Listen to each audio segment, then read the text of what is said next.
ICENET. Dynasties live here.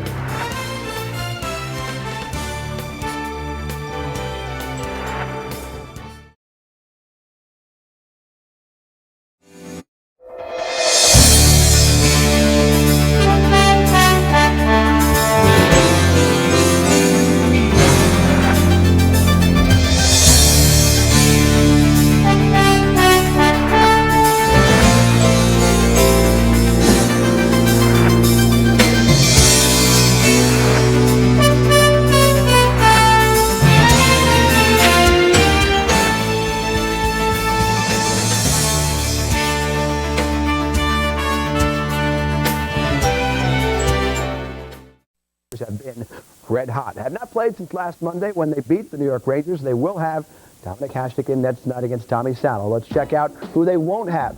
Derek Plant, the back injury. Brian Holzinger, the ankle. He's still another 7 or 8 days away or so. Richard Schmeller still having problems with the eye. It took a puck in the eye. Randy Burridge not expected to play either, and Ron Endor a scratch as well. Because of the run of injuries at center with Plant and Holzinger, Eric Rasmussen called up from Rochester on emergency injury recall. Started the season with Buffalo, went down to the Amerks and is back. He is expected to center a line with Rob Ray and Miroslav Shatan. And with Holzinger out, Curtis Brown expected to center for Jeff Sanderson and Donald Audette on the top line. As I mentioned, the Sabres haven't played since Monday when they beat John Muckler and the Rangers in New York 1-0. Sabres left wing Dixon Ward says, as to that streak, Sabres can't really think about that. They must look to the future, focus on every game and the playoff race. Well, basically, we're just trying to concentrate on what's ahead of us.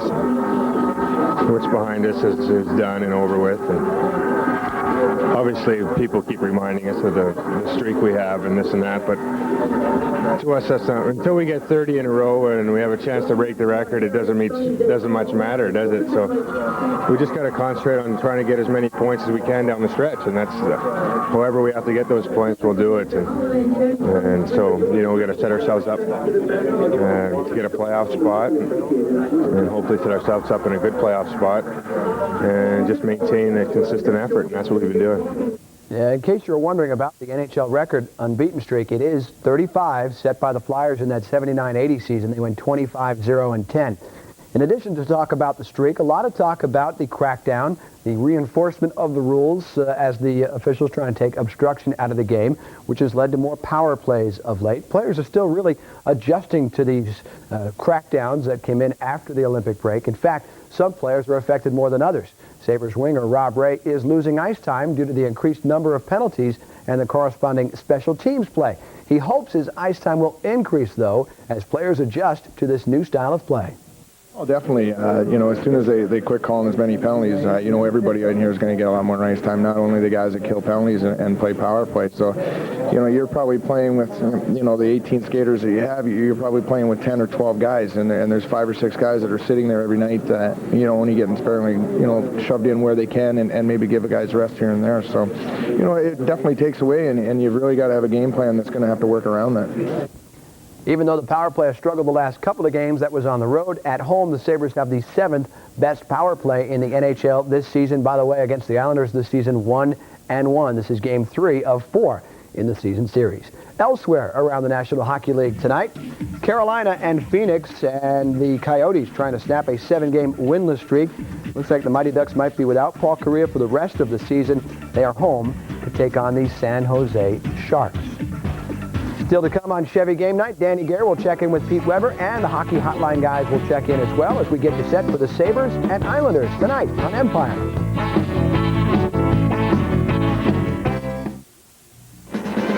Your Chevy dealer has a huge special shipment of new Venture minivans right now. Sure, your family only needs one minivan, but make it one with a sticker that's thousands less than the competition. The only one with front and side airbags. And if you get one 4-door Chevy Venture for just $289 a month, just think of what great family adventures will open up for you. Better hurry, we've got a special shipment here. And your Venture is ready for $289 a month. See your local Chevrolet dealer now. I've been vending Coors Light for a long time. It's who I am. At home, it's, hey, beer man, pass the peas. When the mail comes, it says, hey, beer man, you may have won $10 million. Being the beer man's a wonderful thing. People know Frost Brewed Refreshment. They're always happy to see me, and I'm recognized wherever I go. Hey, beer man. Hey, bobbin' head doll man. Coors Light! Coors Light! Hey kids, Sabretooth and City Mattress have teamed together for a special promotion. Stop into any Buffalo area City Mattress location and enter to win Sabretooth's bedroom, a complete twin-size bed and mattress decorated with Sabres merchandise. It's any Sabre fan's dream room. Enter in person before Friday, March 27th, 1998. No purchase necessary. City Mattress Big Bedding Special Purchase on Queen Size Serta Perfect Sleeper Pillow Top Mattress Sets, Unique Beds and Sleepover Bunk Beds ends Monday.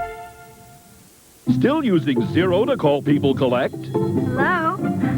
Stop! It's expensive. What to do? Dial 1-800-COLLECT. Dialing 1-800-COLLECT saves the people you call lots of money. Hello? Hi, Grandma. Oh! A regular collect call that costs $6.75 costs only $2.89 with 1-800-COLLECT. What a deal! It's so easy. Dial 1-800-COLLECT today and save.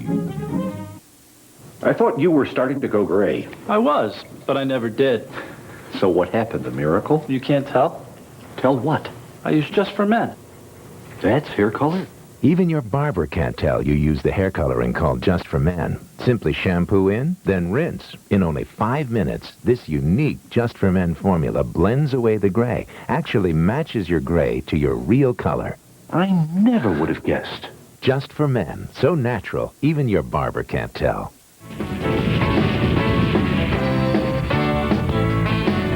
Welcome back. Chevy Game Night continues. Sabres and the Islanders at Marine Midland Arena.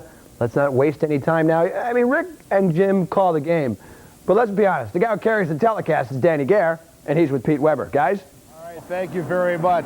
Yeah, Danny, here you have New York Islanders in town, and you've got a big ceremony, pregame and all of that. How about some memories you might have of one of the inductees in particular, Larry Playfair?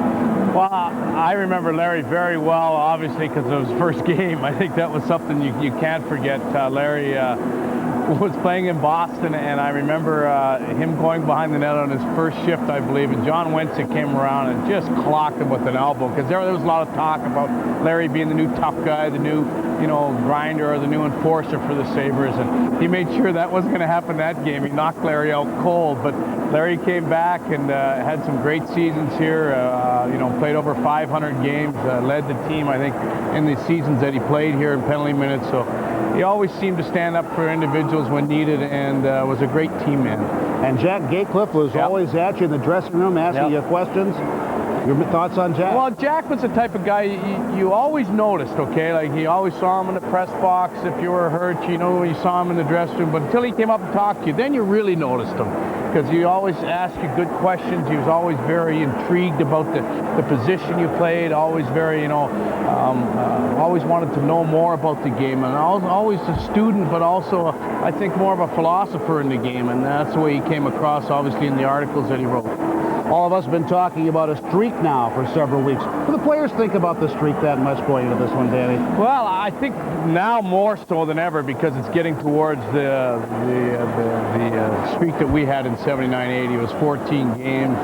It was a great streak that I can recall. But I think, Pete, the one thing that you have to think about is that they're just feeling good about themselves. I don't think they're really worried about it, but sure they'd like to break it. I'm sure that everybody in that room would like to do that. And, they know that they've had great goaltending, they've had good goal scoring when needed, opportunistic goal scoring, and they've really worked hard as a team, and I think that's the reason why they've had this streak. Maybe another reason, maybe they haven't had any easy games in the stretch. Well, you look at their road records better than their home record. Yeah. I mean, and that's an accomplishment. Five ties the last time in here. And they've had 5 wins on the road. So that's an accomplishment. When you go on the road against some good hockey clubs and perform and come out with wins, that shows some confidence in their side. Everybody was talking about Domink Hasek in the Olympic Games, but one guy that stood out as well, we talked about earlier, Robert Reichel. But how about Tommy Salo in that? He didn't play badly for Team Sweden. No, he didn't. And Salo's a guy they're going to go with, I think, until they find out whether they're they're in or they're out, and that's pretty much what Rick Bowness said today. He's our man.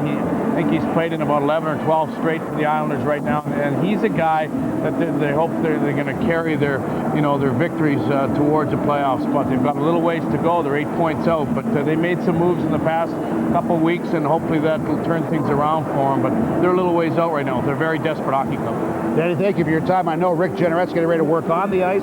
You got to be upstairs with Jim Lawrence's telecast is underway. Okay, thank you very much. Danny Garrett joining us here at our Chevy Game Night Show. Now back to our studios and Howard Simon. All right, Pete, and we will have that ceremony coming up, by the way, the induction into the Sabres Hall of Fame for Larry Playfair and Jack Gatecliff. This reminder, now through April 3rd, you can sign up at the Marine Midland Arena for the Chevy Venture Adventure. You can win a trip for two to Ottawa on the Sabres team plane to see the Sabres play the Senators on April 11th. Just look for the Chevy Venture display for details. More details about the Buffalo Sabres and New York Islanders as we continue Chevy Game Night on the Empire Sports Network.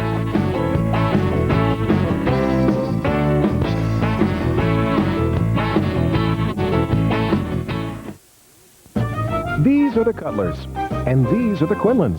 The Cutlers just got a Dodge Caravan. The Quinlans got a Chevy Venture. The Quinlans really like Chevy Venture's side and forward airbags in front, plus all these other safety features. Venture has a bigger, more powerful engine and gets better gas mileage.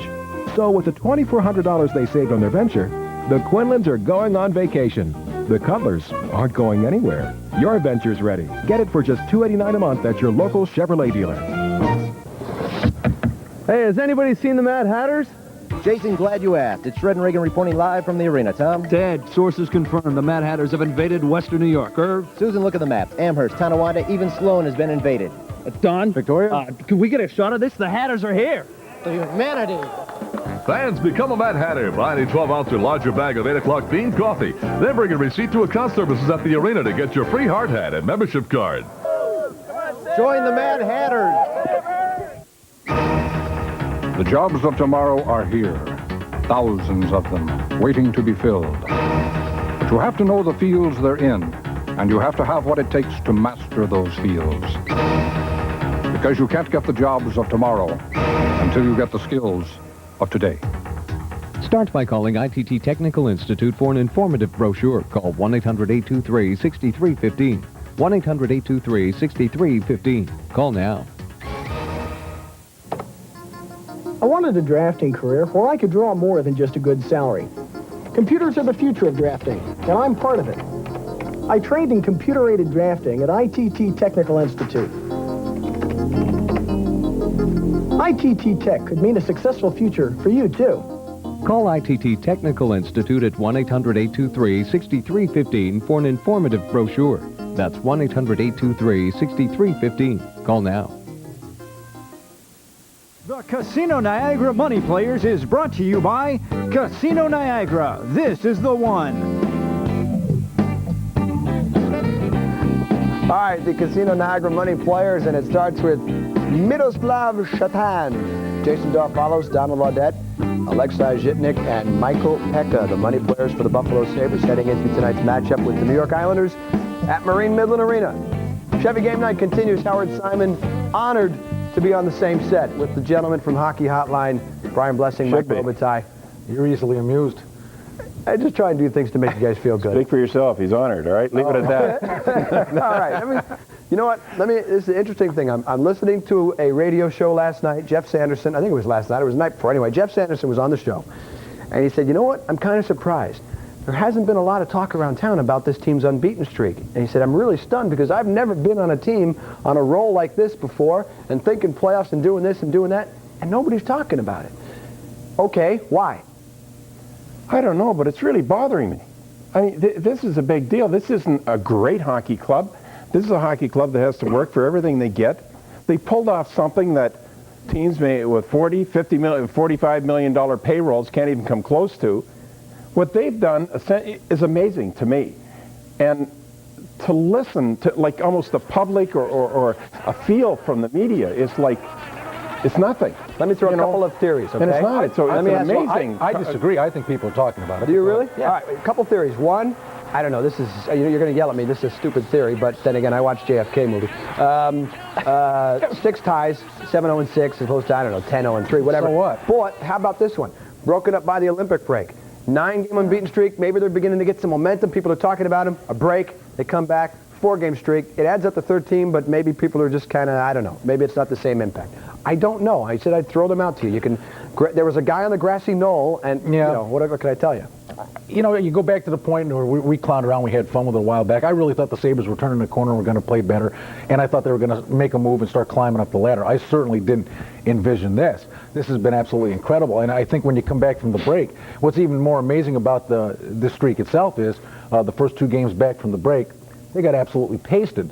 They were clobbered. They should have lost that game to Toronto. They should have been down 5-0 in the first 5 minutes. So certainly Hasek stood tall in that game. But I think the team has really tightened it up in playing phenomenal hockey. But again, no offense.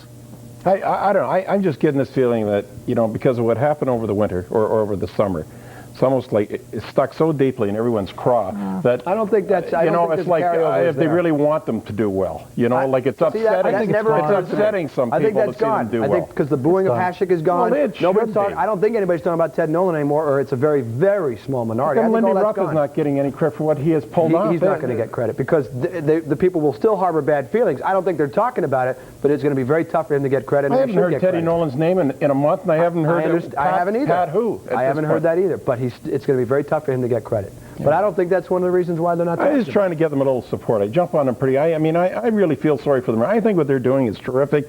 If it's over tonight, then I guess they're back to being bums. But right now, I am just overly impressed what they've done with the limited talent they have. It's terrific. Keep it up. All right, let's take a break. In the meantime, if you haven't been rolling, set the VCR. Robotie's in a good mood. This is a keeper. Chevy Game Night continues in a moment.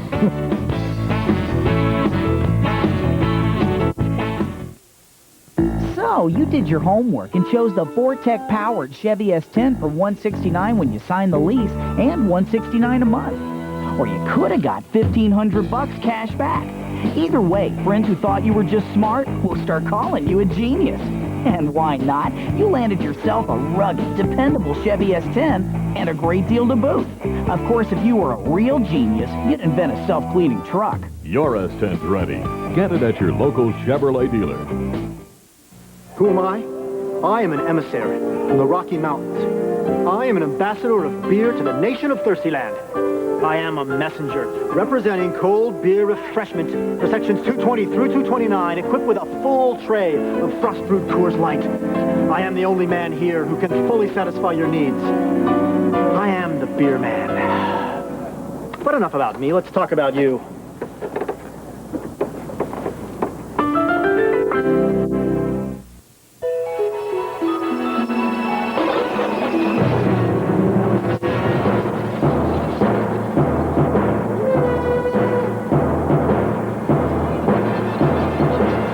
Nobody wants to finish second. That's why Icon Office Solutions helps you compete better. With copier systems, computer networking, and outsourcing, all designed to help your company do one thing: win. Icon Office Solutions. Work to win. Boy, he hit a beautiful wedge, and now he's got a tricky little left-to-right putt to win. Yes, and he's going to have to be firm with this one.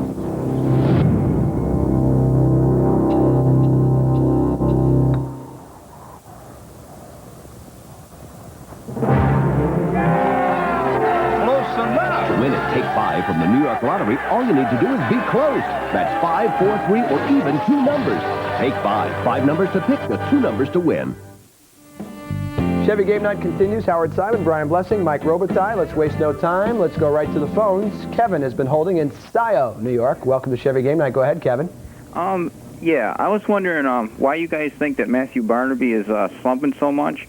It seems to me that he's just trying too much. Trying too much to get his offensive game back. I mean, I don't know if he's ever had a stretch this season where he's truly found himself and played like we know Matthew Barnaby can play. I think we thought when he got that goal against Carolina, we said, okay, he finally got the monkey up his back, here he goes. Well, we've well documented his offensive woes. I know we've talked about it all year long. At least, Mike, it looks to me like, at least since the Olympics, he's back to being his old self in terms of being a nuisance and creating a little bit of havoc out there. And maybe good things will come just by that being the nature of his game, and he seems to be playing that again. It's interesting. I was watching a bit of watching this team play last year, and boy, two different players. I mean, you look back to last year, I mean, this guy was just a lunatic out there. He was just smacking everybody in sight. He is full of spirit. He is jumping off his skates. Compared to now, there is something missing there. Matthew has to answer that. We don't know what's inside his mind, but there's something there. Let's take another call, and we'll go out to Amherst. Jay, welcome to Chevy Game Night. Hi. I was just wondering if you think they're ever going to trade Hasek off the Sabres? Ooh, the hot topic. Yeah, I haven't heard that one yet. Oh, you haven't? Yeah. How do you trade him? You trade him for what? So it's hard to tell. I don't know how they can lose either. So, I mean, I'll be honest with you. I have been flip-flopping. Folks, I know you're not supposed to do that on a talk show, but I have been going back and forth on this one for the last few days, and I don't flat out have an answer. I'm leaning towards not trading. You're okay until you watch him play tonight and you go, wait a minute, you can't trade him. I'm leaning towards not doing it, but there must be a scenario somewhere where you would consider keep him. I would keep. But that's predicated upon whether you wrap some players around him. Right. If you're not planning on doing that, then you might as well move him. Go out and get a goaltender and 3 players. We're 2 or 3 years away from being competitive for a cup, then don't keep him. It's real plain and simple. That's the route to go. He's been saying over and over, if you do it, you better do it right. And once in a lifetime shot, right? You got your shot. It's your one huge kick at the can. The bottom line is Quebec did a trade like that. They won the Stanley Cup. All right, let's go to Hamburg for our next call. Bill, you're on Chevy Game Night. Go right ahead. Hi, guys. Hi, Bill. Hi, Bill. I've heard callers lately speculating why Randy Burge hasn't played this season, and I'm going to throw my 2 cents in. I think it's because he's an ex-Bruin. I think Lindy Ruff is from the old school. The Bruins and the Sabres hated each other, and that's it. If he's going to bench a guy, he's going to bench the ex-Bruin. Bill, you're the second. You're the second guy. That's the same guy that called. Oh, is it the same guy? Yeah, and his. No, there's no way. I don't see that. His thoughts are about off the wall as they were the other night. I can't believe you're saying that, Bill. It's so ludicrous. I can't even deal with it. I mean, that is unheard of. It's not true. That isn't the reason. And it certainly has nothing to do because Randy Burge played for the Boston Bruins. If anything, Lindy Ruff has a lot of admiration for players like that. I think he's at a point where he doesn't want to exchange a young hockey player for an older hockey player, and he's looking at the future of this organization. And he's just in a position where he's sitting out, and it's an unbelievable situation because he's still a good hockey player. He can play in the NHL, but those are the facts. Hey, let's talk about tonight a little bit. We only got about 30 seconds. 30 seconds. This matchup kind of scares me a little bit. 4-0 last game, right? Yeah, I don't know what it is, you know. Palfy, Raleigh, all these guys, they got some weapons. I don't think this is an automatic 2. So how about a 3-3 tie? 2-2 tie. Ah, you stole my thunder. I was thinking tie myself. Were you? Yeah. 1-1. Okay. 1-1, 2-2, 3-3. Well, that's the end of it. That does it. It's a tie game. All Just right, fast so forward to we'll see you 10:30. Sunday. Hockey Hotline's coming up next. Well, let's get off the fence. We'll take a break, come back, and wrap up Chevy Game Night in a moment right here.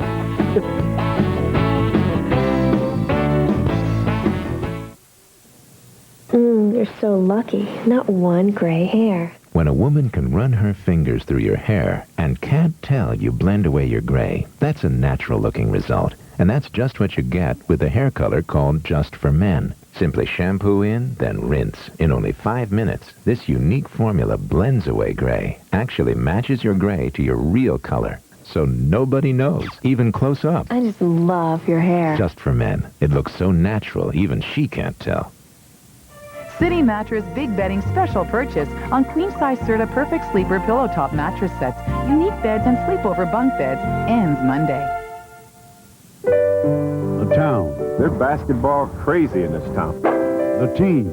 We had a bond, and we stuck together through thick and thin. The season. I really felt that we were the best at that time in the country. Relive the emotion, the triumph, the heartbreak, and the memories of the 1969-70 St. Bonaventure basketball season. Wild time, good memories.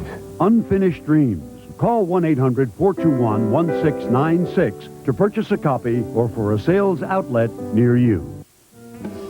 There you see the notes. Plant, Schmelik, and Holzinger are out. I think we expect Dominic Hasek to be in tonight. Endo and Burge are your scratches, Sabres and the Islanders. And you know what? Big weekend. I know we only have a half minute. This game and tomorrow night, Montreal, as we're starting to look above in the standings now. The Canadians are only 4 points away. Fourth place. Time of that game has changed, by the way. 7 o'clock. Fans know that? tomorrow night. Okay. Yep. Right. Curtis Brown's going to have a big game tonight. Curtis Brown, big game. All right, I'm keeping track. Robert Reichel. Very Beat underrated Hasek player. I twice didn't last realize how game. good he was until I watched him this year. Really The studied hero him. in the Czech Republic outside of Hasek because he scored the 1 goal in that 1 game. Mike, Brian, Howard, thank you very much for joining us. In a moment, Sabres hockey as they take on the New York Islanders. It's coming up next from Marine Midland Arena on the Empire Sports Network.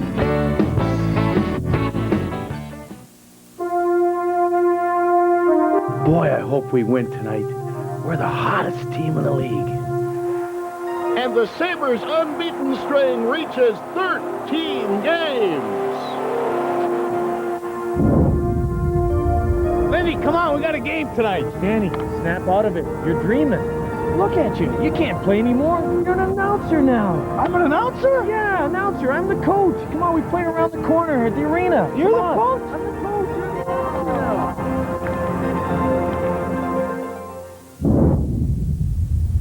Danny, wake up. Lindy, I just had a dream about our 1980 streak. Hey, Danny, we're going for number 14 again tonight. Come on. Rick and Jim are looking for you. Game starts soon.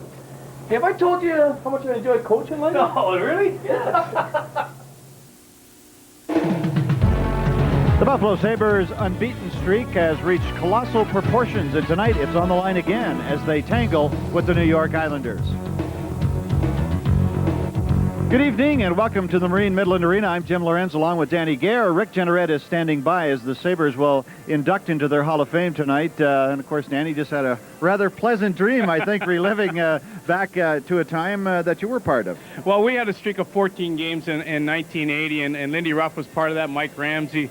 But there won't be anybody dreaming in this building tonight. They'll be wide awake here tonight. And whenever you have a streak, Jim, I think it's very important. You have outstanding goaltending, you get opportunistic goals, and you have a team that comes to work every night, and this team has done that. Boy, have they ever, and of course, Domink Hasek just continues to perform his magic, and I think they've had a little bit of luck too, haven't they? Well, luck always comes into it, and I think, as you say, when you're undefeated in 13 games, they've played better on the road, though, than at home. They've had 5 wins on the road. They've had 2 wins here at home. So they're looking for a big win here tonight against the Islanders, who are a very desperate hockey club. They sure are, and they're going to have their hands full, certainly against New York, and Pekka will be matched up tonight against Sigmund Palffy. As I mentioned, tonight a very special ceremony. 2 will be inducted into the Sabres Hall of Fame, Larry Playfair and Jack Gatecliff. Let's go down now. Here's our colleague, Rick Jeanneret.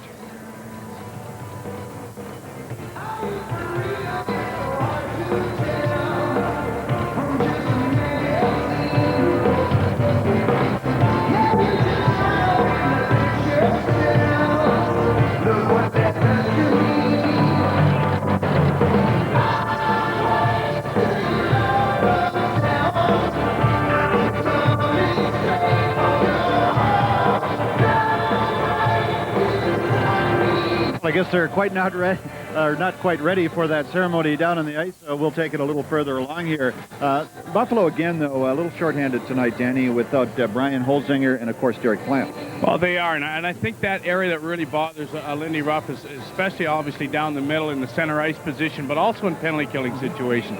Their speed and their quickness in penalty-killing situations, although they've done an excellent job without them, Jim, I think that's an area that we have to keep an eye on against a team that's got the 5th best power play in the league tonight. And what they have done is they've gone back to Rochester. Eric Rasmussen will be in the lineup. Well, Rasmussen, started out here early in the season. They wanted to see how he looked. They took him down, I thought, to Rochester, gave him some time down there, which is much needed. They didn't want to push this guy too quickly, and Rasmussen has struggled a little bit down there, but I heard the other night he had his best game in Rochester. That's why he's getting the shot here tonight. We talk about the Michael Pekka-Sigmund Palffy matchup. I know you were a big goal scorer in the NHL. You've faced matchups like that through your career. What do you do if you're Ziggy Palffy? Well, I think the key there is to not let him get under your skin. That's something Pekka loves to do. He loves to maybe antagonistic and be a bit of a sword underneath the skin of a Palffy. And I think that's something you've got to do is get away from it. Hopefully maybe draw a penalty or 2 on Pekka that he can get him on the power play. And then, like I mentioned before, once they're on the power play, look out, this is a good one. also Brian Berard they're going to have to contend with. Berard certainly very good offensively, but having some problems in his own end of the ring. Well, his plus and minus, his minus is not strong, and I think one of the things that Rick Bowness wants to do with Berard is the fact that not to lead the rush. He wants to maybe join the rush, and I think that that's very important. He's very good in the offensive zone. What he has to do is stay back and learn the defensive side of the game in the National Hockey League. Well, of course, the Buffalo Sabres, Jeff Sanderson scored his first goal, a minute 22 seconds into his first game. Maybe he didn't play as well as he had against the New York Rangers, but boy, has he ever been a big plus, hasn't he? Well, I think what you see in a guy like him is he blends well with this chemistry of this hockey club. He's very quick. He's got a great shot. He's very agile, and he seems to be a likable guy around this room. And I think that that's important. The chemistry is very good for Mr. Sanderson with this hockey team. Well, we look forward to tonight's game. Now, let's go downstairs, and here's Rick Jenneret. Thank you. Good evening, ladies and gentlemen, boys and girls, and the Buffalo Sabres welcome you to the Marine Midland Arena. And a special welcome going out to all the fans who are watching on the Empire Sports Network and listening on Oldies 104. This is indeed an historic evening at Marine Midland Arena as the Sabres honor two great men of hockey and induct them as the 18th and 19th members of the Sabres Hall of Fame. First, let me introduce our presenters.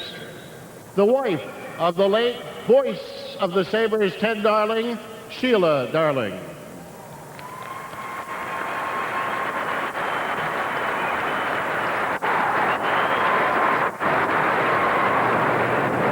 Former Channel 7 sports director and a longtime friend of the Sabres, Rick Azar.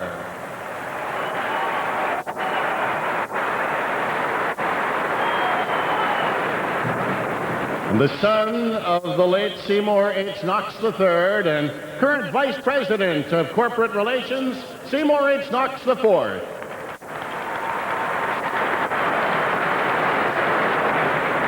And now it is indeed my distinct honor and pleasure to introduce the newest members of the Buffalo Sabres Hall of Fame, Mr. Jack Gaycliff and Mr. Larry Playfair.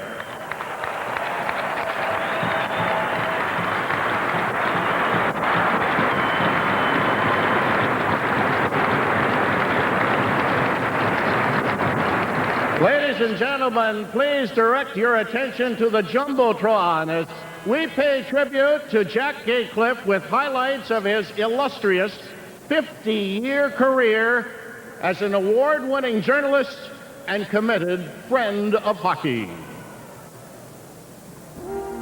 I don't think I've ever seen a hockey game I didn't like.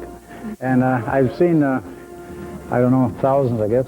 Following 12 years of playing minor and junior hockey in the St. Catharines area, Jack Gaycliff became a sports writer for the Standard of St. Catharines in 1947. 50 years and nearly 15,000 columns later, his work established an unparalleled standard of excellence.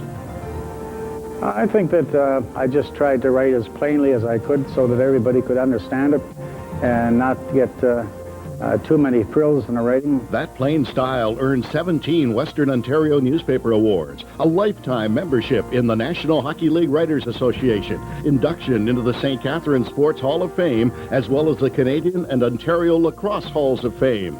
Foremost on Jack's list, however, his induction into the National Hockey League Hall of Fame.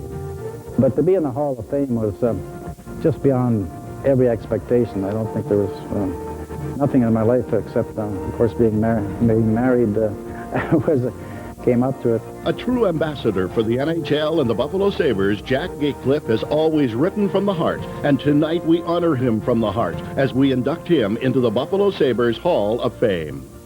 I'm the luckiest person in the world because I had a job that I wouldn't have traded it for anything else in the world. I wouldn't have traded it for anything else in the world.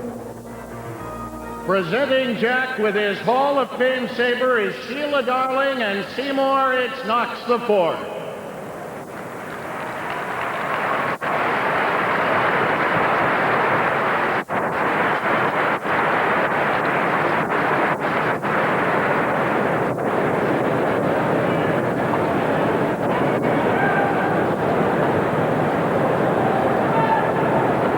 Thanks very much, Seymour. I won't be long because I know everybody's just waiting for the Dominator to get another shutout here tonight.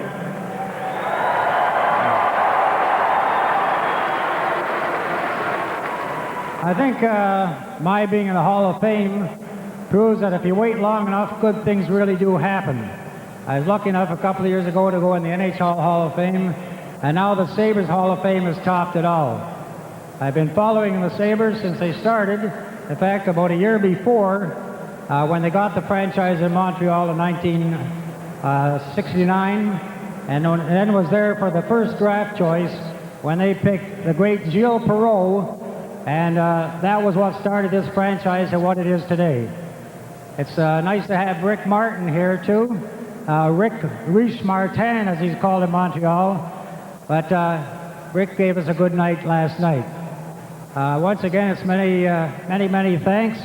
And I'd like to designate my part of the program to the Knox brothers, Seymour and Nordy. Without them, there wouldn't be Major League Hockey in Buffalo, there wouldn't be a game here tonight, and there wouldn't be these presentations. And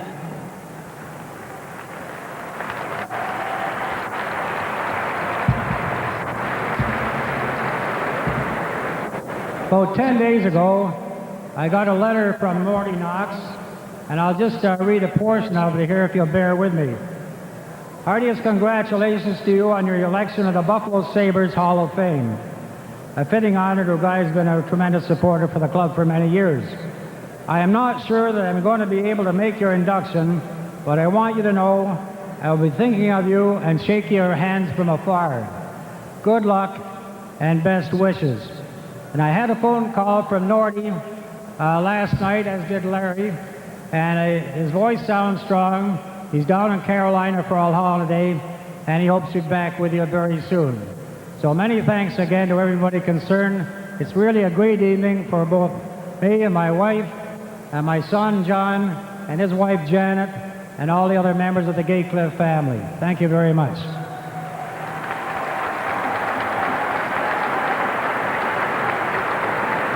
Thank you, Jack, and congratulations. Again, let me direct your attention, please, to the Jumbotron as we recognize the many accomplishments of number 27, former defenseman and Sabres assistant captain and current director of alumni relations, Larry Playfair. When I was younger, scouts used to look at me moving the puck, and for those of them that did and watched me in my National Hockey League career would probably shake their heads, but Drafted 13th overall in 1978 by the Sabres, Larry Playfair never had delusions about his playing style. this nose didn't get this big because I was born with it. They had a pretty good target.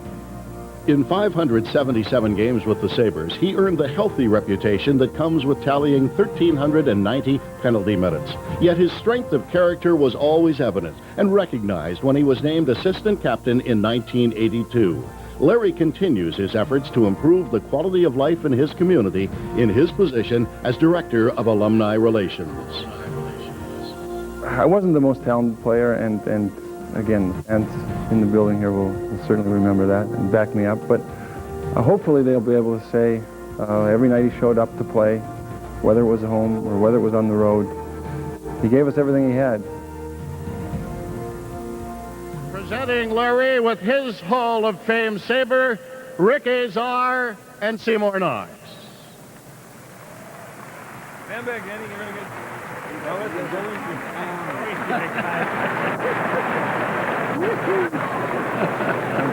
you go, Larry. Good, good. Thank you very much.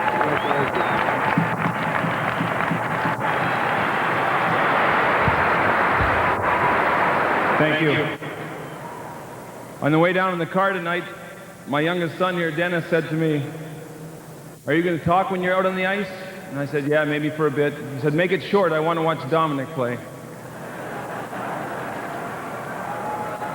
A few years ago, in the old building, I remember watching Jimmy Schoenfeld inducted, and after the ceremony, Shoney and I were talking a little bit, and Shoney said, "You'll get inducted one day, too." And I said, "Oh, yeah, sure. It'll be a warm winter in Buffalo if that ever happens."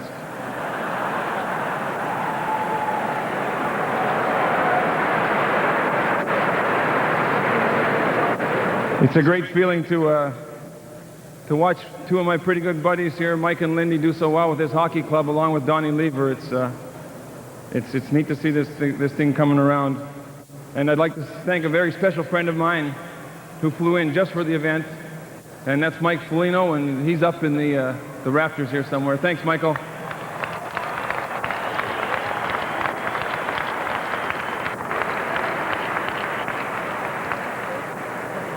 That might have been a mistake handing him that sword, but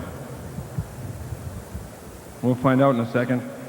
I'd be remiss if I didn't thank a few very special people, and certainly the committee, the Hall of Fame committee, for electing me, and it's a tremendous honor, and I appreciated going in the hall with Jack Gatecliff, who was a tremendous writer, and we all remember him, is also an honor, and thank you.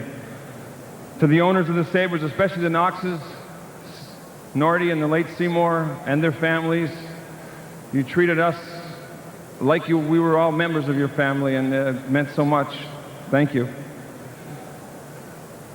It's a comforting feeling, I think, watching Mr. Regas taking over the operation. I think things will be in good shape. To Larry Quinn, for your guidance and wisdom with our Alumni Association in the last couple of years, I sincerely appreciate it, and a lot of our guys do as well. Thank you, Larry. To my family, my mother and my brother Keith flew in from British Columbia this morning.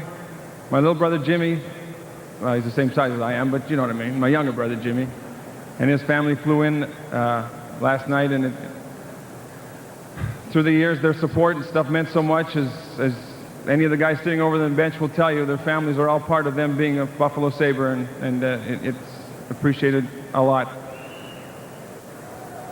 And almost last, to my wife and all these youngsters that we have. She's done the lion's share of raising them and done a terrific job. And to her, I say thank you. You're the best. And finally, and certainly not least, is you folks here in Buffalo have made us all players feel so welcome for the years that we were here. And it's great to be able to say that Buffalo and Western New York is our home now. And to all of you, thank you.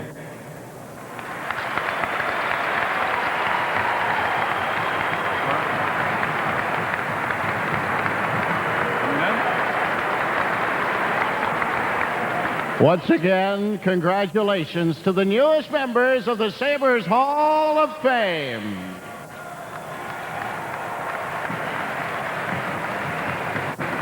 And now, ladies and gentlemen, the hottest team in the National Hockey League, here come the Buffalo Sabres.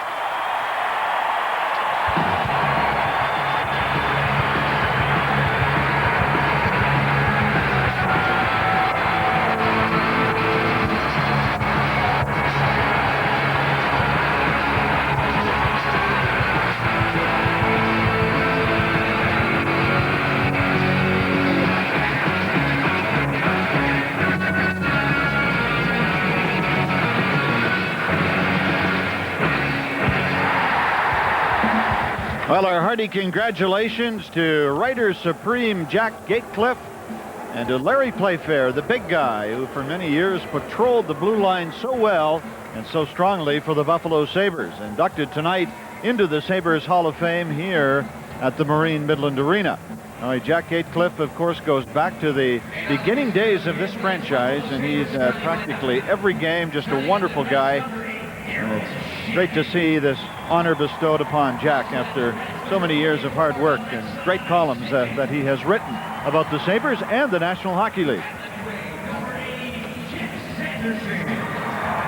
And of course, Larry Playfair, one of the toughest guys who ever played the blue line here in Buffalo, well respected around the National Hockey League for his leadership and his toughness.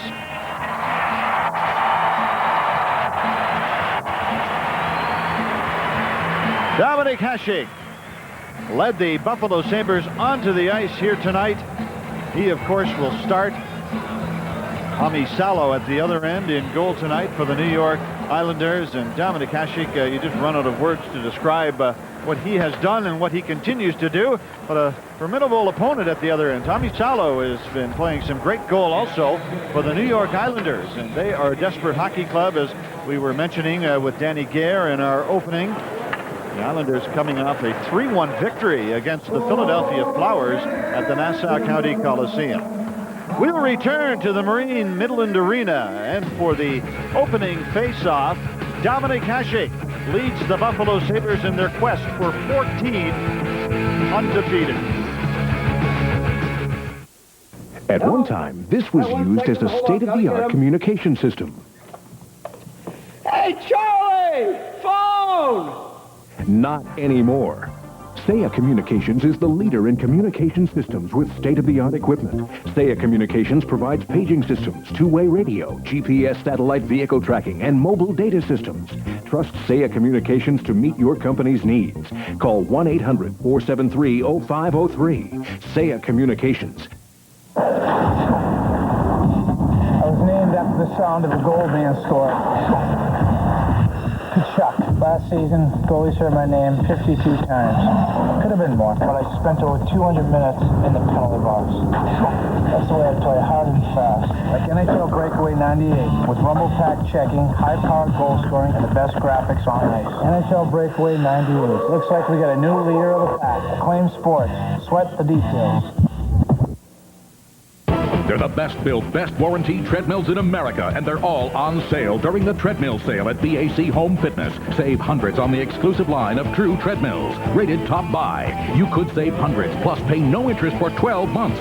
The same professionals who equip the Buffalo Athletic Club can put a True treadmill in your home and save you an additional $150 with free setup and delivery. True savings, True treadmills. But get them now, because the treadmill sale ends this Sunday at BAC Home Fitness, Eastern Hills Mall. The Bandits are back.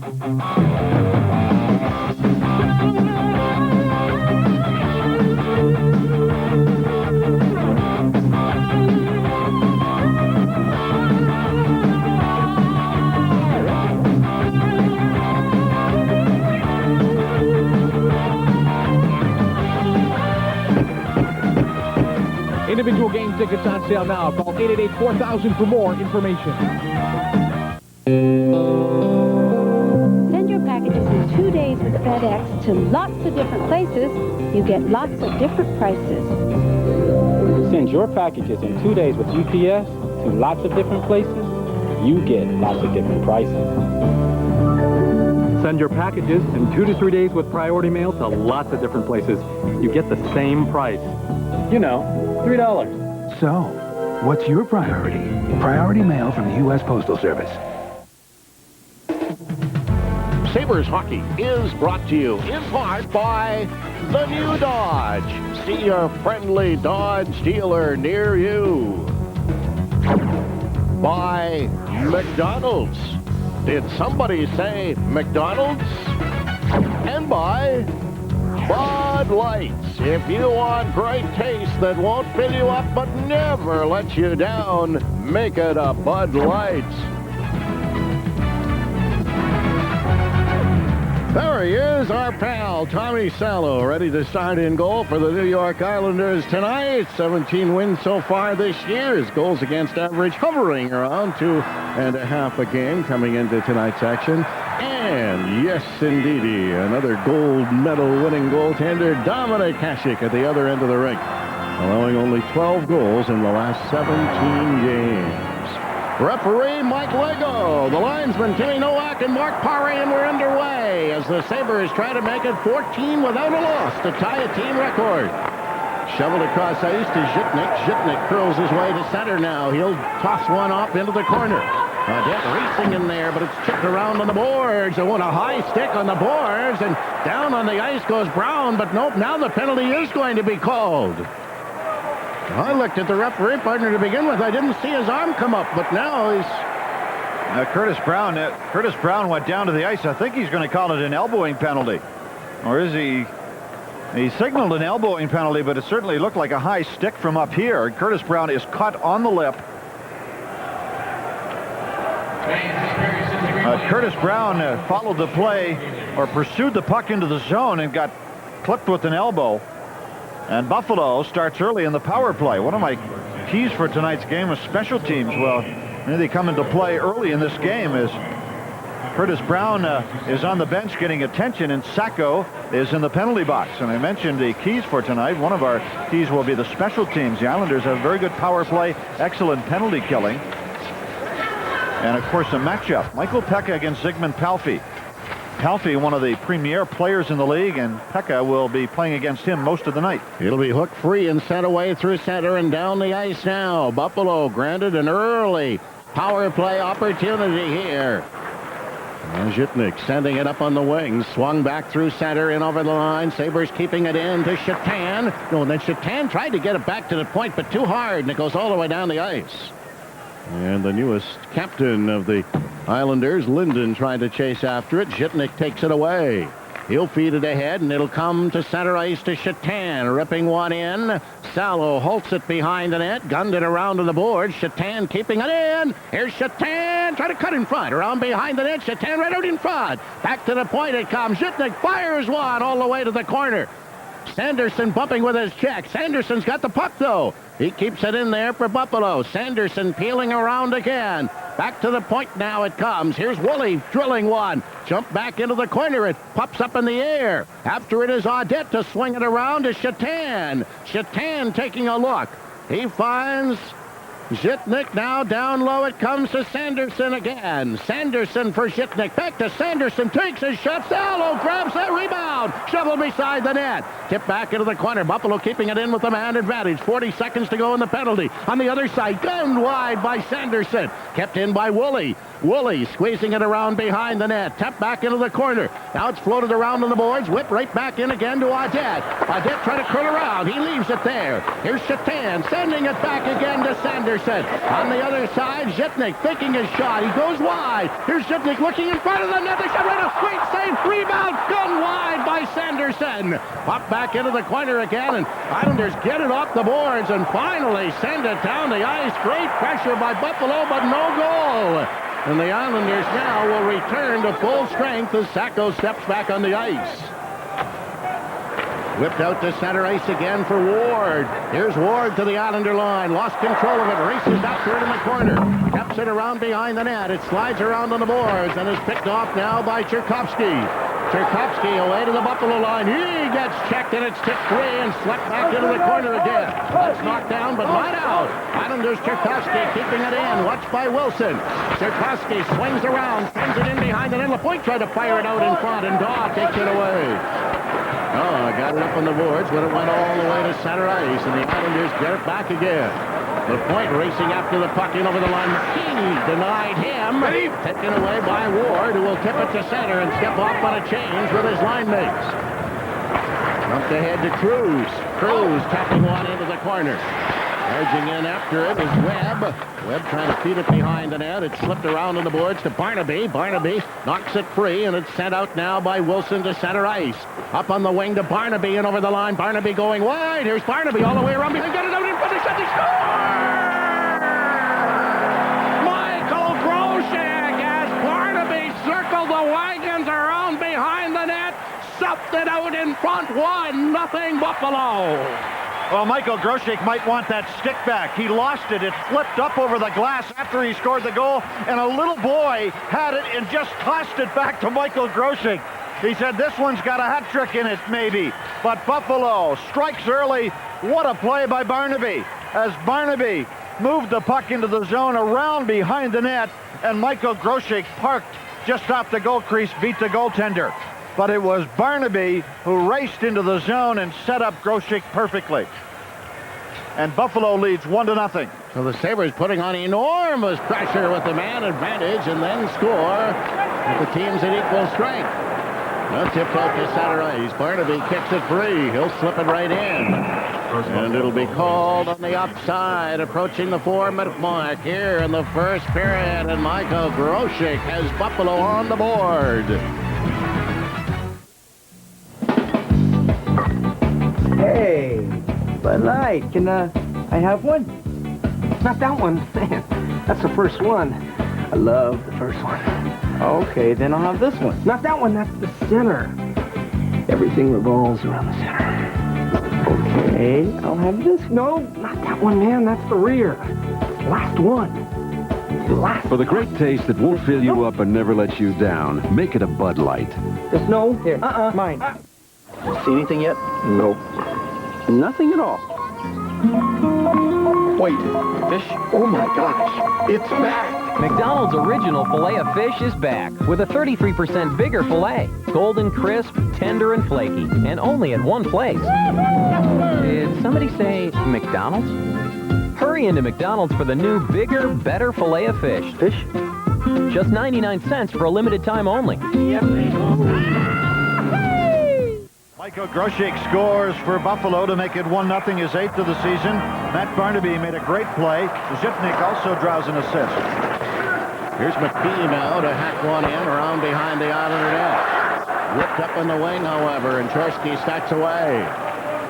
Tommy Chorsky will flip it in. Hasek coming out the front. Slipped it into the corner, but didn't get it out. It's kept in by the Islanders. Back to the point, Strudwick feeding it in. Little slide to the other side, still not out. Barnaby ran into his check, and it's shoveled out to center. They work back in the other direction, and the Islanders having difficulty getting things going. Daniel spinning around at his own end. Buffalo hustling to make a change. Flipped ahead to Wilson. Wilson got away from one, and he left it there, and it's brought right back in again. And a chance for the Islanders, but taken away before Chorsky could get a shot on. And shoveled out to center ice, and the Sabres completing a change. The Islanders likewise. Back after it, Kenny Olsen. He'll leave it in the corner. Pilon getting rid of it through center ice, ducking away from Ray's check, and they have words. It's up down the ice, and Ray and Pilon still going at it back near the blue line, and still going at it. Now rolling around on the boards again. Ray and Pilon are still yapping away at each other. Swung around on the boards. Ray colliding with Pilon, and Pilon hits the deck. And they yap at each other again. Sent away to center ice and shoveled in now by Nemchinov. Over cleared to the corner. Sanderson catching up with it for Buffalo. Sanderson ducks away from one and rips back through center. Hitting the Islander line to Chapin. Chapin back in right in front. And right on. And Salo scoops it away. Head to the corner. Off the boards it comes. But Shannon keeps it in there and puts that one right over the glass and out of play. Now, Rich Pilon is one of the tougher guys on the ice tonight. So is Rob Ray. They met inside the Buffalo blue line, and Pilon flew through the air with the greatest of ease as Rob Ray deposited him right on the seat of his pants. As Pilon came pinching in, Ray was looking for him and just flattened him. They will meet again. Oh, mark my words. Get back on that. Pilon, of course, a real tough, hard-nosed defenseman for the New York Islanders, and of course that description aptly fits Rob Ray also. Now rolled back into the corner and recovered by the Islanders. Berard. He'll leave it there. Jansen drops it off to Berard. Now slipped off the boards by LeChance up ahead. Sacco whacked it away. Can't get anywhere. Adet comes right back again. Adet left it there. The shot rolls inside the net. The Islanders tripping right back down the ice. And as Woolley goes back to collect it, this will be icing against the Islanders, approaching the 6-minute marks here in the opening period. Well, the Buffalo Sabres are running into some injury problems. Our Vic's deep discount scratches tonight. Brian Holzinger with that sprained ankle. Randy Burridge, a healthy scratch. Derek Plant with a back problem. And Roman Ender he's also a healthy scratch. This faceoff is back to the right of the New York goaltender, Tommy Salo, with 14:12 remaining. 1-0 Buffalo as Groshek scored from Barnaby and Zipnik. Pilon leads the New York Islanders in penalty minutes and is near the top of the league. He's 4th overall with 221. Johnson for the Islanders swings it high in the air, and that one's going to end up with Rick Bowness and company behind the Islander bench. Now let's go now to our Aflac trivia question of tonight's hockey game. And it involves coaches, Buffalo coaches to be exact. Who scored the most goals during his NHL career? Could be Lindy Ruff. Oh, really? Well, he did play a little forward. Yes, he did. Now and then. But I don't think so. Well, we know it's not Rick Bowness, of course. He didn't play for the Buffalo Sabres, although he did play in the NHL. Fremont on the draw ball, but it's taken away, and Johnson ends up with it behind the Islander net. Buffalo with the lead. 6 minutes into the opening period. Flipped up ahead. And worked back through the middle. Bootner now got it to Barnaby. In over the line. Primo backhand. He went to the forehand and shot it wide. Recovered by Johnson. He uses the glass to clear it out to center. Taken back by Grosek. Grosek dealing it right ahead to Primo again. He'll skip one in. That'll be recovered by Johnson. Leaving it for Lapointe. Lapointe off the boards, not out. Ward kept it in, then gave it away to Sacco, and it comes through center ice, in over the line. Lapointe with a shot, and that one is snared and held by Hasek. Well, Domink Hasek, who loves to keep the play going, wanted to drop the puck and shoot it up the boards. But when he dropped it, the puck took a bad bounce. And so Domink, instead of shooting it, ended up falling on the puck and a face-off to the left of the Buffalo net. But it was Lapointe who let the hard shot go from the top of the circle. Hasek dropped the puck and it bounced right back to him, so he quickly held on for the face-off. Matt Barnaby's been involved a couple of times in this hockey game. Just moments ago, he tangled with Paul Cruz on his first shift of the game. He helped set up the goal by Michael Grosek. And he also had Brian Smolinski upset at him. And now Cruz and Ray are having an animated chat as they line up against each other. Taken away by Wilson. Wilson flinging it to Ray. He dumps it through center ice. Back come the Sabres in over the line. Left for Chatan. Chatan shoots one. Fired it wide. Back it comes. Wilson tees it up and guns it wide of the net. Hook back into the corner. Strudwick got it around to the boards. Islanders will work it out again. A pass to an open wing. Cruz drops it off to Lachance. Lachance now sends it across ice, and it's scooped all the way down the ice as Ray colliding with Webb. They have words, and they separate. Hook back in the corner and taken away by McKee. McKee collides with Webb, and they won't get the deck. And Ray takes a hit from Cruz, and the bombs are being tossed out there. But the Sabres keep it in, got it in front of the net. Picked out of the air. And finally, Strudwick takes it back into the corner. He swings it around on the boards. Scooped up by the Islanders, trying to bring it out, and a pass by Smolinski to center. That'll be fed in. Hasek is there to play it around on the boards again. Ward can't get it out. Kept in by the Islanders, now flipped to an open lane. Buffalo bringing it back again. Shannon tapping one in. Worked into the corner. Ward steers it around to Pekka. He took a hit. Back into the corner. Islanders coming with it, trying to get it out. Taw takes out his check. It's sent to center ice. Carrying on Smolinski. Smolinski busting wide. Turned it out in front, but it's stolen away. And taken by Shannon. Shannon off the boards. Getting it out to Ward at center. Ward in over the Islander line. For the point and fires and he rips it over top of the net. Kept in with Shannon letting it go. That's put just wide of the goal and into the crowd. 11:39 remaining first period. Buffalo 1-0. Here is an easy quiz. True or false? Dodge Caravan is America's best-selling minivan. Good. And right now, Grand Caravan comes with how much cash back? Very good. Now page 2. Check off which features come with this Caravan. Correct. Yet it's still America's lowest-priced minivan at just, oh, very, very good. So please circle which minivan you want now. Excellent. See the friendly Dodge dealer near you. John Lithgow performs the Discover Card Dial-Along song. An extemporaneous piece. Provided for your dialing pleasure while you call 1-800-IT-PAYS-2 and apply for your Discover Card, the card with the cashback bonus award that always pays you back. That was a nice surprise. And that's music to everyone's ears. It pays to Discover. To apply, call 1-800-IT-PAYS-2. Accepted where you see the Novus sign.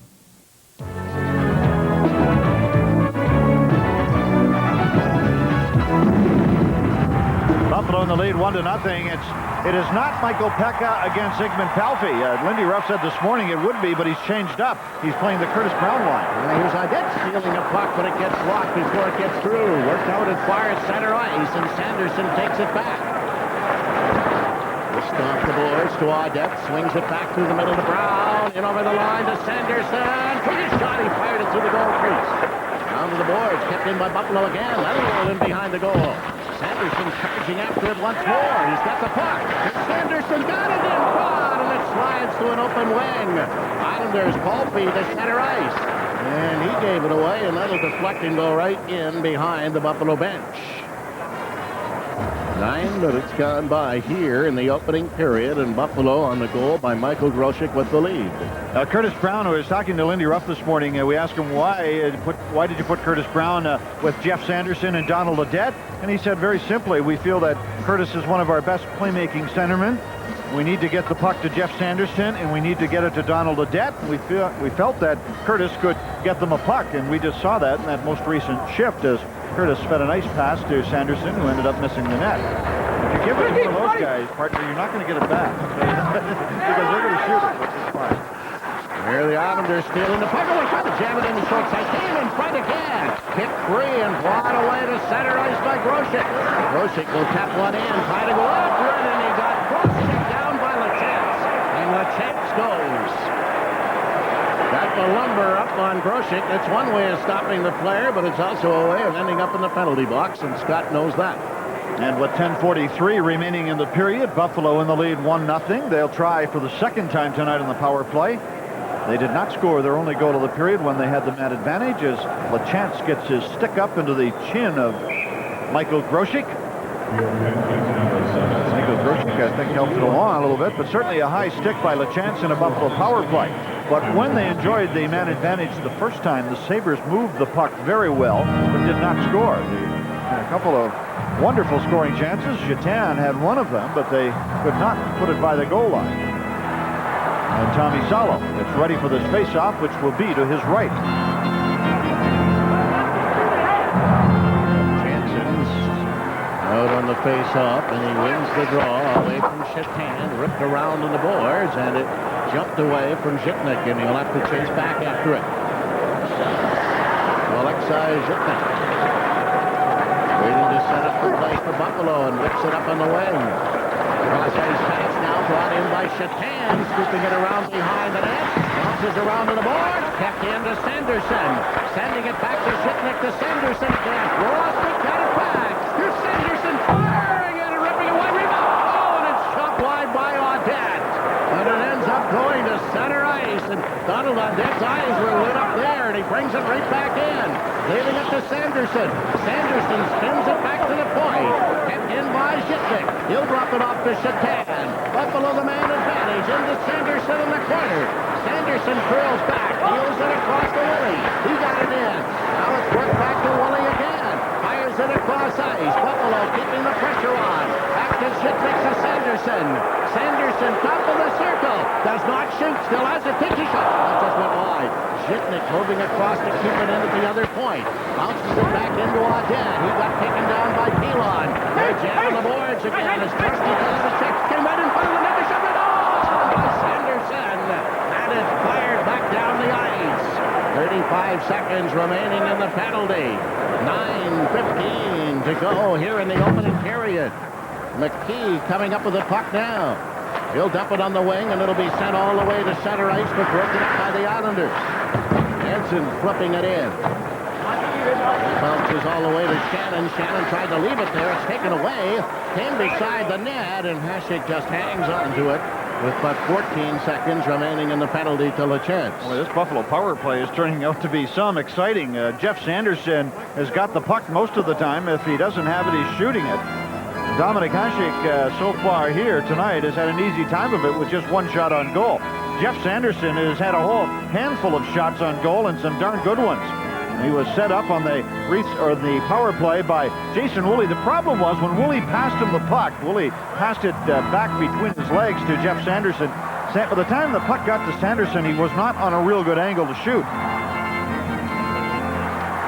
But those shooters, which Sanderson is, will let it go from anywhere.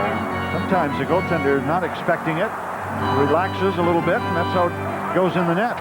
Barnaby against Nemchinov, and Barnaby takes the puck away.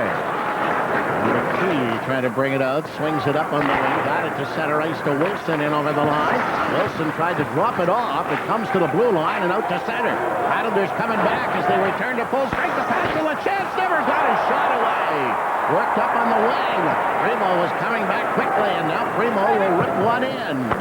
Salo holding it behind the net. Finds the glass, trying to get it out. Wilson keeps it in there again, shoveled in front. Primo a backhand. Salo picks it up, and he's going to have to hang on to it. 8:22 left in the opening period. Buffalo the only goal, and a 1-0 lead.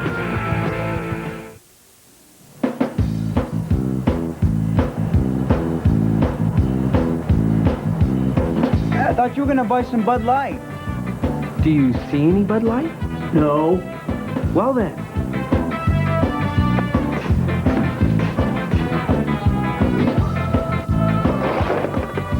For the great taste that won't fill you up and never let you down, make it a Bud Light. Where'd you find that one? Behind the milk. Buffalo Hardwood Floor Center was right. This is real easy. Hey, Art, bring the rest of the wood here. Stop your grumbling, Art. Buffalo Hardwood Floor Center makes it so easy. Dear Labatt could install this floor. Buffalo Hardwood Floor Centers have everything for do-it-yourself hardwood floors. The best quality, selection, price, tool rental, and always expert advice. Buffalo Hardwood Floor Center, Transit and Walden. And Eddie from the east side, you'll always be part of Buffalo and Buffalo Hardwood.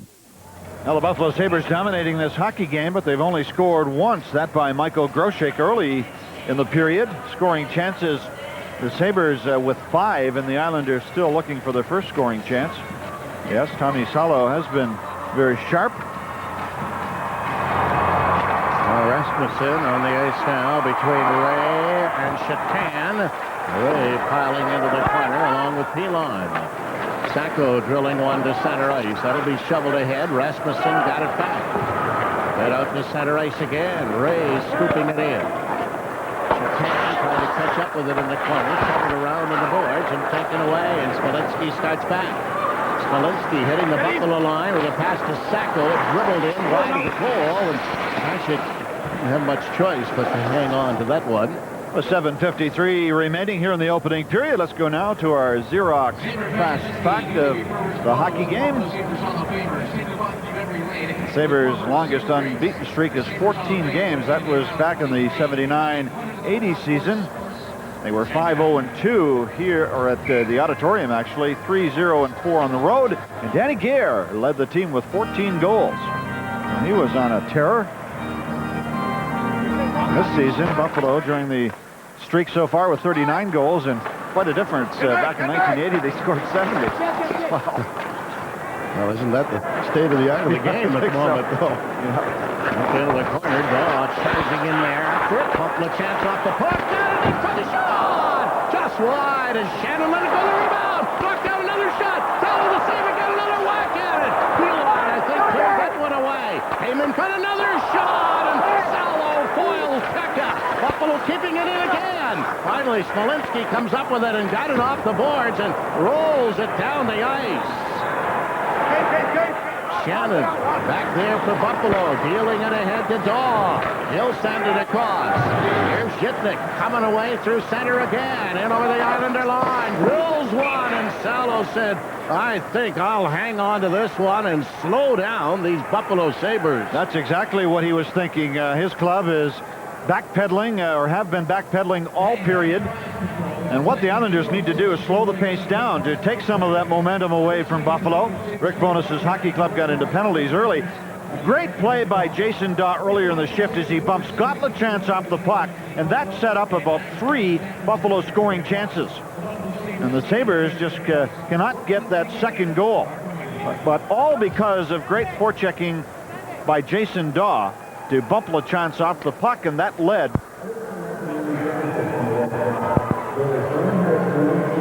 to about 3 good scoring chances for the Sabres.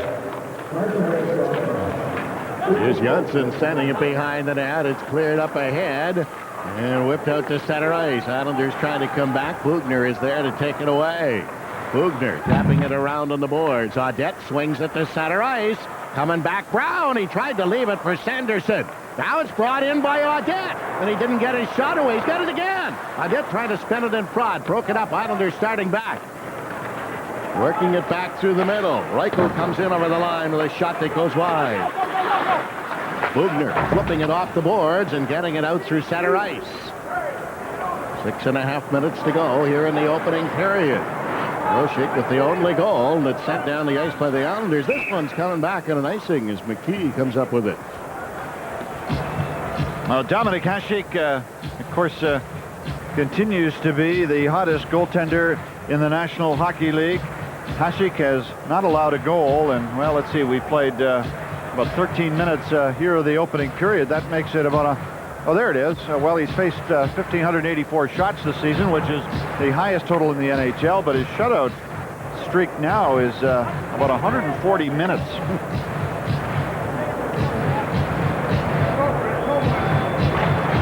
Total hasn't climbed in the first 13 minutes of this game. It's 10-1 for Buffalo right now. About the easiest 13 minutes he's played in a long time. Maybe he's relishing it. And then again, maybe he's not. Kept in by the Islanders now, though. Swung in by Daniel behind the goal. Came out in front, taken away. Primo, he got it on the wing, not out. They chop it off the boards, and finally to center ice. Recovered by Cruz to LaPointe. He'll dump it back. Looked over to Daniel. Daniel with a cross-ice pass, getting it to Webb. Barnaby slows him down. Flipped into the corner, whipped around on the boards as Hasek was way out of the net. Now here's Cruz trying to come out in front with a shot, and Hasek stayed right with him.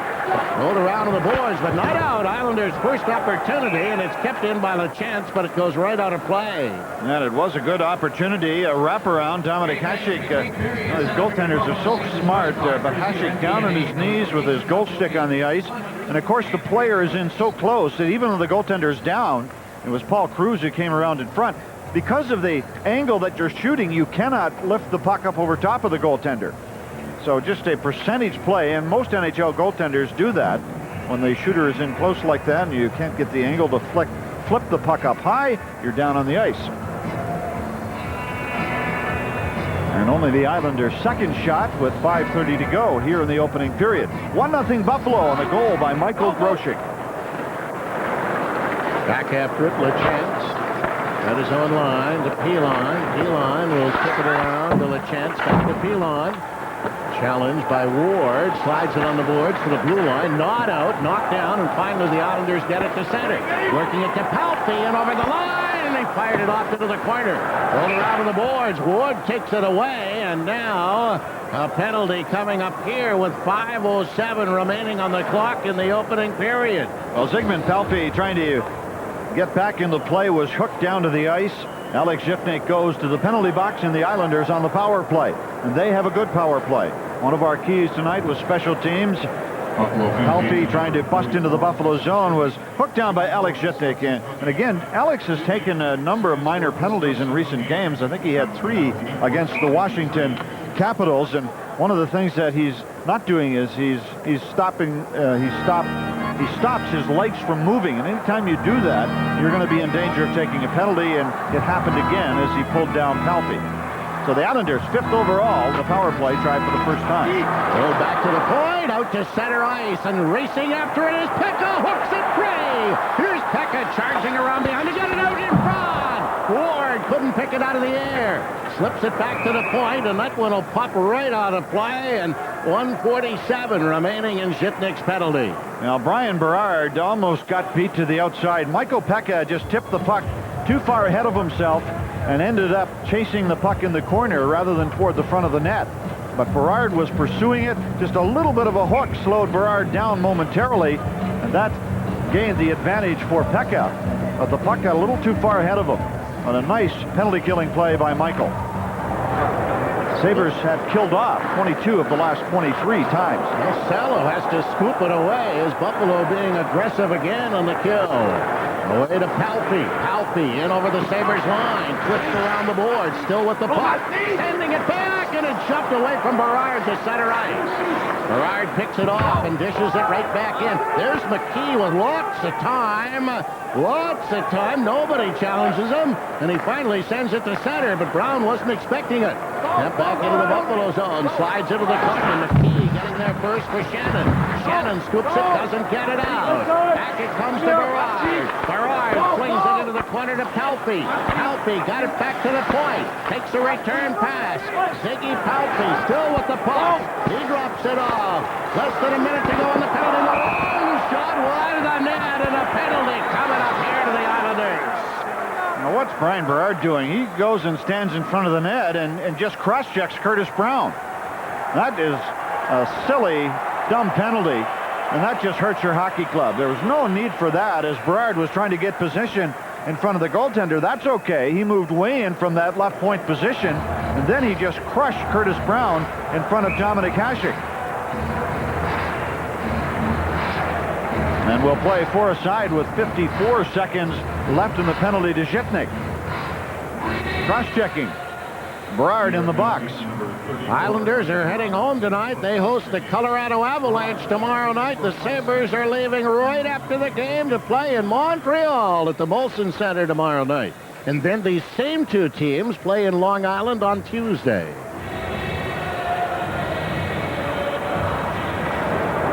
So Rasmussen hooks it free. It's worked out to center ice, but taken back by the Islanders to Daigneault. Daigneault slipping it to Sacco. Sacco challenged by Rasmussen. He put it right in the Buffalo bench. Rasmussen unloaded on Joe Sacco. And Sacco was tossed out. Now on, Sacco just ripped a slash at Rasmussen. And that one missed the attention of the referee. Sacco trying to get back at Rasmussen. Wilson lugs it in over the line with a shot that goes off the glass. Picked around to the boards. Rasmussen now bumping with Trotsky. Came out in front. Here's Shannon holding it in. Shannon got it in now to Grosek. Back to Shannon. He'll try to whip it in front. That's knocked out, and the Islanders help it down the ice. Hasek comes out to play it up for Chatan. Chatan leaving it back there. Buffalo now has the man advantage. Scooped across through the middle to Chatan again. Chatan breaks it in over the line. And it's smacked right back down the ice by the Islanders with less than a minute to go in the Berard penalty. Less than 3 remaining here in the first period. Buffalo a 1-0 lead. Away goes Sanderson. Sanderson slips in over the line, trying to leave it there, and falls to Woolley. Chopping it around behind the net. Adet sending it back to Woolley again. Here's Woolley leaving it for Adet. Got it in now to Sanderson. Sanderson twisting and turning, still with the puck. Trying to feed it in front. And the Sabres maintain possession to Sanderson once more. To Woolley. Sanderson lets it go. Salo makes the save. And kicked away, and the Islanders get a chance to dump it down the ice and do. Left for Woolley. Watched by LaPointe. 12 seconds remaining in the Island penalty. Sent away to center ice. Sanderson drifting it over the line again. Here's Sanderson looking for an open man. Still hanging on to the puck. Sanderson now will work it back in front, but it's stolen away by Pulpy. Coming up to center ice to Berard. Oh, shake from out of the net to check Berard. Coming out of the penalty box. Pulpy is checked from down. Oh, and Pulpy just called Chatan. Oh, my goodness, the gods of Olympus are still alive in the Marine Midland Arena. Rolled around on the boards again. Chipped out to center ice. Taken back by Wilson. Wilson is checked from behind. Hasek comes out, and he's going to hang on to it. And they're on their feet in Buffalo. The Sabres with a 1-0 lead. And Domink Hasek with his very best. Evel Knievel. See anything yet? No. Nothing at all. Wait, fish? Oh my gosh, it's back! McDonald's original Filet-O-Fish is back with a 33% bigger filet. Golden crisp, tender, and flaky. And only at one place. Did somebody say McDonald's? Hurry into McDonald's for the new, bigger, better Filet-O-Fish. Fish? Just 99 cents for a limited time only.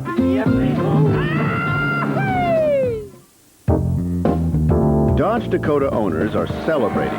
A recent J.D. Power & Associates study ranked Dakota most appealing compact pickup. But we believe this lease is pretty appealing too. How do you add lots more muscle without breaking a sweat? Get a Magnum V6 at no extra charge when you buy a Dodge Dakota. So come, bulk up. At the friendly Dodge dealer near you. Sabres up 1-0 here in the first period. Coming up in our first intermission, I'll be talking to the guy they call Bucko, Larry Playfair. Sabres inductee in the Hall of Fame. Also, we'll go back to Empire Studios, and Rick and Jim will have their analysis on this first period. Upstairs to you guys. 1:27 remaining in the period as Domink Hasek has everybody's hearts in their throats. Especially the coaches and managers and owners of this hockey team. Boy, don't do that, Domink. Brother. Thrill a minute. Here's Daw twisting it out to center and racing after it. Daw in over the line. He gets cut off by Palpy. Jammed into the corner. Daw's got it again. Tried to get it back to the point. Knocked out. Palpy swings it ahead. Through center ice. Korsky will dump it in. Hasek lost it in the corner.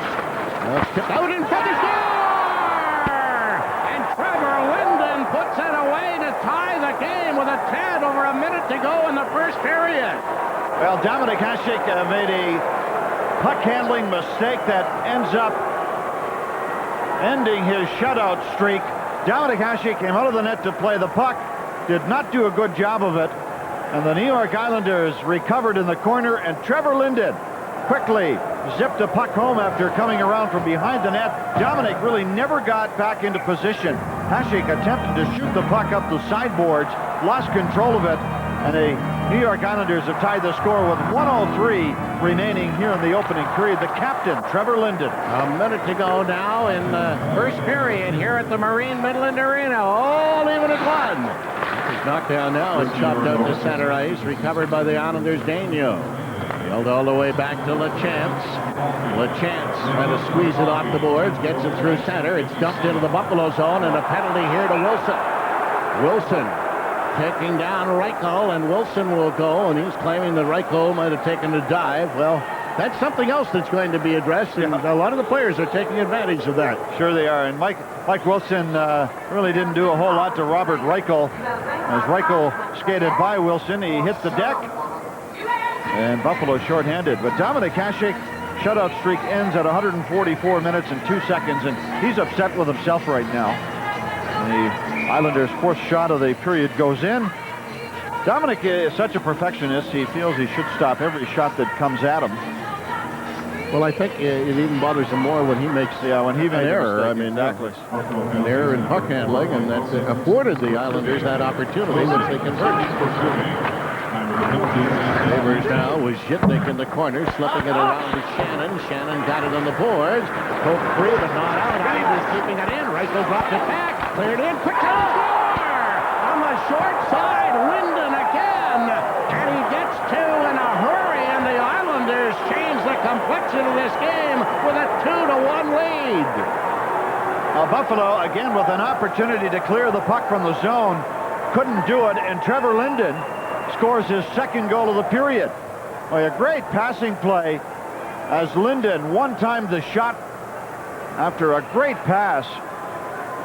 And the New York Islanders have gone into the lead with a power play goal. And the special teams, one of our keys tonight, clicks for New York here in the first period. Trevor Linden scoring his 10th and second of the game. Now at the center ice, LaPointe scooping it, trying to feed it ahead. Wilson runs into him. Here's McKee dropping it off in the corner. Sabres with an attempt to bring it out, and two to Wilson at center, chopping it into the Islander zone.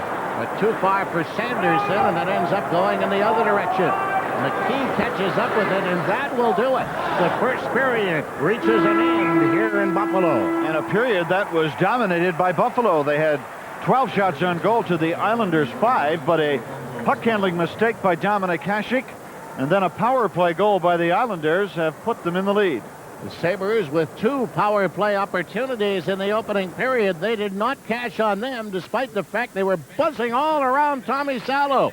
They did take the lead on Michael Groshek's goal, but a pair by the Islanders captain inside the Marine Midland Arena as the visitors in the lead.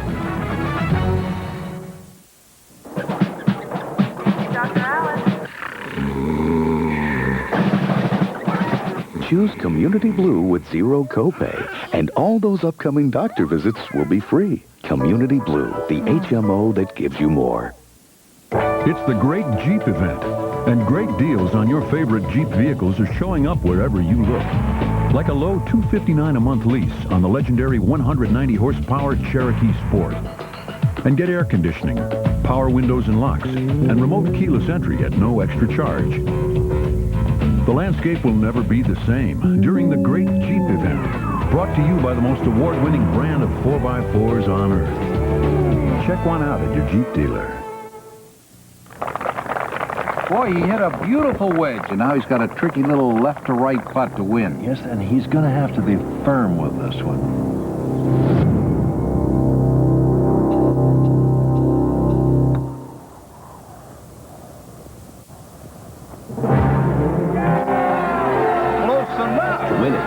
From the New York Lottery, all you need to do is be close. That's 5, 4, 3, or even 2 numbers. Take 5. 5 numbers to pick, just 2 numbers to win.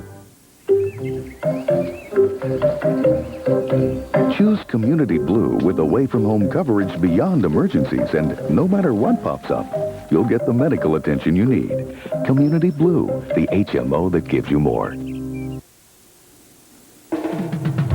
Sabres hockey is brought to you in part by McDonald's. Did somebody say McDonald's? Welcome back to the Marine Midland Arena, where the New York Islanders lead the Buffalo Sabres 2-1 after 1 period. And I'm here with the latest inductee into the Sabres Hall of Fame, Larry Playfair, and his son, Dennis. And first of all, let's talk to Larry. Dennis, we'll wait with you a little bit here, okay?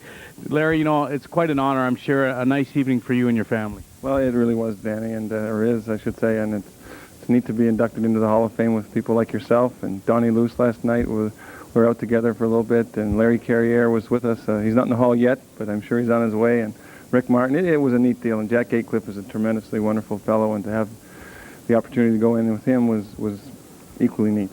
You know, one thing, when I look back on your career playing with you off and on the ice, your leadership was, you know, immense on the ice and in that room, too. And I have to ask you one question. What's your most memorable moment of that time? Man, there's a bunch of them, but I think probably the playoff series, we lost to the Islanders. There was a whole bunch of neat things that happened to our hockey club. We grew up and we gelled, and it was neat to have been a part of that.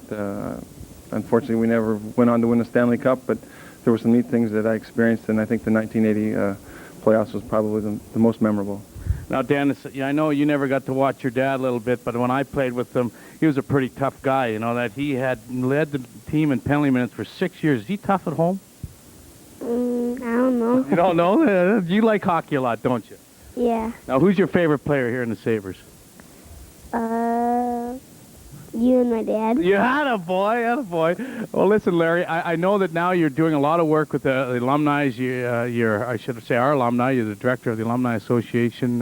Tell us a little bit about what your role is.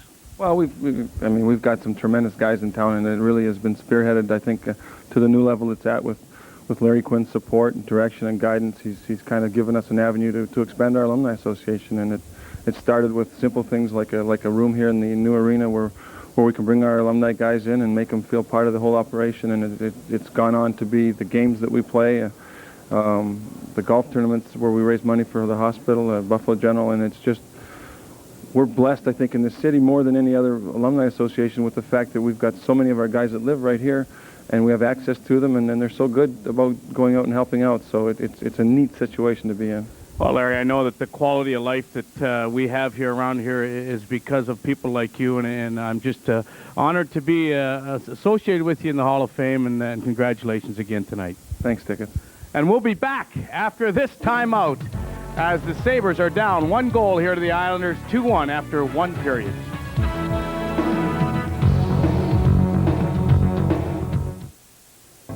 Go online with Empire at www.empiresports.com. Travel provided by U.S. Airways. U.S. Airways makes it easy to fly to Florida, offering flights to 20 Florida cities. City Mattress Big Bedding Special Purchase on Queen-Size Serta Perfect Sleeper Pillow Top Mattress Sets, Unique Beds and Sleepover Bunk Beds ends Monday. Without a new 98 Jimmy, you could let all the winter fun just slip by, or push a button and get the command of Jimmy's four-wheel drive system. 98 Jimmy, four-wheel anti-lock brakes, a go-anywhere attitude, and the button. Available push-button four-wheel drive to handle almost any driving condition. Drive it for $2.99 per month with a 36-month GMAC Smart Lease. 98 Jimmy, the sure-footed sport utility from GMC. See your Empire State GMC dealers today. Catch Sportsline with Paul McGuire Tuesdays live at 6:30. I can show you the world. Hold your breath, hold on tight, and take off on a fantastic, absolutely magical adventure. Walt Disney's World on Ice presents Aladdin. It's all the spectacle you could ever wish for, and more full of life than you could ever imagine. Aladdin. It's a whole new world on ice. Playing Marine Midland Arena for the first time ever, March 25th through 29th. Buy tickets now.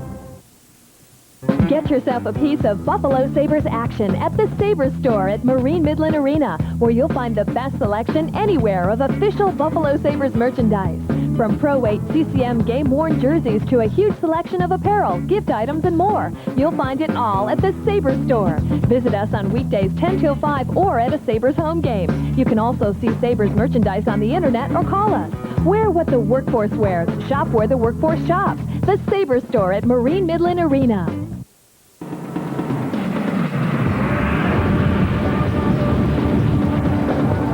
Good evening, I'm Mike DeGeorge, and this is an Empire Sports Report update. A late Friday night in the NHL with just two other games being played. Carolina playing at Phoenix at 9 and San Jose at Anaheim at 10:30. New Jersey Devils host the Rangers tomorrow afternoon, but they won't have Doug Gilmour for that game, and a few others too. The Devils' second leading scorer will undergo arthroscopic surgery on his right knee. Gilmour suffering the injury in last night's 1-1 tie with Boston. 34-year-old Gilmour expected to miss a week or two. American Hockey League tonight, Rochester on the road, playing at St. John, and they lead it right now 4-3 in the third. Syracuse at home, but on the road, but trailing Hamilton right now 2-0 after 1. Former Sabres goaltender Clint Malarchuk in the news tonight. Malarchuk, the new head coach of the IHL's Las Vegas Thunder. Malarchuk played in Buffalo from 88 to 92, and he'll replace Chris McSorley, who resigned as head coach. Well, it's that wild weekend for college basketball. Call it the two-step before the big dance. Conference tournaments being played out all across the country right now. At Madison Square Garden in New York, it's the Big East semifinals. And right now, the top seed UConn leading surprising Rutgers 46-34. That in the second half. The A-10 tourney in Philadelphia right now, semifinals there. George Washington and Temple 60-60. Second half there, too. Coming up on the full 30-minute edition of the Empire Sports Report, Syracuse playing in the semifinals tonight against St. John's at Madison Square Garden. We'll have those highlights. The high school playoffs continue. We'll have highlights from around the region, and we'll have post-game from tonight's Sabres and New York Islanders game. Remember, right after tonight's game, it's Hockey Hotline with Mike Robitaille and Brian Blessing. But for now, back to the arena and tonight's second period.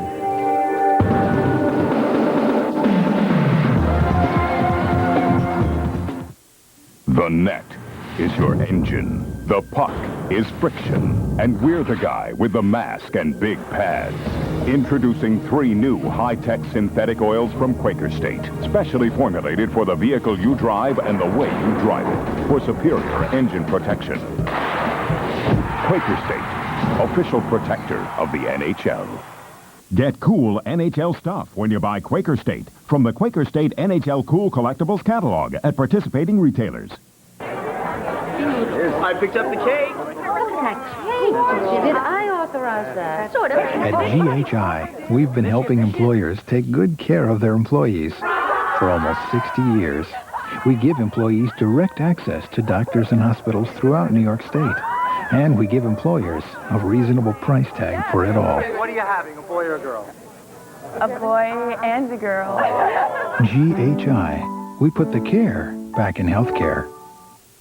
Hey kids, Sabretooth and City Mattress have teamed together for a special promotion. Stop into any Buffalo area City Mattress location and enter to win Sabretooth's bedroom, a complete twin-size bed and mattress decorated with Sabres merchandise. It's any Sabre fan's dream room. Enter in person before Friday, March 27th, 1998. No purchase necessary.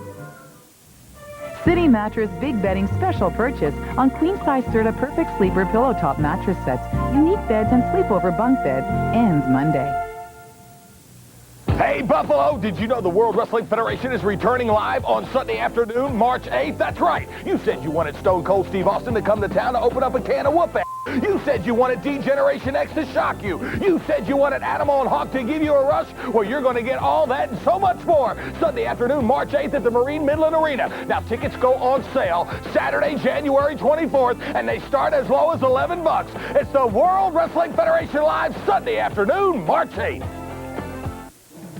Brother, how things can change. Buffalo looked as if it was going to chase the visitors right out of the city, but the Islanders come back to take the lead at the end of one here at the Marine Midland Arena. And I think that we also have found that Ziggy Palffy not only knows how to score goals, we knew that before, but boy, he knows how to play the game and set them up too, doesn't he? He made two great plays to set up both goals by Trevor Linden, and Palffy's that kind of a player. All of a sudden, he's becomes explosive after really not doing too much. But Buffalo opened the scoring. It was a great play by Matthew Barnaby, who skated the puck into the zone. Went right around behind the Islander net. Watch what happens. Watch the three Islander players. Everyone's keying on Matt Barnaby. Hey, watch out. Michael Groshek's in front of the net, and Groshek just slips it into the corner. That was 1-0 Buffalo early in the period. Here's an example. This is Palffy. Look at this play. As he passes the puck out to Trevor Linden after Dominic Hasek misplayed the puck, and Linden gunned the puck into the corner of the net. And then a power play. Mike Wilson was in the penalty box. How about this play as Palffy fakes the slap shot, feeds it over to Trevor Linden, and Linden just had enough room to beat Dominic Hasek on the short side. Witness the Discover Card scoring summary. Groshek, number 8 of the season. That was after the Sabres were unable to score in the power play, but it just had the Islanders on the run. Then Linden with his 9th and his 10th, and all of that happening in one heck of a hurry late in the period within 36 seconds to give the Islanders the lead they enjoy now. This is a copyrighted production of Niagara Frontier Hockey LP. Is intended solely for the private, non-commercial use of our audience. Any other use without the prior express written consent of Niagara Frontier Hockey LP is prohibited. The Islanders with a 2-1 lead. We are waiting for the second period to begin here at the Marine Midland Arena. People smile and tell me I'm the lucky one, and we've just begun. Think I'm gonna have a son. And in the morning when I rise, you bring a tear of joy to my eyes and tell me everything's gonna be alright. Aflac, insuring over 40 million people worldwide. Hi, I'm Danny Gare for M Wild, where you can save up to 50% on an incredible selection of clothing and accessories for men. I've hung up my old uniform and now I suit up for my new profession. At M Wild, the selection and service fit me to a T. Choose from such famous brands as Pierre Cardin, Nino Cerruti, Perry Ellis, Racket Club, and more. So take it from me, Danny Gare. M Wild will suit you too. M Wild, Buffalo's fashion outlet. Relationships offer certain advantages. He watches TV with me. So does the Marine Extra 3 account. She thinks all my jokes are funny. There are benefits to every relationship. He's got the greatest tools. Yeah, I want him back. Start one with Marine.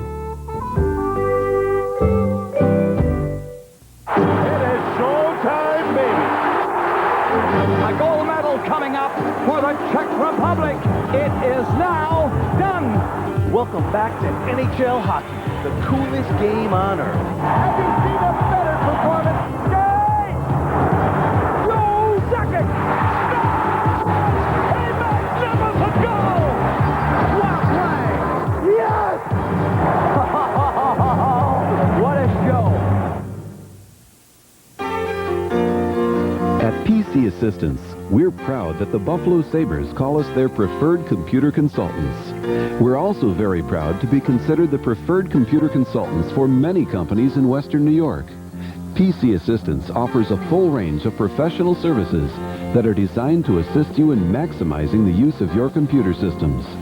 PC assistants can easily become the preferred computer consultants for your company, too. Sabres Hockey is brought to you in part by Budweiser, who salutes America's responsible drinkers. By Volkswagen. On the road of life, there are passengers and there are drivers. And by Tops. Tops never stops, saving you more.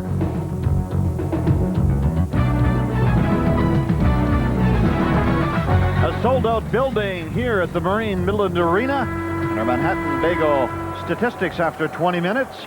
Buffalo with 12 shots on goal. The Islanders with 5. The Islanders won 15 faceoffs to Buffalo's 9.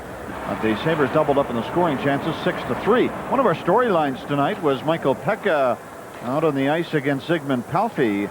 Actually, Pekka and Palffy were on the ice only a couple of times. But 8 shifts for Palffy, 6 for Pekka. Pekka had 1 shot, Palffy no shots. But Zygmunt Palffy, who is just a terrific player, made 2 wonderful plays to set up both goals by Linden. And to very quickly wipe out the Buffalo lead. Here's Palffy again, sending it in over the line. Little slide to the corner. Chorsky got it around behind the net. Kept in there by Linden. Got it back now to Palffy. Palffy took the long shot, and Hasek handles that. And Linden took a whack at him, and Brown wanted to have some words with Linden. And let's go down now to Danny Gare. Thanks, Rick. Talking with Don Lever, the associate coach, about that first period. He thought they played a pretty strong period, except for the last couple of minutes. He said they have to keep finishing their checks and plays and get the puck down low and work this defense. He feels that that's where their weaknesses are. Upstairs to you guys. Well, they certainly did work that Islander defense well in the opening period. Buffalo with 6 scoring chances, and that's half of their shots in the opening 20 minutes, and that's pretty good.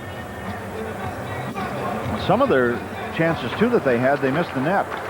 This one just slithers wide of the goal. Sent around behind the net now to Zhitnik. Zhitnik tried to pass. That hit a leg. Picked out of the air by the Islanders, but Shannon takes it back. Promptly gave it away, and over the line, Palffy gets hauled down. And a penalty here to Buffalo for hooking. Well, there are good penalties and bad ones, and that was a good one because Palffy would have had a breakaway on Hasek.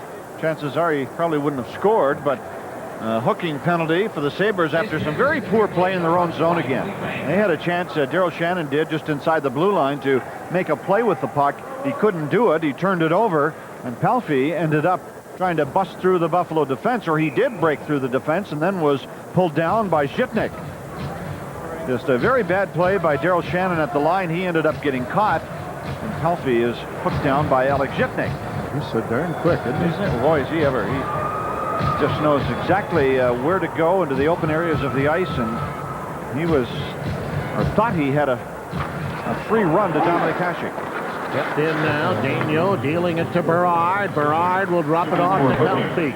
Palffy looking for Reichel in the corner. Instead, back to Berard. Took his shot. It went wide of the net. Palffy keeping it in. Back to the other side.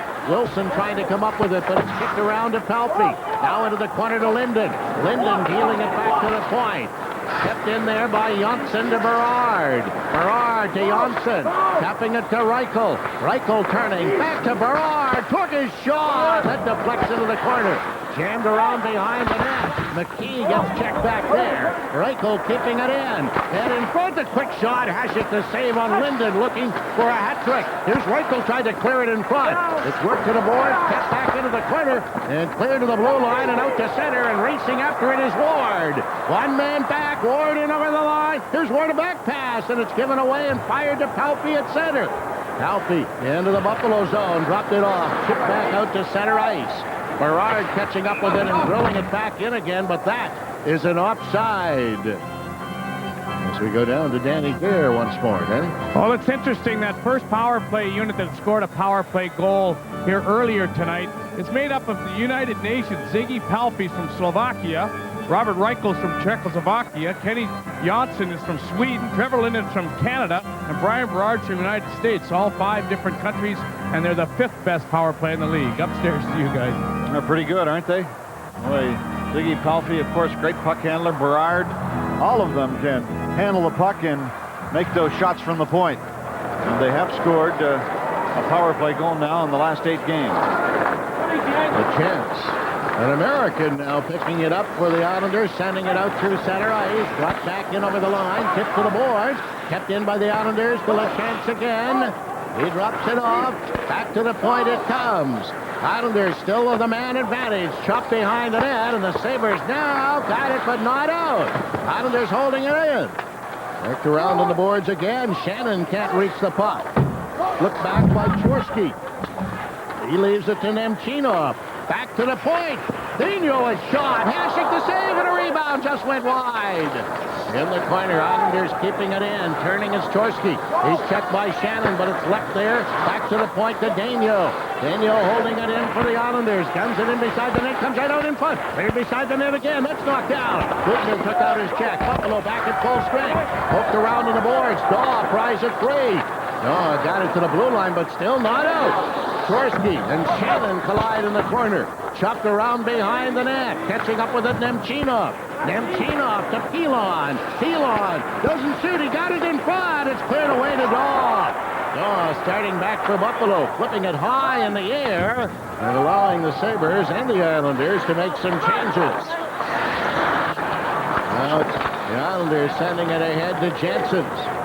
Janssens hustling away down the wing and over the line. He got dumped. It's sent around behind the net. Hasek tipped it on the board. Clear to the blue line, but not out. Rasmussen running into his check. He flipping it to the boards, but not out again. Sacco keeping it in. Now it comes to center ice for Barnaby. Barnaby ahead to Rasmussen, leaving it back there. He's getting ready to go. Hit the side of the net as he never got his shot away. Barnaby's down on the ice, and there is a penalty coming up here. 3 minutes, 35 seconds into the second period. Islanders have the lead by 1. For some people, shopping is something they want to do. For most, it's something they have to do. Tops knows you never have enough time or money. That's why Walter's checking your produce, people are baking your bread, meat guys are trimming the fat, and everybody's trimming prices. Heck, we'll even make dinner for you.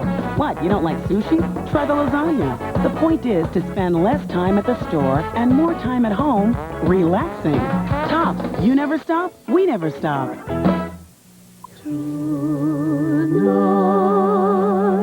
Tonight, the world is full of light, with suns and moons all over the place. Tonight, let's just be friends. Tonight, there's only you tonight.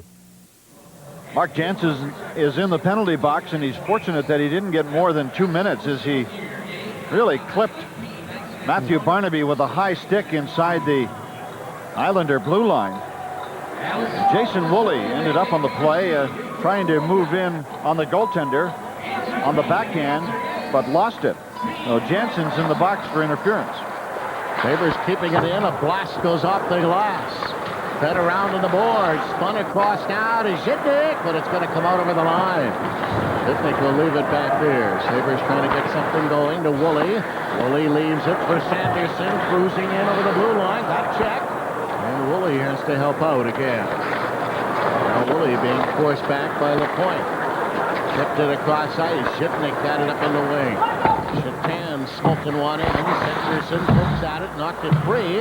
The Islanders will end up with the puck, and the point eases it down the ice. We talked about the Islander power play, which is 5th overall in the league. Their penalty killing is pretty darn good. They're 8th overall. Now the pass to Sanderson, getting it back to Zhitnik. Up to Sanderson again. Cruises in over the line, trying to work down low and does.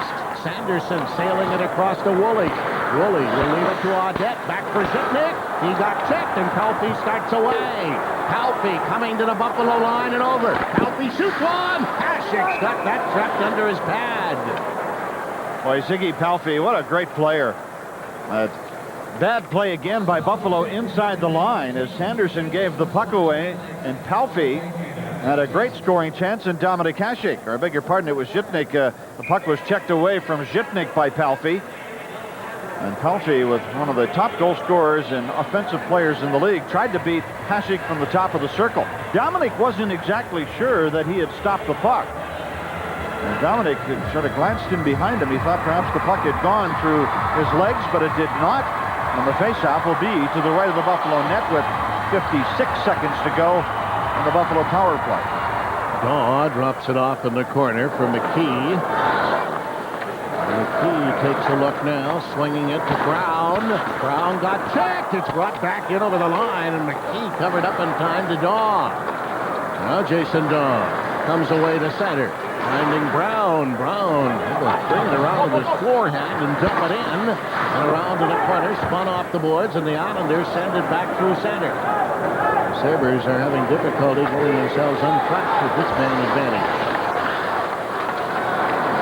Here's Woolley trying to correct that by slipping it to Brown. Brown into Islander territory. The Pekka drills a shot right on, and Salo hangs on to that, and Berard and Brown. Hey, say hello. Now available at the Sabres store, the authentic Czech Republic Olympic jerseys by Nike. Hasek, Schmelik, and even blank jerseys are available. They start at $95. Order now by calling 855-4140 or 188-GO-SABRE outside Buffalo, or you can stop down to the Sabres store at Marine Midland Arena. Monday to Friday, 10 until 5, and during all Sabres home games. That's a pretty popular jersey, not only here in Buffalo, but in other parts of the United States and the world. Of course, Dominik Hasek and the Czech Republic winning the gold medal at Nagano.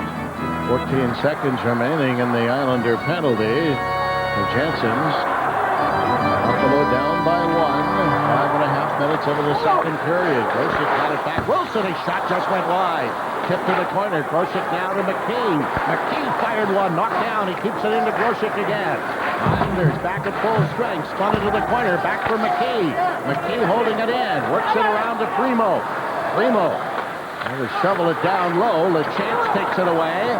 LeChance flipped it along the board. Sent to center ice, and it's cleared through the middle. There's Jensen's and Groshek collide. Right back in wide of the Islander net. Flip there. Primo trying to keep it in. Primo hooks it back along the wall again. Kept into Barnaby. Barnaby turning on his backhand. Here's Barnaby! Another penalty. This one to LaPointe for taking down Barnaby. Well, Matt Barnaby is having a strong game tonight here for Buffalo. He made a terrific play to set up Michael Groshek's opening goal of the game in the first period, and now he makes another big play as he carries the puck around in the zone like he owned it. And the Islanders ended up chasing him around, and finally LaPointe, who was hooking him and slashing him, knocked his skates out from underneath him. So an undisciplined penalty by LaPointe and another Buffalo power play.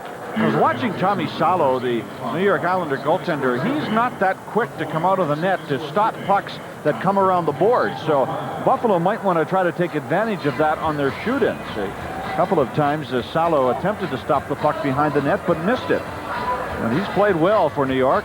5-3-1 in his last 9 starts. And of course, most of the world knows him as Tommy Salo. Just some of his closest friends know him as Tommy Ball. The Islanders slipping it down the ice now. It took you a period and a half to get that in. Now let's get warmed up.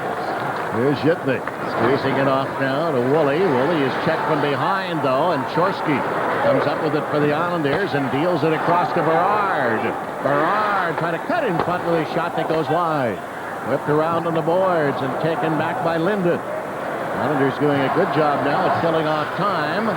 Swung as far as center ice, banked off the boards to Audette. Audette starting away. 1:20 left in the penalty. Audette tried to shovel it ahead, but he lost it. And back for Zhitnik. Clearing it in to Shatan. Shatan kept it in. Here is Salo out of the net. Got it around for Linden. And Linden finding an opening and sending it all the way down the ice.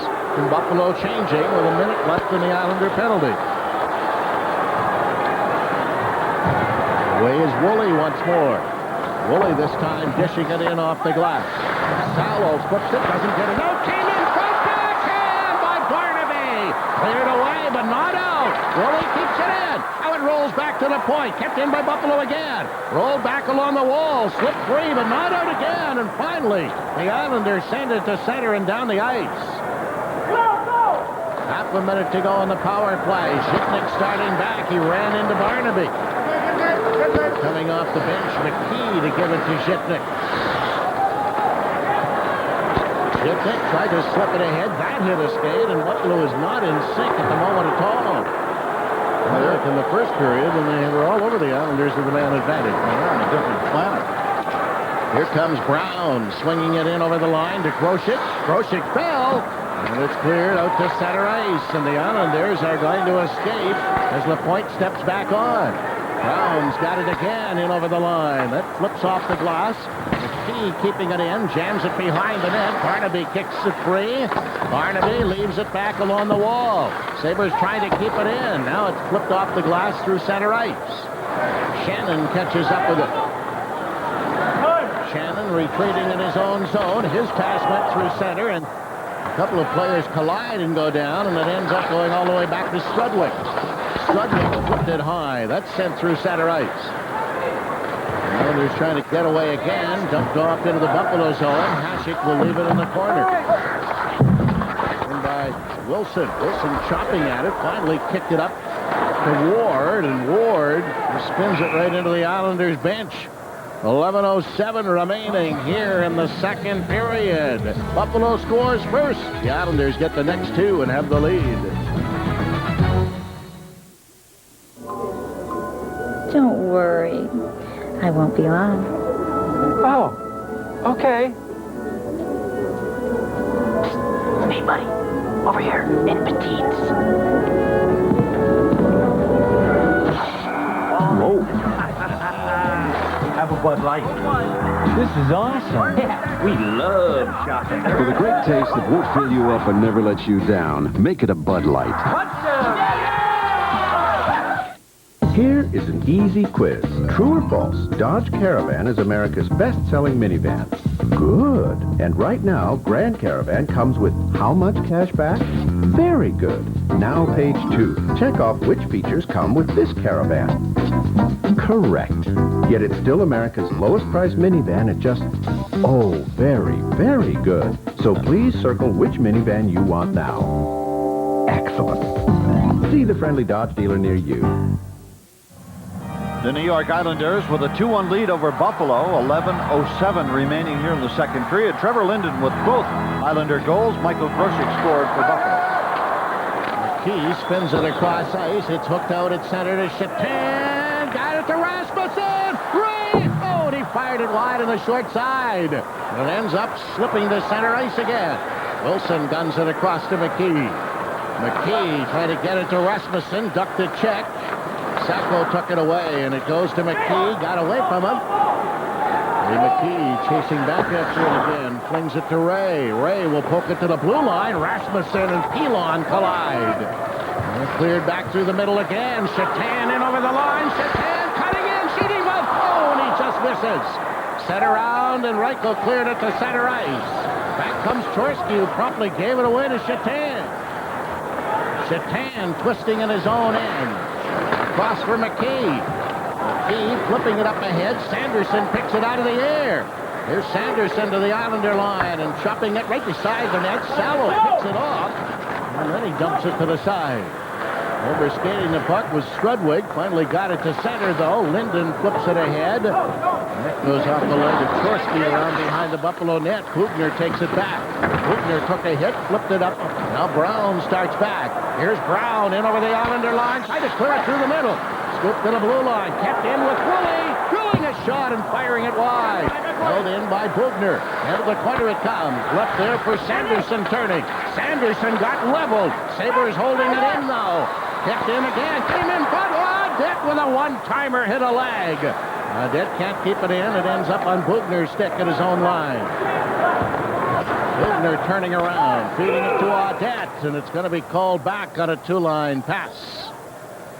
Next Sabres home game is next Thursday night, March 12th, here at the Marine Midland Arena. The San Jose Sharks, and boy, have the Sharks and the Sabres managed to build up a lot of animosity between two teams that only meet twice a year. Some good seats still available. By the way, this is student ID night.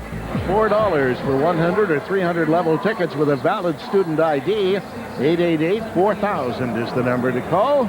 Sabres in San Jose next Thursday.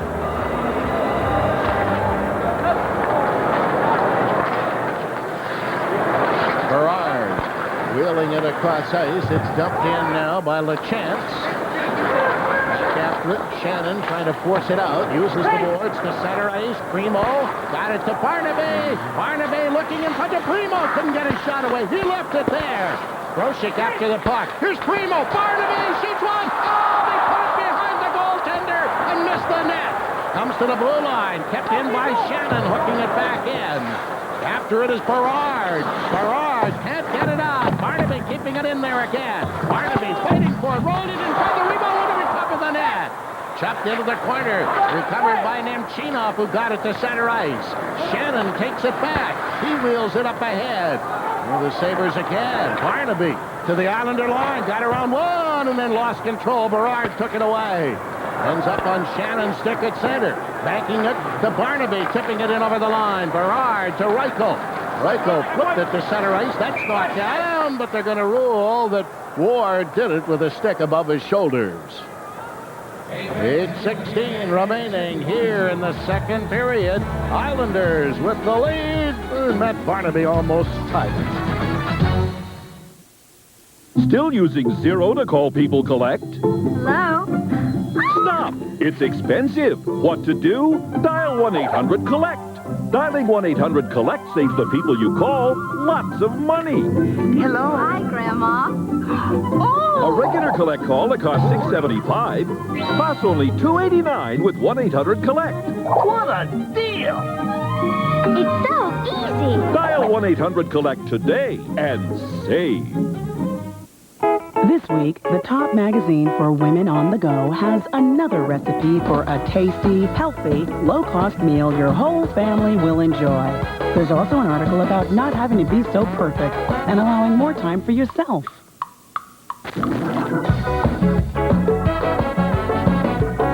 Okay, could I have the grilled chicken, red roasted potatoes, and the grilled eggplant, please? Tops, you never stop, we never stop.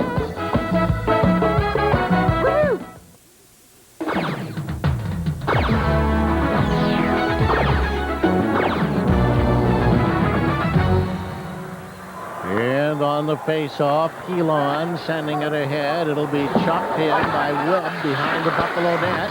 Gun, but it hit Webb again. Islanders Cruz keeping it in. He got squeezed out in the corner by Woolley around to Bugner. Bugner flipping it off the boards. Taken away to center, flipped through the middle. It didn't get to Sanderson. Islanders break it up, and Cruz dishes it back into LaPointe. LaPointe holding it in, leaves it there. Janssen a shot. Hasek makes the save. Hangs on to that as Webb let it go. Now Webb and Bugner. Here they go. Boogeyman and Webb want to get at each other. And that draws a whole lot of folks in there, including the men in stripes. Now, the New York Islanders, we know who they consider the Buffalo Sabres top line because Rich Pilon and Kenny Janssen are playing against Curtis Brown, Jeff Sanderson, and Donald Adet. Pilon and Janssen always play against the opposition's, or what they consider the opposition's top line. And just moments ago, Janssen made a great play to the front of the net, and Dominic Hasek made the outstanding save. This guy, Janssen, one of the most underrated players in the NHL, one of the best passers.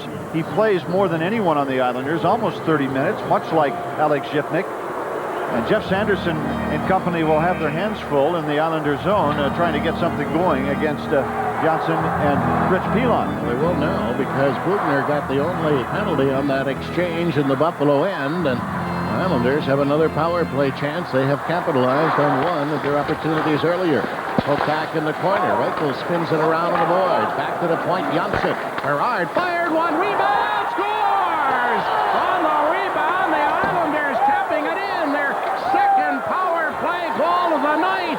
And the Islanders overcome a 1-0 deficit to take a 3-1 lead. Well, one of our keys tonight was special teams. The Islanders score their second power play goal, as Rick mentioned, and that began off a faceoff. The Islanders are not noted or a great faceoff team, but actually Buffalo won the draw on the play, but the Islanders double-teamed the Sabres in the corner, and the puck ended up on the stick of Brian Berard, who just gunned it to the front of the net. Domink Hasek made the save, and the rebound was tapped in, and the New York Islanders have gone up by 3-1. It was actually a deflection by Robert Reichel, and then Reichel backhanded his rebound past Domink Hasek.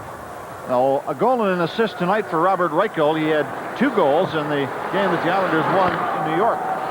Cruz and Ray just exchanged jabs. They're still yakking at each other. LeChance feeding it across ice. Here's Pilon off the boards and all the way down into the Buffalo end. And this will come back as soon as McKee catches up with it. And Ray and Cruz, they are chatting and they want to go. And here they go. Ray and Cruz. They did a lot of talking and said, let's get it on. And Ray hammered Cruz with a right. Cruz is having difficulty getting to his feet. Ray let a bomb go. They go again. And Ray tosses one in over the top, and it's over. Oh, that was a right hand that stunned Paul Cruz. And both players now going to the penalty box. And as Rick mentioned, they had been at each other from the start of this hockey game, and finally dropped the gloves just in front of the Islander bench. And both in the penalty box with 7:11 remaining here in the second period. And the Islanders in the lead by 3-1. Buffalo, what they must start to do against Rick Bowness's hockey club is get the puck in deep. Get the puck in the Islander zone and work the Islander defense. Rob Ray, his job is to try to stir things up. And boy, he certainly did that. He wrecked Cruz on the top of on the forehead or the top of the helmet. A tremendous right hand, a glancing blow. And Cruz had trouble getting back up to his feet. Well, they each get 5, and deservedly so. Islanders a 3-1 lead, 7:11 remaining in the second period. And Cruz is looking for some ice for his hand, and I imagine Rob Ray is as well, and indeed he is.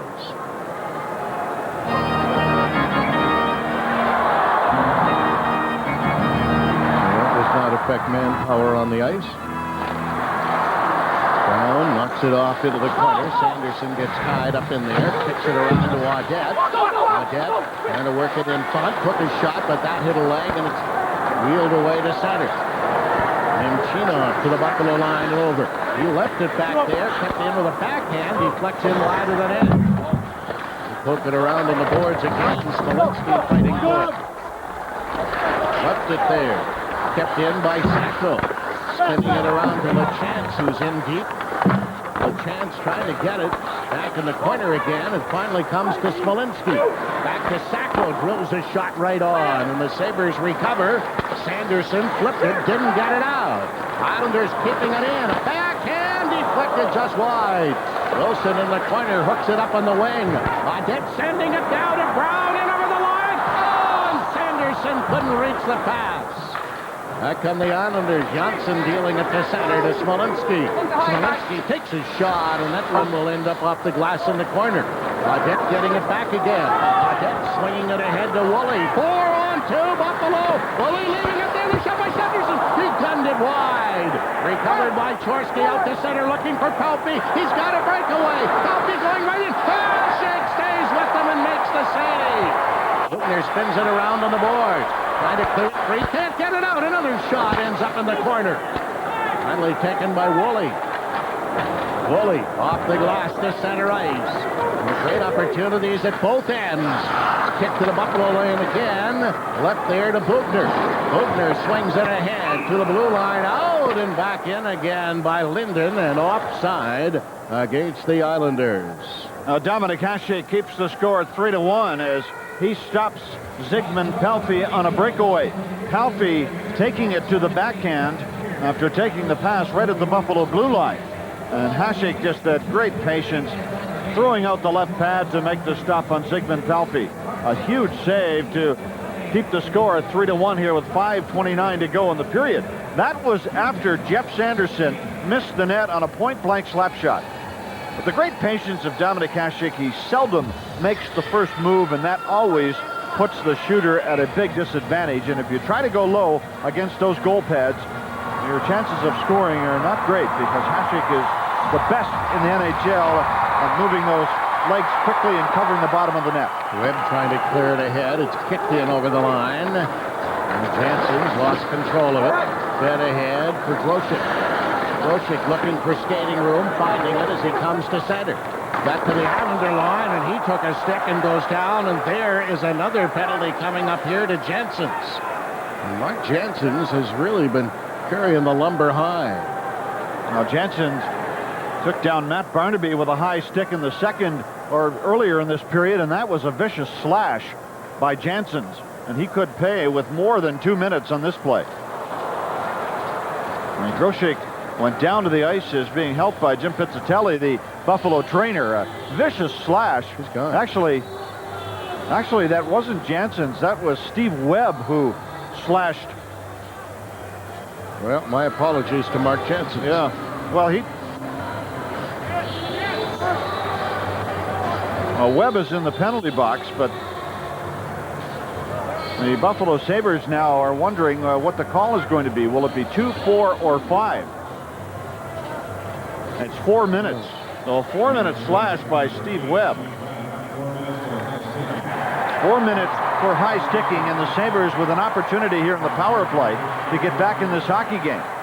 Actually, Jansen's got a stick up on Michael Groshek too, and it might have been the stick of Jansen's that cut him. Sure but did. he got high stick from the left and slashed from the right. They just straightened it out, now partner. they changed Jansen's it. has gone in, and Webb gets out of the penalty box. I don't know what Mark Jansen's is yelling about. He's the guy that high sticked him. Well, I don't know about you, but I'm taking my apology back. Yeah, I'll take mine too. Not up for that. Well, the Sabres now with a great opportunity to get back into this one again. Now, they've had trouble gaining the zone and setting up. And I think this is where the shoot-in is going to come in here. Up it comes to Sanderson, cutting away from Pilon. Gets in over the line to Audette.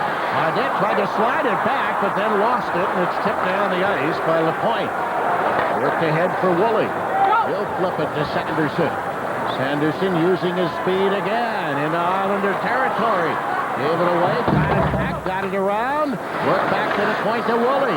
Woolley flipping one in front, but it's knocked down. And Janssen will bounce it down the ice.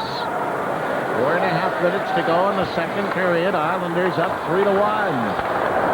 Over 3 minutes left in the double minor penalty to Sanderson from Pekka. In over the line, got it to Shatan. Shatan around behind the Islander net. Back it comes to Audette. He's spun it across ice. It's picked out of the air. Kept in by Sanderson. In around to Shatan. He slips it around on the boards, but the Islanders get there first and clear it away. Well, what a difference a period makes. In the opening period on the power play, the Sabres were shooting the puck. Now they're not. And now a pass by Pekka to Barnaby misses everybody, goes down the ice, and this is icing Buffalo. Now they've got to get a hold of themselves, regain their composure here, as they have managed only 3 shots on goal here in the second period. And so far none in this power play. 2:41 to go, and the penalty to Jansen's. Lindy Ruff behind that Buffalo bench is showing a little emotion. The face-off will be to the left of Domink Hasek. What they need to do is get back to getting the puck back to the point man and just firing it toward the front of the net. And guys like Barnaby, Curtis Brown, they're on the ice now along with Michael Pekka. Now the Sabres, have they called a timeout? And the referee, Michael Pekka, went over to have a word with the referee. And I believe the Sabres have called timeout. Yeah, the referee is Mike Lego. I think he's supposed to indicate that, but that's exactly what has happened. I think that's a good move. I think Lindy is just going to try to settle his hockey club down here. They've just totally, the wheels have come off in this second period. And just nothing is working. And the purpose of this is to just settle the team down and say, look, let's just get back to basics. You still have 2 minutes and 41 seconds to go in this power play. And the Islanders, I mentioned this earlier, how well they have have performed on special teams this year. Their power play among the, top 5. They're 5th overall coming into tonight. And they've scored 2 here this evening. And their penalty killing is 8th overall. The Islanders are battling for their very playoff lives coming into tonight's action. They are 8 points out of a playoff spot, but they do have 2 games in hand on the team that holds that spot, Ottawa. Zygmunt Palffy on the ice now, along with Trevor Linden. Palffy with 2 shorthanded goals this season. The Islanders winning the draw. Pilon, a long shot that ends up in the corner. Taken away by Zhytnik. He's out on a point. McKee on the other. Zhytnik swinging it to McKee. To the Islander line, ripping it in. Salo slowed it down, but Grosek keeps it in. Got it around behind the net. Barnaby after the puck. Got it back to the point. It's chipped free in front of the net. Hit a leg. And is sent back down into the Buffalo end. Hasek all the way to Brown at center ice. Touch pass to Barnaby. Back for Brown. Brown in over the line. Trying to work down low. Left it to Barnaby. To Zhytnik to Barnaby again. 2 minutes left in the penalty. Zhytnik a shot. Rebound to McKee. He took a shot. Rebound again. Salo the save. And he hangs onto it. And Barnaby got flattened beside the net. Yeah, but that time, Buffalo with some good puck movement. And then they got the puck to the front. I think the Islanders, though, have changed up their penalty killing here in the second. They're forcing Buffalo much more than they did in the opening period, and that has resulted in some pretty good penalty killing. But this time they rely on their goaltender, Tommy Salo, to come up with a big stop. And the score stays 3-1 Islanders. 3:04 to go in the period and 1:54 left in the Buffalo power play. So it's Shatan, Pekka, and Daw up front with Zhytnik and Woolley on the points. In the draw back across to Woolley. Took his shot. That'll deflect and go to Zhytnik. He dumps it off along the boards. It's intercepted, and here come the Islanders again. A chance now for LaPointe. Took his shot. Hasek the save and a penalty coming up to Buffalo.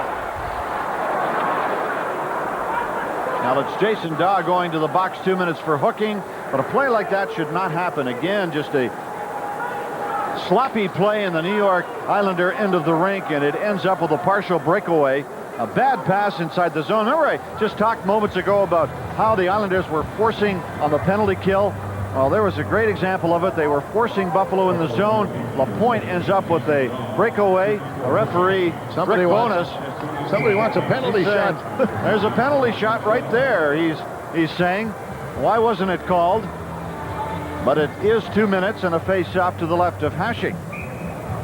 Now with 1:37 to go in the Buffalo, or in the Islander penalty. But a nice play by LaPointe. Boy, he fought his way all the way into the zone, and Jason Daw really didn't do a whole lot to him except try to upset him, but I give LaPointe credit. Because of his hard work, he caused the referee to make the call. So each team a man short here in the latter stages of the second period. Islanders Johnson keeping it in by jamming it to the corner. McKee swings it around behind the net. Sabres will come up with it again. Flipped around on the boards. And worked out to center ice. Pekka got cut off at the pass by Johnson. And Johnson turning in his own end. Swings it on the wing. That'll come to center. And Shatan knocked down Palffy, and again the Islanders were looking for a penalty. Linden keeping it in the Buffalo end. Linden sending it back to Johnson again. He forces it to the corner. McKee taking it away. And Jay McKee trying to get to center ice, and does. In over the Islander line. McKee going to the corner around behind the net, leaving it to Shatan. Shatan out in front. Shannon fired it wide. It may have deflected. Sent around to the boards. Brought right back by Gagnon. His pass through the middle is recovered by Buffalo on a delayed offside. Shannon for Sanderson. Sanderson darts away. Heading the Islander line and over. Here's Sanderson shooting one. Salo the save. Recovered by the Islanders and fed ahead. Back is Nemchinov. Nemchinov in over the line. Wilson slows him down. Nemchinov sends it behind the net. Wilson staying with him. Poke free out in front. Kept in by the Islanders. Back to LaChance with a shot, and that one's going to end up in the crowd. Islanders with a 2-goal lead. Bet you Bud Light my friend here can beat you. Yeah, right. Okay, pal, you're on.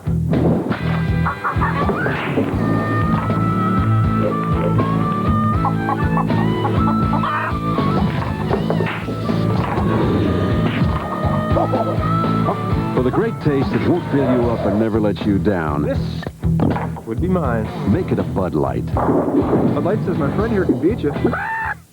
Yeah, I know about performance. You need the right technology. You need the right equipment. You need reliability. You need the right gasoline. And you need the right skills. You need to trim the bushes. Citgo says go.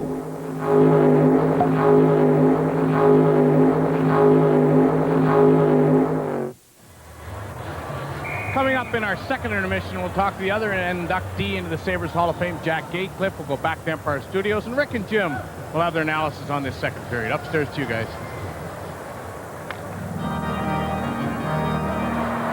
1:22 remaining here in the second period. The Islanders, 2 goals from Trevor Linden, 1 from Robert Reichel, lead 3-1. Groshek with the Sabres goal. Oh boy. Pekka just got hooked right off his feet. Now he comes up with the puck again. And can't get away at center ice. Linden to Palpy. Palpy cutting in for the shot. Hasek the save. And he robs Ziggy Palpy the second time in the period. Zhitnik scoops it along the wall. Taken back by Linden. Oh, he almost lost it in front of his own net. Now he's spinning around back to Berard. Berard starting out. Getting it to Palpy. Palpy clearing it through center ice in over the Buffalo line. Zhitnik bothered by Reichel, but got it around behind the goal. And it's smacked by the linesman and down the ice. This is getting a little bit ridiculous now. Berard just mugged. He did. I mean, he literally mugged Jason Daw as the puck flew around the boards, and no penalty called. No penalty called in the Pekka incident when he was hooked down and Pekka slashed back. Well, I have to think that the referee didn't see those. You would think so. I mean, let's hope he didn't. Yeah. Hey, we'd like to send special congratulations to Nick and Kitty. He just got engaged. They are Sabre employees and enjoying the game here tonight.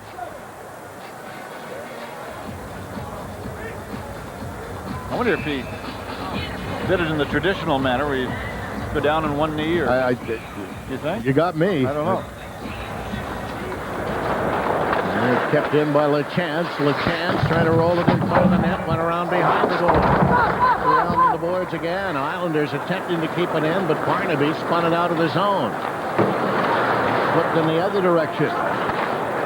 Sacco clearing it back in over the line. Racing in there after it, Nemchinov. He gets taken off the puck. And Shannon works it to Barnaby.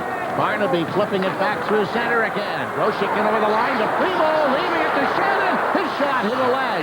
Shannon keeping it in again. Groshek can't get it. Hooked off the boards. It goes to center ice to end the period. That was one of the poorest periods the Buffalo Sabres have had in some time, as they managed 6 shots on goal, but overall just did not turn in a good performance, and the Islanders have the lead. Sabres trying to tie their all-time unbeaten record at 14 games tonight. But they've allowed themselves a lot of work to do in the third period. Down by a pair of goals to the visiting New York Islanders.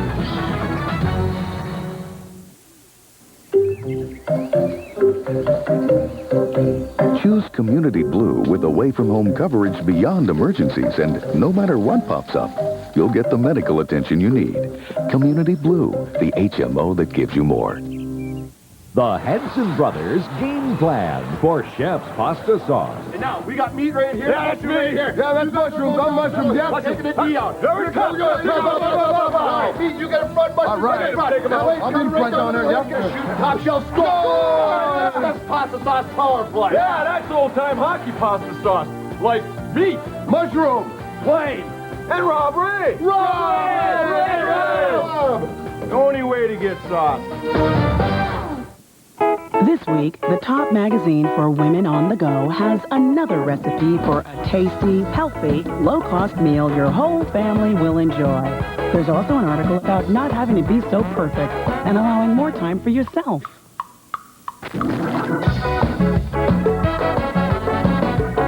Okay, could I have the grilled chicken, red roasted potatoes, and the grilled eggplant, please? Tops, you never stop, we never stop.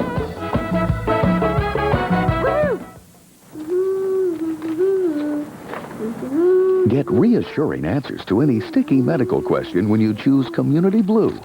Oh, no. With the free 24-hour nurse helpline, Community Blue, the HMO that gives you more. Welcome back to the Marine Midland Arena, where the Islanders lead the Sabres 3-1, and my intermission guest here in the second intermission is Jack Gatecliff. And Jack, you are the other inductee tonight. We had Larry on earlier in the first intermission, and 50 years of journalism is quite a long time. I was looking through some of your accomplishments, National Hockey League Hall of Fame, St. Catharines Sportsman of the Year, the Canadian and Ontario Lacrosse Halls of Fame, some great accomplishments throughout the years. Well, it's been a great life. After I stopped playing myself, I got into writing for the newspaper and writing columns, and I've enjoyed every minute of it. It doesn't seem like 50 years. It seems like 5 weeks, maybe. Yeah. Jack, you know, you followed our team many times.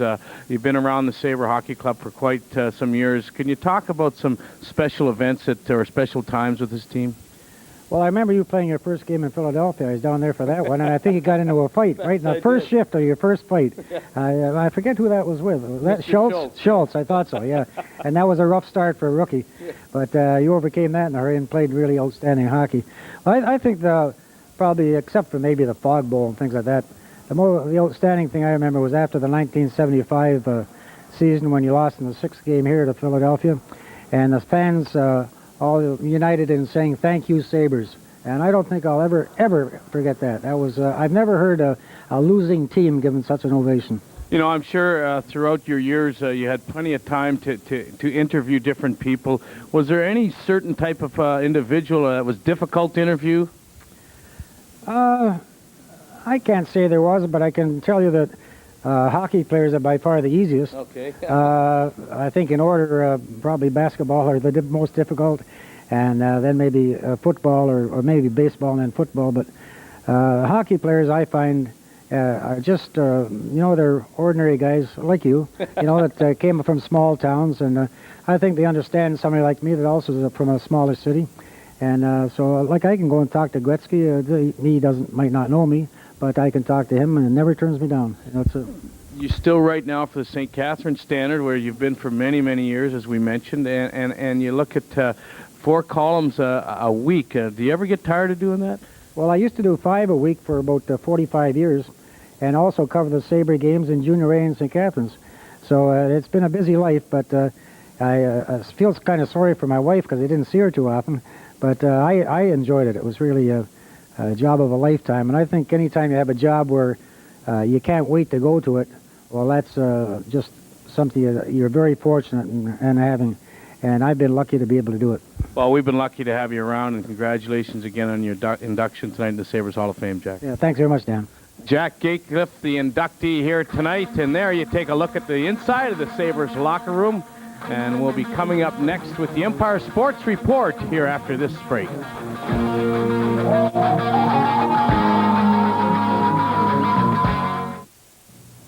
It's the Great Jeep event, and great deals on your favorite Jeep vehicles are showing up wherever you look. Like a low $339 a month lease rate on the rugged Go Anywhere Grand Cherokee Laredo. Or choose 4.8% financing. And check out our latest 4x4 of the year, Grand Cherokee 5.9 Limited. The landscape will never be the same during the Great Jeep event, brought to you by the most award-winning brand of 4x4s on Earth. Check one out at your Jeep dealer. Well, my Discover card statement reads like a wish list. What? Toys. I like toys. I love pinball machines. This will improve my golf game. It is unbelievable to me how fortunate I've been in my life, and I can't ask for anything more. The best thing you can do with your Discover card cashback bonus is give it straight to the Make-A-Wish Foundation. That's what I do. It pays to Discover. Call 1-800-IT-PAYS-TO. Accepted where you see the nervous sign. City Mattress Big Bedding Special Purchase on queen-size Serta Perfect Sleeper Pillow Top mattress sets, unique beds and sleepover bunk beds ends Monday.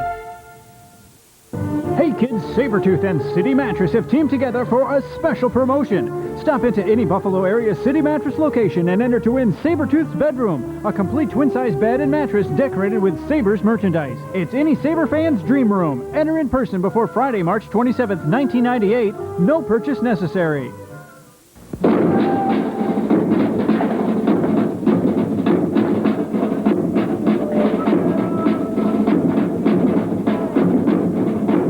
For 300 years, these men and these horses trained for war.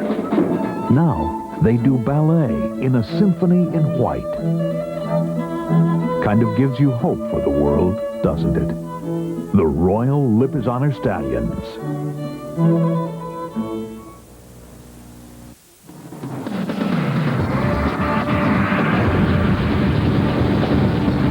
Good evening, I'm Mike DeGeorge, and this is an Empire Sports Report update. Just two other games in the NHL tonight. Carolina Hurricanes beginning tonight 5 points out of a playoff spot.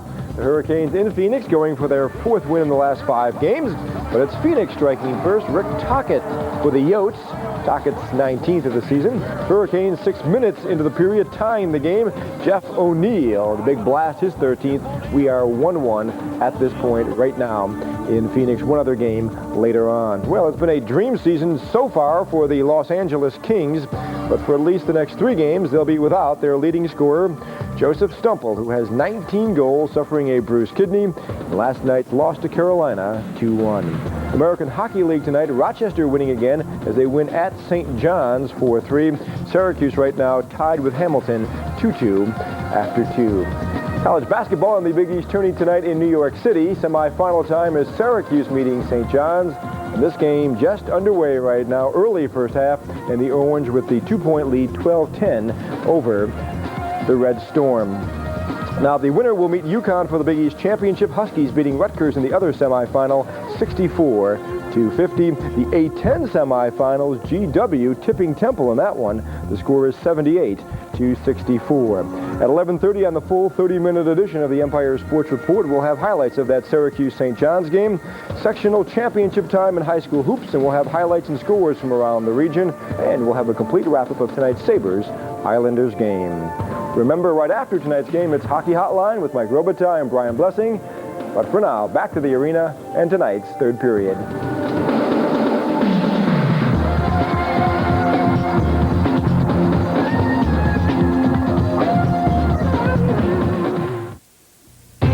Without a new 98 Jimmy, you could let all the winter fun just slip by, or push a button and get the command of Jimmy's 4-wheel drive system. 98 Jimmy, 4-wheel anti-lock brakes, a go-anywhere attitude, and the button. Available push-button 4-wheel drive to handle almost any driving condition. Drive it for $2.99 per month with a 36-month GMAC Smart Lease. 98 Jimmy, the sure-footed sport utility from GMC. See your Empire State GMC dealers today. Gordon is way behind. Stick a fork in Jeff. He's done. What is he thinking? Holy baloo! That's gotta hurt. What could possess a man to drive like that? Gotcha. He's making his move backward. Gordon wins. We gotta get him a cup holder. Pepsi, Generation Next. Introducing a whole new look for Pepsi. All new look, same great taste. Pepsi, Generation Next. The Bandits are back.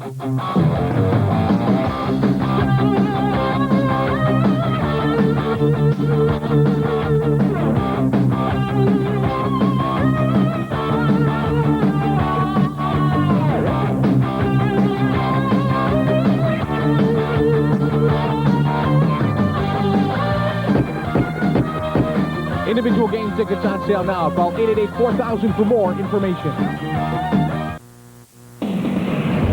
The best coverage of the hottest stories in sports. Complete highlights of all the breaking games across the nation. The most up-to-date scores. Forget the news. For your first look at the day in sports, this is the Empire Sports Report with host Mike DeGeorge.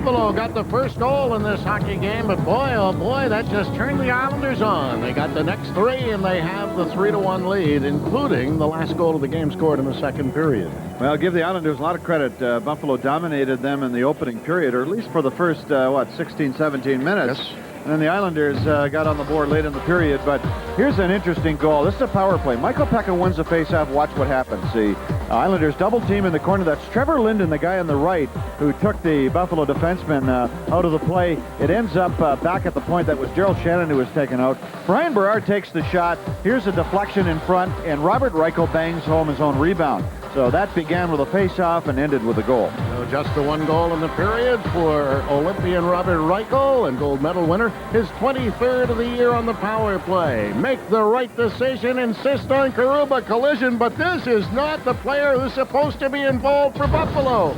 Dominic Hasek, seeing Brian Berard coming out of the penalty box, said, "You're not going to get a breakaway on me," and he darted out in the first period to take Berard out of the play and foil the scoring opportunity. I was named after the sound of a goal being scored. Kachuk. Last season, goalies heard my name 52 times. Could have been more, but I spent over 200 minutes in the penalty box. That's the way I play, hard and fast. Like NHL Breakaway 98, with rumble pack checking, high-powered goal scoring, and the best graphics on ice. NHL Breakaway 98. Looks like we got a new leader of the pack. Acclaim Sports. Sweat the details.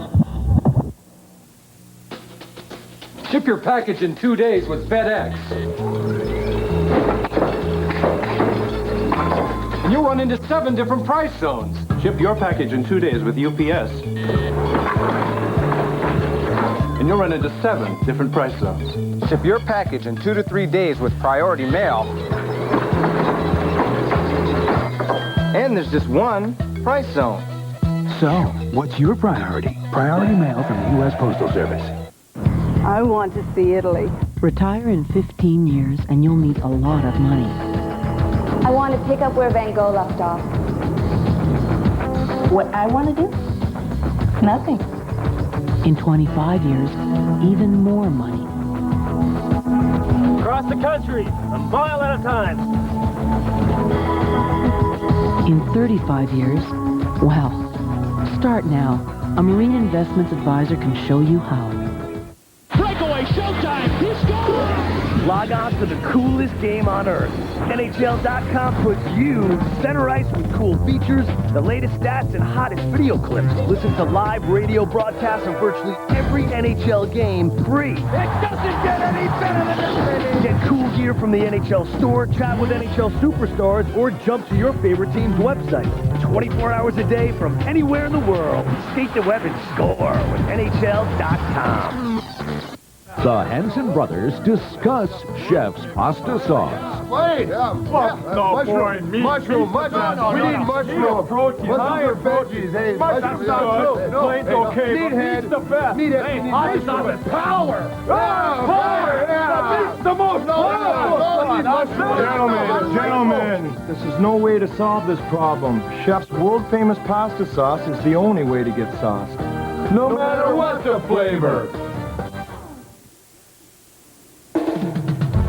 Sabres Hockey is brought to you in part by your local Chevrolet dealers. By the Discover Card, proud partner of the Smithsonian's 150th anniversary. And by Pepsi, Generation Next.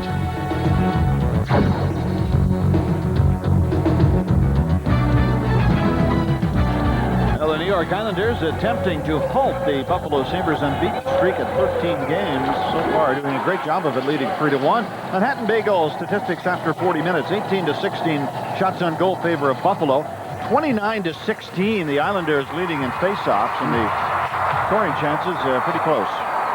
And the first face-off of the third period ends up back on Zhipnik's stick to Shannon. Shannon up on the boards, but it went behind Brown, missed everybody, and this will end up back in the Buffalo end. We mentioned the face-offs overwhelmingly in favor of the New York Islanders, and one of the reasons they brought Mark Janssens over from Calgary was for that simple fact, to win face-offs. And boy, has he ever done his job tonight for the New York Islanders. He's 13-0 on face-offs. And he's a big, strong guy with good timing and quick hands, and when you have that type of a combination, you're going to win your share of face-offs. And those face-offs so important because you gain possession of the puck. You don't have to chase the puck around. It's like ball possession in football. Islanders keeping it into the point. The long shot. Hasek the save. Shovels it into the corner to Sanderson. Sanderson dropped it off and races after it again. He gets checked, left it to Brown. Brown kicking it free for Zhitnik.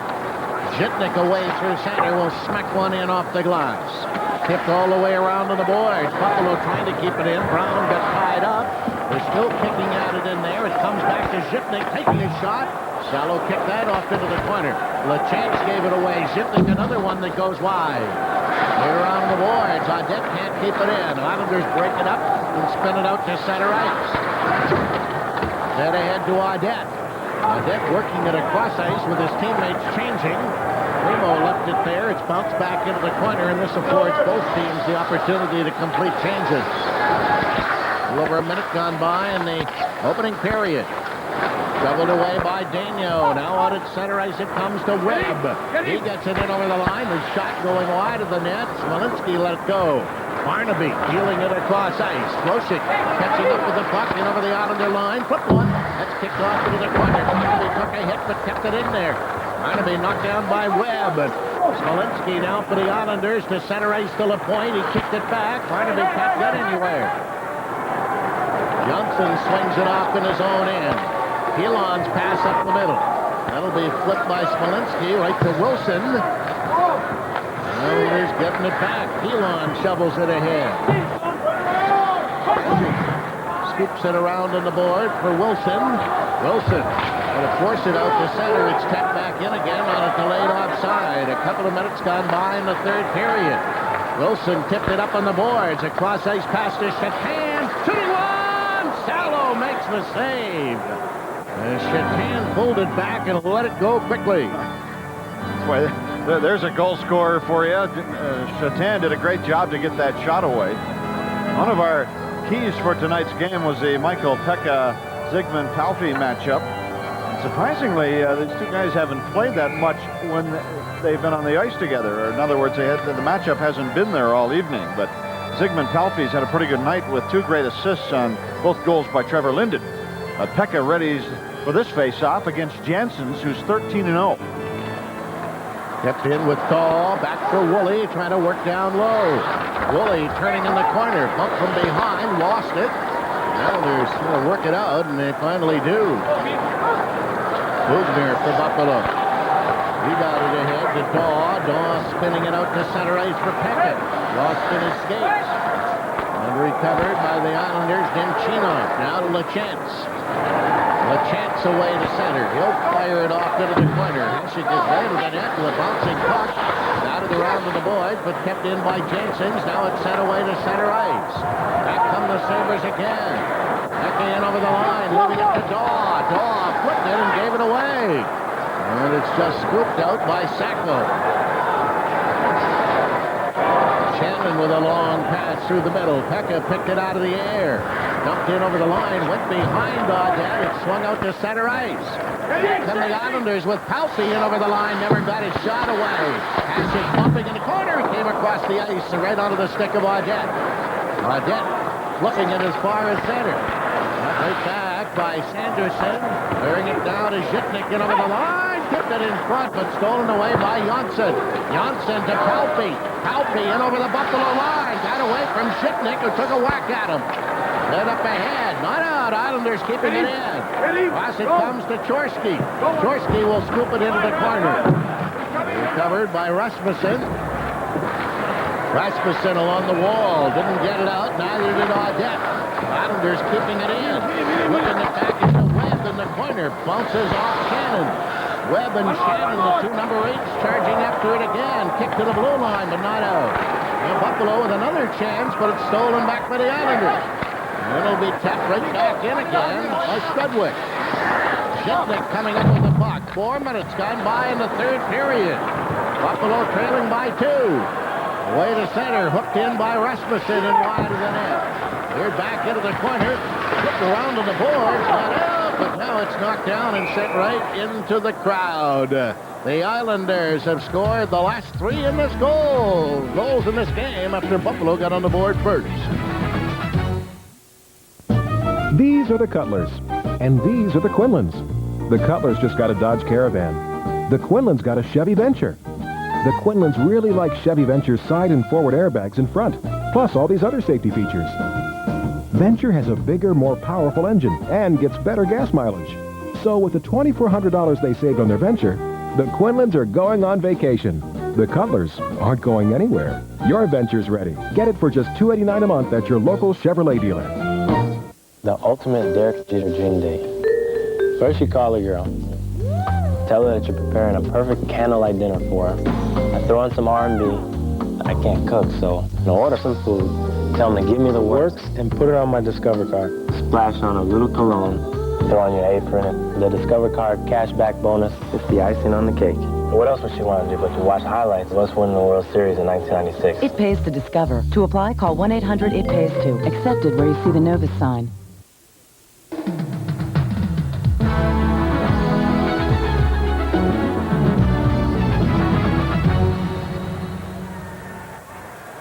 On the face-off, inside the Islander line. Long shot by McKee, way wide. Wilson keeps it in by tucking it into Primo. Primo trying to leave it there to Barnaby. Islanders will get it back, though, and it's Sacco to send it to center ice. Reichel got stopped in his tracks. Sacco carrying on. Here's Sacco taking a shot, deflected around behind the net. Reichel knocks it free. Cleared right to front again. Now sent across ice and brought back by Barnaby. Barnaby to the Islander line. Got it in over the line. Barnaby trying to flip it in front. It's kicked away. And it ends up sliding off to safety. Whipped across ice by Reichel again. And Reichel steals it right back and can't get anywhere. But here comes Berard in over the line. Took his shot. Didn't get through. Berard after it again. Leaves it in behind the net. Islanders with a chance right out in front. And the shot went wide as Reichel let it go. Reichel recovers the puck again. Back to the point. A long shot takes the glass. Wilson feeding it around on the boards. It's poked but not out. Islanders keeping it in. Head back behind the Buffalo net. Left for Reichel once more. Reichel looking out in front. A shot right on the rebound. And Hasek will hang on to it.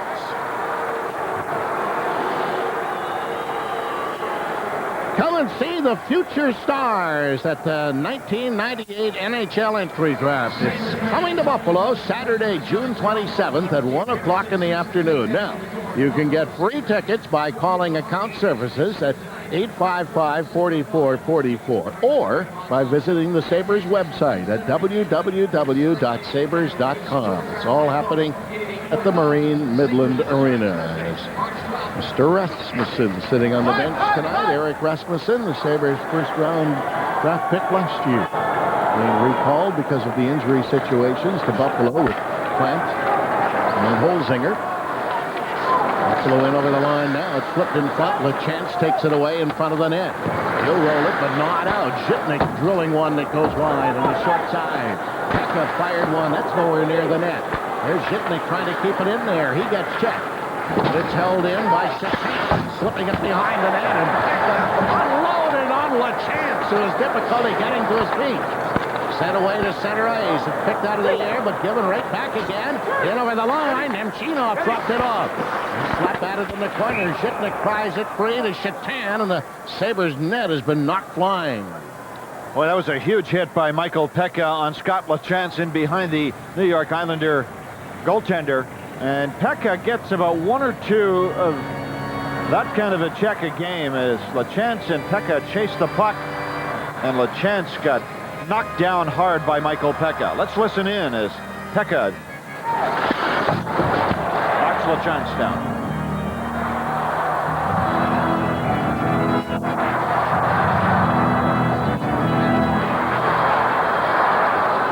Now the puck rolled back inside the Islander line. 6.5 minutes gone by here in the third period. Sanderson will leave it to Pugner, over to Woolley. Woolley flipped it ahead, but it was picked out of the air by Janssens to center. Janssens carries on again, spears one in wide of Hasek. Hasek helping it around to Pugner, got it on the boards, flipped free out at center ice. Audette trying to catch up with the puck. He guns it off into the corner. Brown got taken out of the play. It's shoveled around on the boards, kept in at least momentarily by Buffalo as Sanderson picked it out of the air. Islanders get it back again. Webb can't get it out, and finally Nemchinov does. Sanderson fends off a slash and comes right back for Buffalo. Sanderson left it there, but it's knocked away. Now Audette trying to keep it in, and does. He cleared it in front. Taken back by the Islanders. Daniel tapped around behind the net. Now it's right through the goal crease again. Kept in there with Sanderson.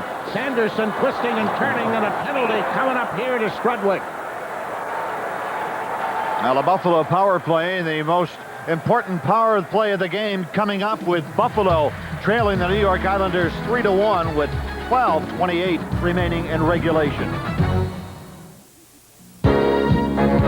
Introducing a whole new look for Pepsi.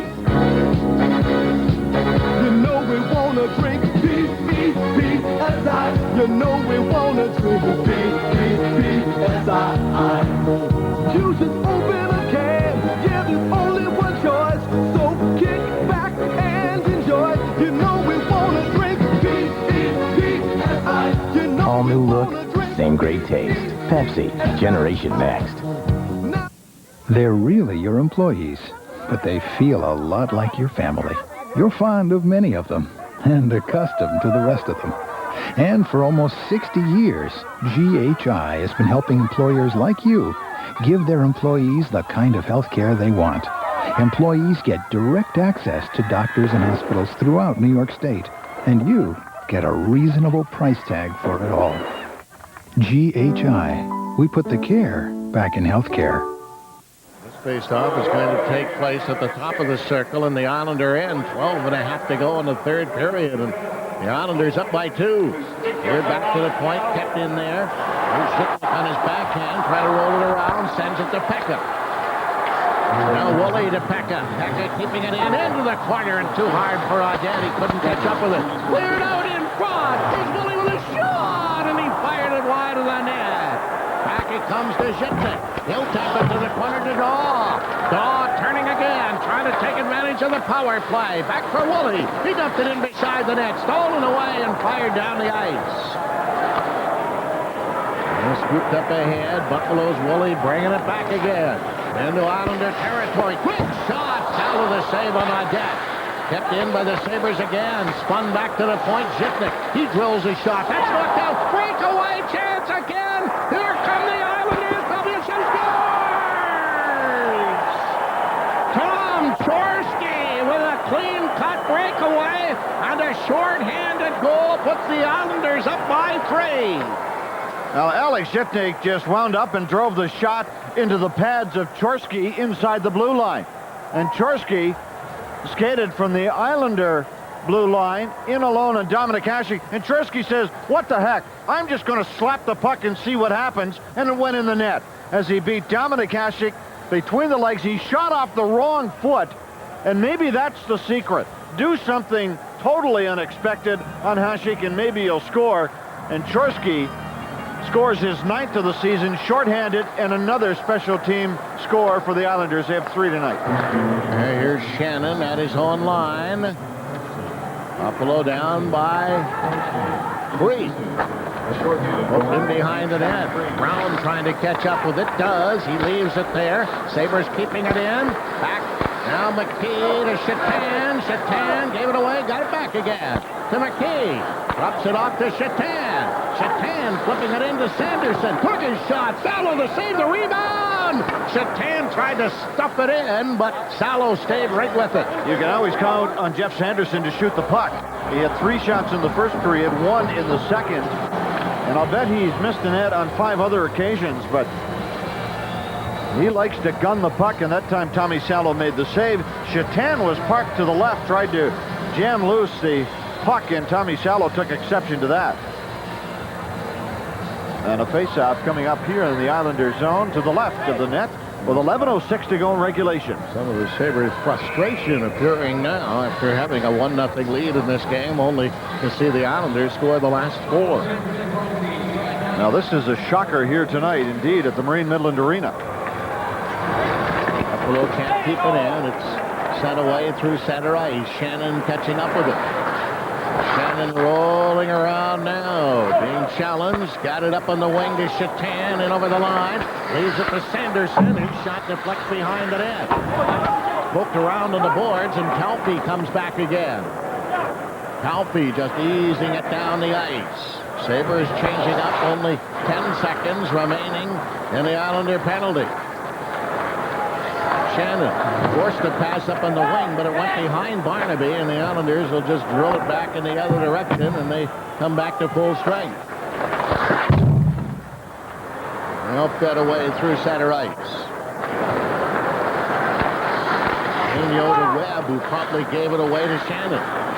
Shannon, some difficulty, got it in over the line. It hits a leg and bounces back to center again. Grosek twists it across for Wilson. Wilson to the Islander line. He got checked, and the Islanders come away again. Back through center ice, LaPointe. He took a shot and fired that way wide. Worked around to Berard, who ran into the linesman, but kept it in. Gunned it in wide of the goal, halfway through the third period. Tchaikovsky keeping it in. Comes back to the blue line again. It's sent around behind the Buffalo net. Grosek trying to kick it free. Does. They chop at it again, and it's cleared back. Now we're high in the air. Barnaby picks it out of the air. Barnaby turning again for Buffalo. He gets checked, chasing after it along with Tchaikovsky. Set behind the net. Shannon didn't get it out. Kept in there by Nemchinov. Spins it beside the net, taken away, and Barnaby got it out to center ice. Back come the Sabres with Rasmussen in over the line. Leaving it there. Quick shot. Salo the save. LaChance ran into his goaltender. Ray gets it to the point, keeping it in. Into the corner. Set around behind the net again. Rasmussen got involved. He's got it in the corner, but he lost control. Set around behind the goal and whipped out to center ice. Woolley getting it back. Woolley giving it to Ward. He can't get away at center, and they all crash. And it ends up behind the Buffalo net. Woolley recovering. Less than 9 to go here in the third period. Bugner drops it off. Will be slipped ahead as far as center, but taken right back again by the leading Islanders. LaChance. They'll leave it there to Strudwick.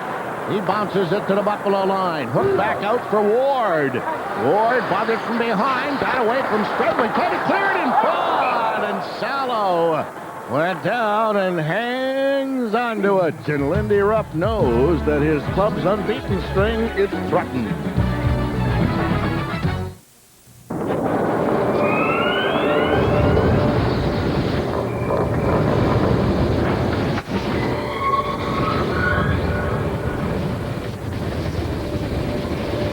Some things can't be explained.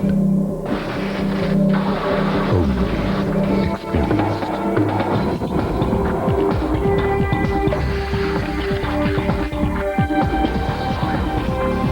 Casino Niagara.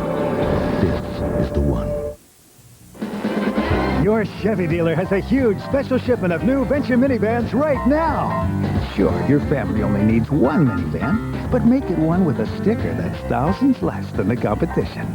The only one with front and side airbags. And if you get one four-door Chevy Venture for just $289 a month, just think of what great family adventures will open up for you.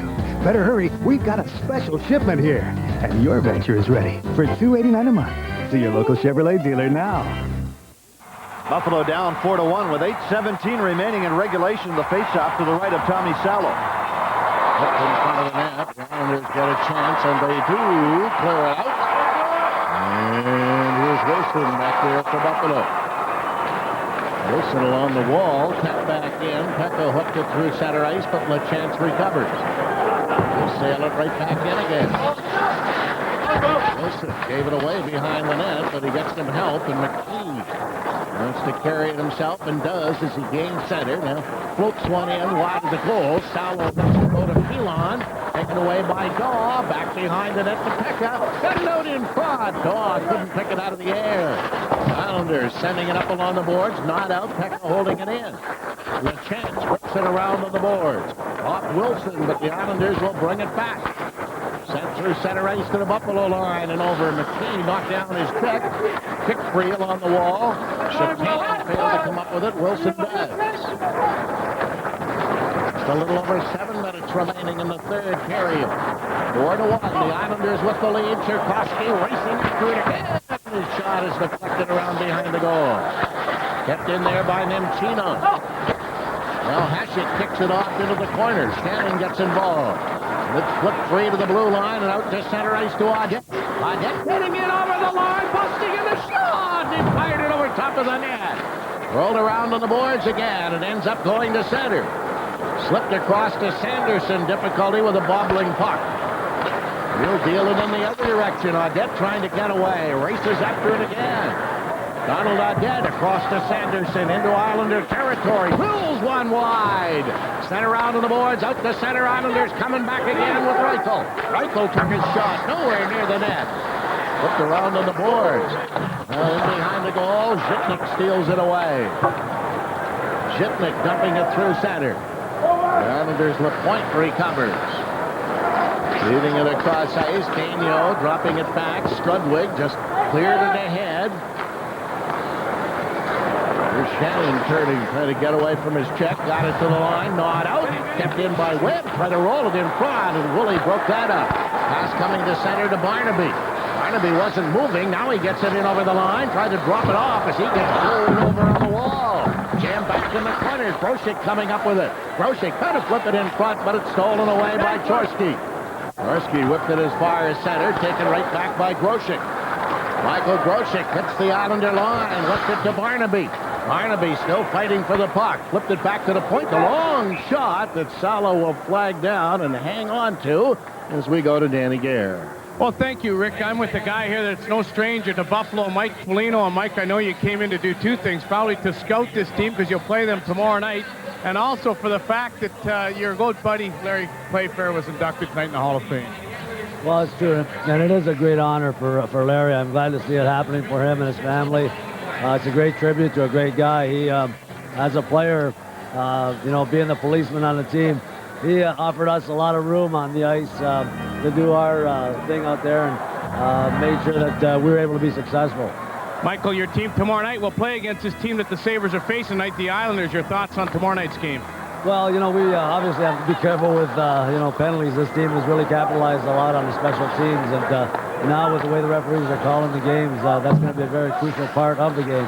So, this is a good eye-opener for us, and, hopefully we'll come out and play a strong game. Michael, thank you very much. Upstairs to you guys. Here's Ward trying to get away in the Islander corner, and he does.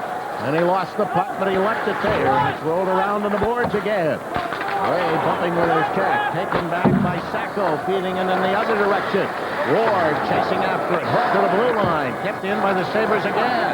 Chopped off to Rasmussen. Back to the point, and Bugner couldn't keep it in.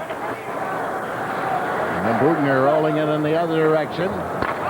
Recovered by Linden. Delayed offside here against Buffalo. The Islanders are in no particular hurry to get it out, so they'll simply call the play, and we'll have a face-off coming up.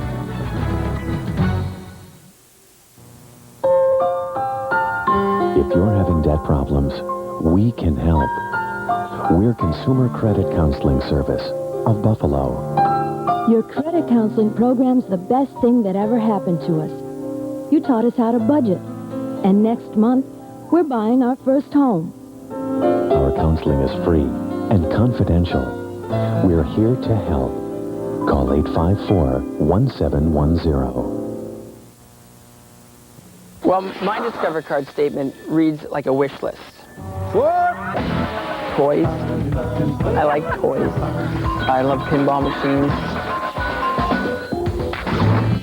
This will improve my golf game. It is unbelievable to me how fortunate I've been in my life, and I can't ask for anything more. Discover card cashback bonus, no competition. It pays to Discover. To apply, call 1-800-IT-PAYS-TO. Accepted where you see the notice sign. Buffalo Sabres broadcast wardrobe is provided by M. Weil Men's Factory Outlet for the lowest prices and best values. Less than 5 minutes remaining on the clock in the third period, and the puck given away to Palfi, cutting it over the line. Palfi clearing it in front, and Reichel tipped it wide and then ran into the crossbar. Oh, what a neat play that was, right off a face-off in the neutral zone. Ziggy Palfi just sensed the play coming, picked off the pass by Buffalo. It was Gerald Shannon who tried to send it across, and Palfi picked it off and skated in 2-on-1 and just missed, setting up Robert Reichel. Palfi has just been terrific tonight with a couple of assists in the opening period, and he's made a number of plays such as he made moments ago. And the Islanders are taking time off the clock. Now here's Palfi trying to cut in front again. Left it to Reichel. Back to the point. His shot, and Hasek handles that. And he taps it all the way to center ice to Pekka. Pekka in over the line. Cut it in front! Deflected wide by Shatan. Held in again. Shitnik throws it wide of the net. Shatan got it out in front, and Salo makes the save with Daw and Pekka both there. Now, what Lindy Ruff has done, he's taken Dixon Ward off the Pekka-Daw line and replaced him with Miroslav Shatan to try to get some offense here against Tommy Salo and the New York Islanders, and the line accomplished that. But they could not put the puck in the net, and the Sabres' inability to finish tonight, particularly in the first period when they had 12 shots on goal, is really costing them. That was a nice play by Shatan in front to Michael Pekka. Let's go now to our Aflac trivia question of the evening. Of all the coaches in Sabres history, who scored the most goals during his career? And the answer is Craig Ramsey with 252. Here's Sanderson taking a shot. It didn't get through. Deck fired it right on. Salo kicked that one away. The Islanders just get rid of it through center ice with less than 4 minutes remaining on the clock. Buffalo down by 3. Worked up ahead. Hit a body, and he's got his fire at the Buffalo line. No farther. Comes to Brown. Brown will crank it up and send it in. Sanderson, but it squirted away from him and goes to center ice. And Smolinski eases it in around behind the Sabre net. Hasek drops it off in the corner. Can't get it out. Shoveled up now to Brown. Brown starting away as Webb mixing it up with Bugner behind the play. Here they go, the boogeyman and Steve Webb. They took a whack at one another and said, let's go. And down on the ice goes Bugner trying to get back up again, but Webb is working him over. Now Bugner gets back up and starts tossing him over the top, but the linesmen break it up. Well, Steve Webb has no goals, no assists, no points in 14 games with the Islanders. And he's going to have a few minutes in penalties here as both Bugner and Webb go to the dressing room. And of course, the Buffalo Sabres and the New York Islanders have had some dandy battles over the years. How about Lindy Ruff and Billy Smith as we take you back to 1985, December the 29th, as Lindy Ruff runs Billy Smith back behind the New York Islander net. And goes after him, or attempts to, and Potvin comes in there, Dennis Potvin, to prevent Ruff and Smith from going at each other. But I'm trying to remember, partner, did that incident that we just saw there, did that come before or after Billy Smith almost put out Lindy Ruff's eye? With a stick, and I think that, I believe that was after that incident that you're referring to, and I remember that, which Lindy was, what a competitor, and still is. That's one of the, I think, things that you need to have to be a successful coach. You must be competitive, and Lindy Ruff is highly competitive. Well, Webb and Bugner are in the dressing room. Well, they'll sit out there 5 minutes for the rest of this game. Groshek trying to kick it in over the line. Does. Rasmussen leaves it at the point. The long shot is right on as McKee let it go. Now, we had a report that Matt Barnaby has gone to the Buffalo dressing room. And Eric Rasmussen is... No, he's back on the bench now. Okay, we thought for a moment he might have been injured. He may have gone for some equipment repair, but Rasmussen is out here playing with Primo and Michael Groshek. Now this face-off to the right of Tommy Salo. Also, Paul Cruz, who got in a fight with Rob Ray earlier in the game, has gone to the hospital for x-rays on his hand and will not return.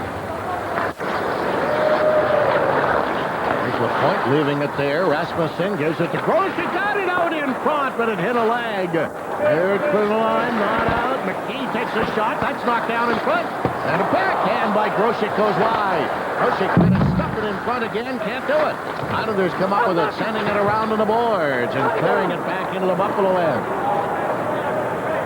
McKee giving it to Wilson. Wilson flips it free, and that'll end up going all the way to center ice in less than 3 minutes left on the clock, and it's fired right into the penalty box. Berard had that one get away from him. Now, the Buffalo Sabres might want to consider taking some shooting practice because they've missed the net on numerous occasions here tonight. Boy, they've had some glorious scoring chances, and they shot the puck wide. And they have managed 27 shots total, but I'll bet they've missed the net on 20 others. 27 to 22, the shots on goal. Here's LeChance going back after it now. He'll swing it across ice. And it'll be flipped high in the air to center. Knocked down by Zhitnik. Zhitnik for Shannon. Headed up to Shatan.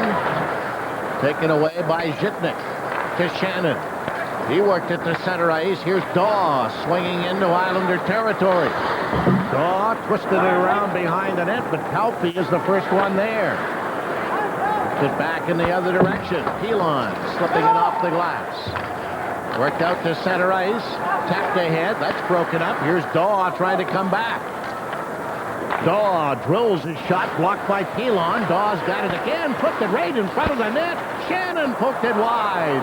Ends up going to the corner. Sabres Daw tried to keep it in, but taken away by Nemchinov. And he gets rid of it through center ice with less than 2 minutes to go on the clock. Fed back to Pekka. In for Zhitnik. His shot blocked off Nemchinov and right into the crowd.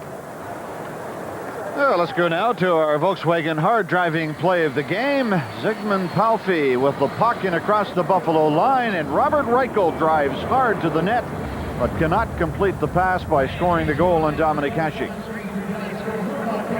1:36 remaining in regulation time, and the Islanders up by 4-1.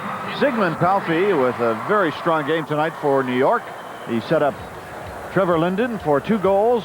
In this hockey game, leads the team with 62 points, including 33 goals. Salo will hang on to it right from the face-off, and with a minute and a half to go, they'll try it again. And we go back to our keys for tonight's game. One of our keys was the special teams, and the special teams for the Islanders were terrific. They scored 2 power play goals and a shorthanded goal, and that has been the difference in this hockey game. Rasmussen take the face off to Ray. It slides in front, and Ray's shot goes wide. Ward keeping it in. Penalty coming up to the Islanders. This will be flipped in, and that's knocked away by Salo. Ray goes down, and now the Islander penalty. That happened in front of the net. Rob Ray was gaining position on the goaltender, and he was hooked or spun around. Hooking is the call, and he's going to the penalty box. Seems to be quite a bit of confusion. And Tchaikovsky, I believe, is going to be penalized. No, it's not. It's our old friend Jansen. He's back in the box. Well, he's done a great job tonight on face-offs, Jansen has, and has played a very physical hockey game. This has been a physical game as Rob Ray actually shot the puck and was spun around or hooked out of position as he shot it.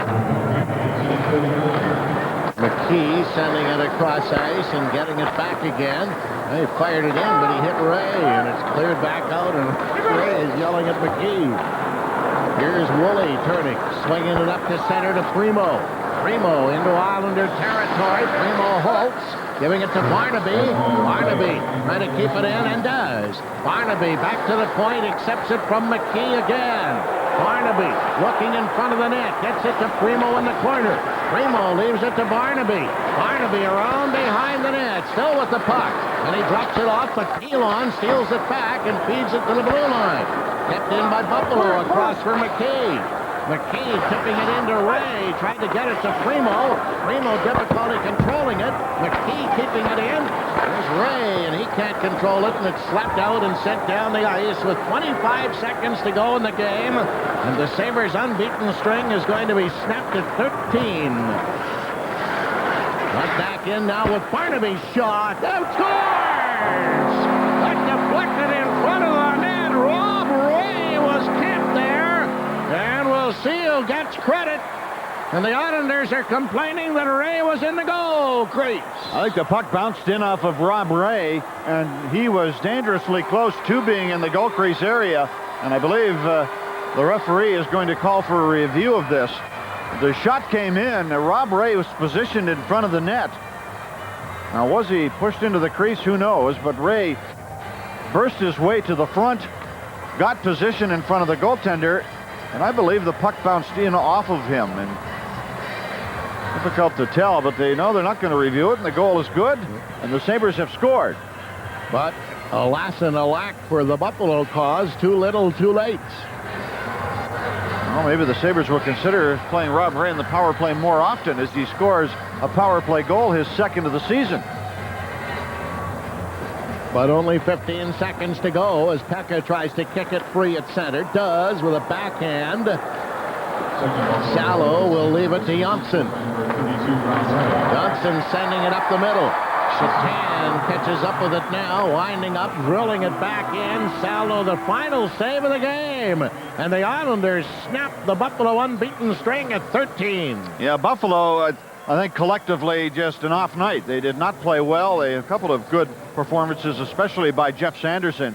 But overall, just a poor performance by this Buffalo Sabre Hockey Club, who have been playing so well in recent months. Well, the game altogether, the Sabres actually outshoot the Islanders 30-22 in the game and 12-6 in the third period. But all of that matters not, as the New York Islanders, with a couple of power play goals and a shorthanded effort, defeat the Buffalo Sabres by doubling up on them 4-2.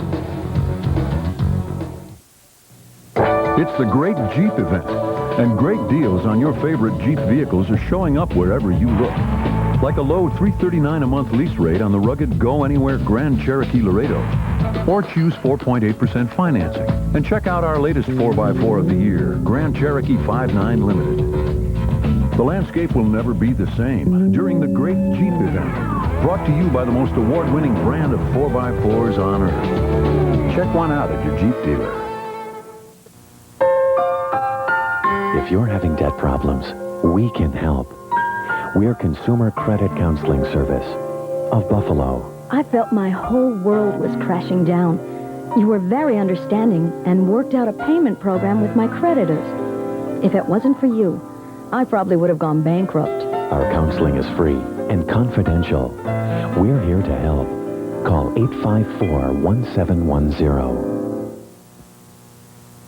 The future of the NHL unfolds right here in Buffalo when the 1998 NHL Entry Draft takes place at the Marine Midland Arena Saturday, June 27th at 1 o'clock. Don't miss your chance to see the stars of tomorrow introduced today. And best of all, it's free. For more information, call 855-4444 or visit the Sabres website at www.sabres.com. The NHL Draft, June 27th, here at the Marine Midland Arena. The Bandits are back.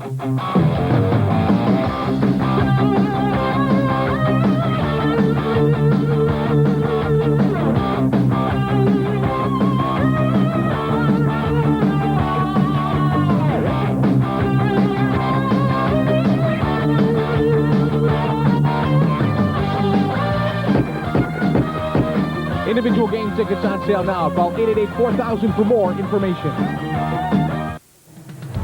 Buffalo Sabres found out that all good things must come to an end, and after 13 without a loss, they did end here tonight at the Marine Midland Arena. The Sabres falling by a 4-2 count. Actually, the way Buffalo started out in this game, it looked as if they were going to chase the Islanders right out of the building. Well, it sure did, didn't it? Yeah. The first period was certainly their best effort. They took the early 1-0 lead and put continual pressure on the Islanders, but they just could not score to make it 2-0. So I suppose the Islanders probably said in the draft, dressing room before the game, look, we know that the Sabres are going to come out strong. Let's weather the storm. They did that, and they got their skating legs going. Zygmunt Palffy is one of the better players in the NHL, made a couple of big plays to Trevor Linden, and that was the end of it. The special teams, really the story of tonight's game, that was one of our keys, and the Islanders' special teams were good. The Sabres were not. And I believe Danny Gare has a guest now standing by. Danny? Yes, I do, Rick and Jim. I'm here with Rob Ray, and Rick and Jim were alluding upstairs, Rob, that the special teams tonight by the Islanders were the difference here tonight. 2 power play goals and a shorthanded goal, and that seemed to turn the tide on you tonight. Yeah, definitely. Their penalty killing sure had our power play baffled. It seems like they came at us so hard, and you know, we were trying to generate something coming out of our end, but it seemed we were just kept crisscrossing and seemed like we just couldn't gain that line. And when we did gain the line, it was kind of, you know, dump-ins that we couldn't handle. And, you know, that's something we're going to have to, you know, obviously work on. We're running out of time here with 2 games left, and we've got to get that toned up before playoffs. But still, 13-game unbeaten streak isn't too shabby. I mean, so you have a tough one here tonight. Everyone has an off night. You're on your way tonight after the game to Montreal. You have played well on the road. Yeah, that's something that, you know, we have done all year. So, you know, we sat in the dressing room there for a few minutes and just said, hey, you know, it was a run, keep our heads up. You know, it's only one game. It was bound to happen sooner or later. So, you know, we've got a good bunch of guys in there that they'll bounce back tomorrow night and, you know, pick the game back up. You know, it was tough. You know, we came off. We had a few days off here, and you know, everybody's been telling us how good we are. And, you know, with a young team and everything, you know, guys are going to start believing it instead of, you know, worrying about how we got to be that good. And, you know, now that we're back down to earth again here, that, you know, we got to start it all over again. Robbie, thanks for your time. Good luck tomorrow night. Hey, thank you. Upstairs to you, Rick and Jim. Well, I like the thinking. First of all, this is not the end of the world. When you lose your first game in 14 tries, that's a lot better than any other team in the National Hockey League has done lately. And it's also vaulted Buffalo up into the upper teams in the NHL in the Eastern Conference. Absolutely. Since the new year, the Sabres' winning percentage, 700, which is tied for the league lead with the Dallas Stars. But that was an interesting comment that Rob made, too. We've been sitting around listening to everyone tell us how good we are. And sometimes with a young hockey club, as he mentioned, you start to believe that, and you forget to go out onto the ice and prove it. And tonight, it looked like perhaps that might have been the thought. Well, the best dodged 3 stars from tonight's game here at the Marine Midland Arena. And they will all be New York Islanders, as the new captain of the Islanders, Trevor Linden, with a couple of goals. Ziggy Palffy was just a thorn in Buffalo's side all night long, as he ordinarily is against any team. And Tommy Salo is selected as the 3rd star in the game tonight. And so the Buffalo Sabres now must look ahead to the Montreal Canadiens tomorrow night. Well, I guess when you have this kind of a game, the best thing to do is to get right back into play again. And tomorrow night against the Canadiens, we think back to that was the Sabres' last game before the Olympic break, and they turned in a great performance in Montreal against the Canadiens, and of course we know that's going to be an exciting game, but they're going to have to straighten a few things around. They're going to have to, I think, forecheck a little stronger than they did tonight, and somehow they have to get their power play going. And please keep in mind that tomorrow night's game is a 7:05 start, not 7:35. That has been changed to 7:05 in the Molson Center in Montreal. Final score here, the Islanders double up on Buffalo by a score of 4-2 and end the Sabres' unbeaten string at 13. This is Rick Janneret for Jim Lorenz and Danny Gare, and good night from downtown Buffalo.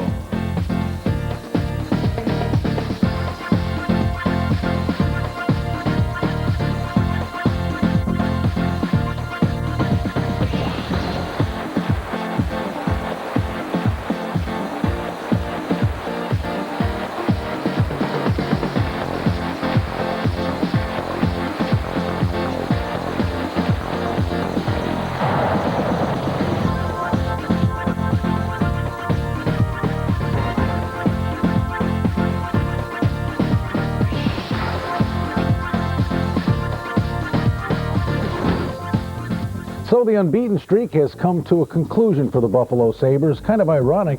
They came out in the first period. I thought it was one of the best periods of the season for Buffalo, and then the Islanders get 2 late markers in the first, and that really seemed to deflate the Sabres. And from that point on, the Islanders were clearly the better team.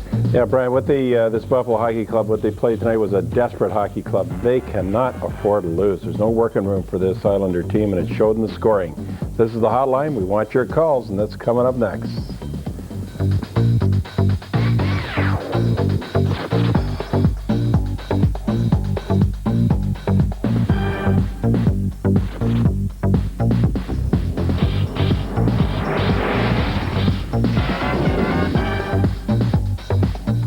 Hi, everyone. Welcome to the Labatt Hockey Hotline. We want to hustle right down to Marine Midland Arena. Lindy Ruff addressing the media. Goals like that lately. A couple like that quick, that fast, that really seemed to turn around. Were they affected by that, do you think? No, I don't think so. I think the big momentum shift for us was our power play. Besides the first power play, I thought there was a pathetic effort by our guys. A lot of individual efforts, but really never got it going as a five-man unit where we generated 2 or 3 point shots and looked for rebounds. It was one rush and a couple guys tried to beat players, and pretty soon the play was over and it was down the ice again. Coach, talk a little bit about the importance of tomorrow's game. You got a chance to pull it within 1 point of second place, Montreal and Boston. I think, like tonight's game, I thought was very important too. And tomorrow night is going to be extremely important. That's a team that we want to hopefully catch and go by. And, they're a team that struggled at home. I think if we go in and play the way we did the last time in their building, although we're down a couple of key players, but every team has injuries, we have a good chance to win it. Is there anything you can put your finger on where the power play was struggling tonight? Or not, excuse me, the penalty killing? Penalty killing? I thought, the first one we could have shot it down the ice, we didn't. That was just a mental mistake. We've got certain routes off the draw we take. We win the draw, and we, Alexei went right back into traffic with it. If he hammers it around the board in the forehand, it's down the ice. Second one, we had a defenseman that just didn't box out on the point shot. Just a one-on-one battle. They've got a skilled power play. I think they're 6th in the league overall, and we knew that we'd have to do a good job against them, and we mentally didn't do the job, I thought. Against that power play, if you got, I think on the first one, where we had Michael Pekka was maybe looking for a breakaway, if we get it by, if you turn it over, you're in trouble, and we turned it over and ended up in our net. What's the status of Brian Holzinger and Derek Plant? Hopefully Tuesday at the earliest for either one.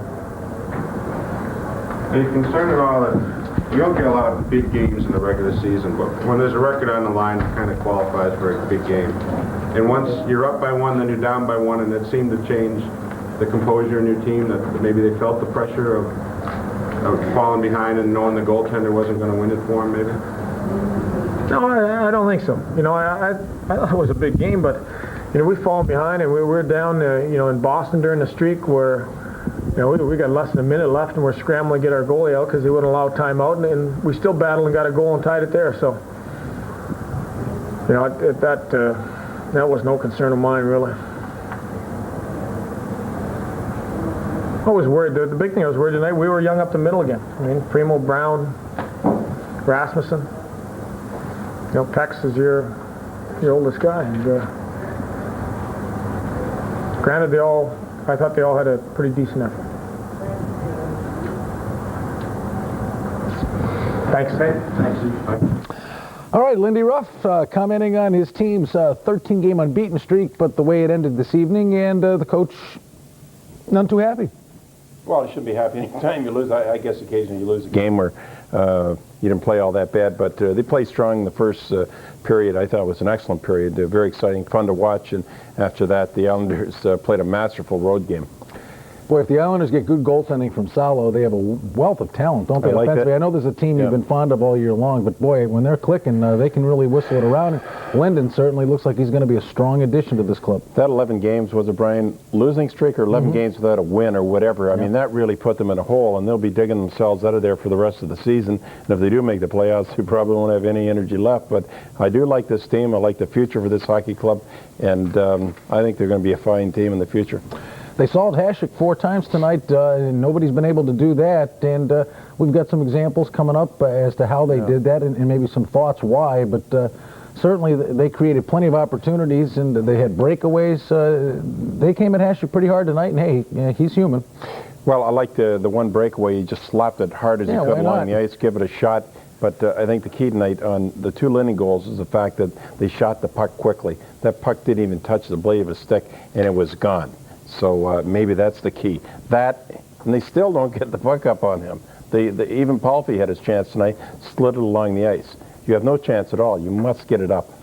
All right, we want to get to the phones. AJ in Youngstown joins us. Hi, AJ. How you guys doing? Great. Terrific. How you doing? Doing all right. Doing all right. First of all, tough loss tonight. It's bound to happen sooner or later, I guess, huh? I would think so. Boy, that was a nice run, though, wasn't it? Yeah, it was. It was good. It was fun. Listen, one quick comment and a question. My comment, first of all, is I'm kind of sick and tired of hearing about the Barnaby trade rumors or whatnot. I've been watching the game since January 1st, and I'll tell you what.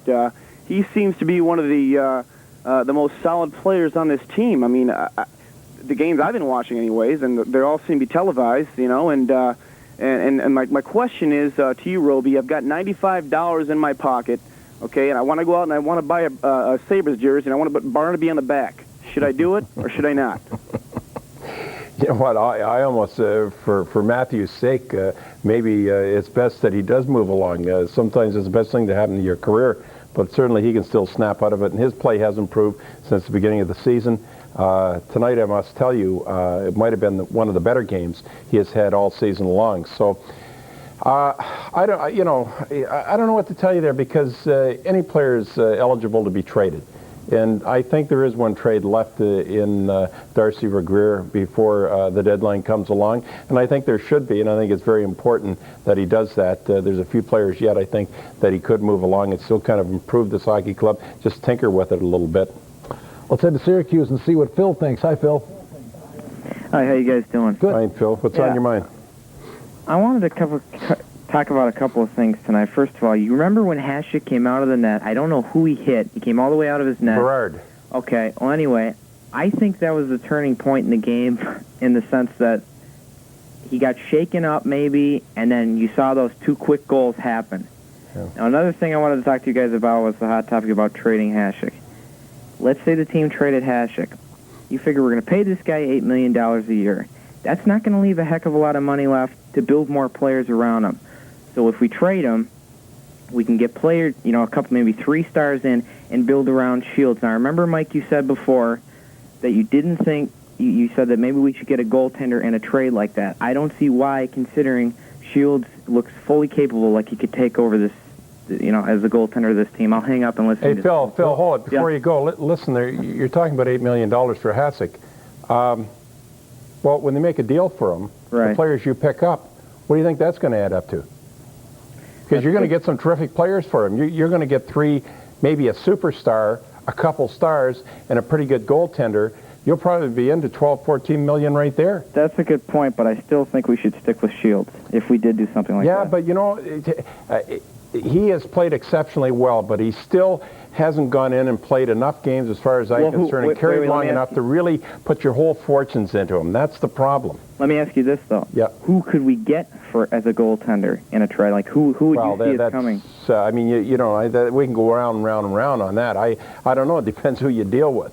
I mean, you know, everybody will trade a player if the deal is right. So we don't know what the deal is, or even if they want to make that deal. They just might want to hang on to Hasek and go out in the free agent market, find a couple hockey players, bring them in, and for a total of $12 million, you got Hasek in tow, and you have 2 really good additional hockey players. Then you make a couple little trades, or you put together 2 or 3 players that you're not really fond about, or you think have no future with this organization, and you move them along. Maybe they total $3.5, $4 million. And you take the 3 out of the $4 million and go and find yourself a player in that deal and bring him back in there to solidify your team all the more. So they've got a lot of ways to go. You know what? I got to tell you, any way they want to go, I think it's going to work out good for Buffalo. So that if they go in the trade market, if they decide to trade him, it's got to be a trade of a lifetime. It's got to be the biggest trade ever made in Buffalo. And boy, I don't want to, if I'm pulling the trigger, I don't want to make any mistakes, because that's a once-in-a-lifetime shot. Thanks for the call, Phil. You called it right. Said we get a few of those tonight. What's that?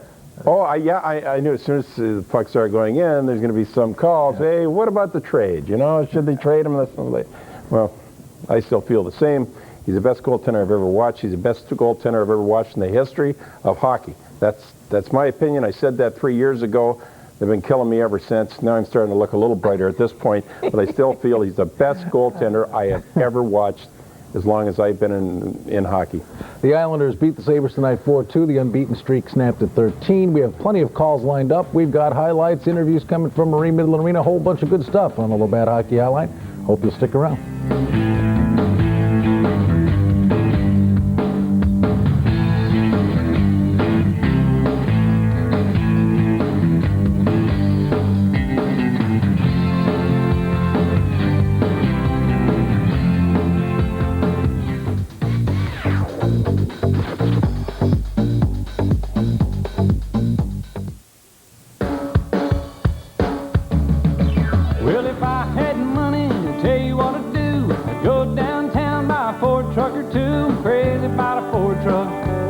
And right now, get a new F-150 regular cab pickup for $219 a month with a 24-month red carpet lease.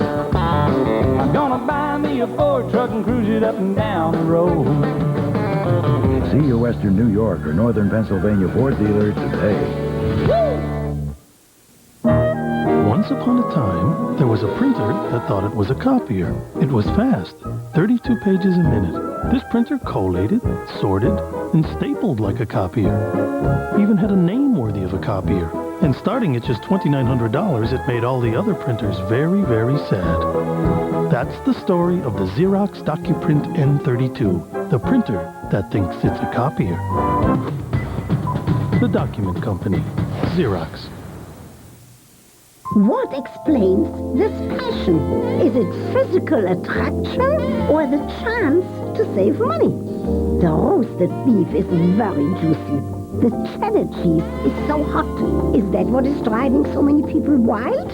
Or is it the fact that the Arby's melt is now just 99 cents? Sex is so much easier to figure out.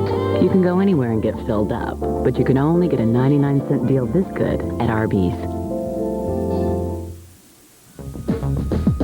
The Labatt Hockey Hotline is brought to you by Labatt Blue, Canada's #1 selling beer for over 20 years. All right, it's the Labatt Hockey Hotline, and we want to get right to the highlights of this one. Okay. So let's start off with Buffalo's first goal of the game. Sabres really played quite well in the first period, and we pick it up here, and you see Barnaby drive to the net, gets it out in front, and Grosek puts it away. And Barnaby did have a bounce to a step tonight, Mike. Yeah, he really did. He was in for a big game. Actually played quite well tonight, and he was jumping, especially in the first period. As a matter of fact, this whole Sabre Hockey Club was jumping. Looked like a sure win for them. And how about Joe Sacco? He was jumping right into the Sabres bench, courtesy Eric Rasmussen. Nice hit. Ella McKee coming up from the minors and teed off. He has to do more of that. He can stay here. Look out. There's your goaltender. Hasek comes way out. He gets the best of Berard. It's exciting, it's entertaining, but you think back, that's how he got hurt in Montreal last year. That's right, but you can't hold him back, boy. You just let instincts take over. Timing was perfect. That's the last thing Berard expected, was to have the Dominator standing there staring him in the eyes, or staring him in the toe. All right, it's 1-0 Buffalo still, but right here, Hasek, little indecision, loses the puck. He hustles back to the crease. He sensed he was in trouble, and he was right. Yeah, terrific stick work right here by Palffy. Watch Palffy come in. He'll pick the puck up, and Pekka's on him, and really not quite strong enough on this check. He's reaching a little bit, but the key to this goal is the quick shot. Brian didn't waste any time. He was gone as quick as you can bat your eye. He was in. Well, if that one was quick, the next one is even quicker, and again, it is Trevor Linden.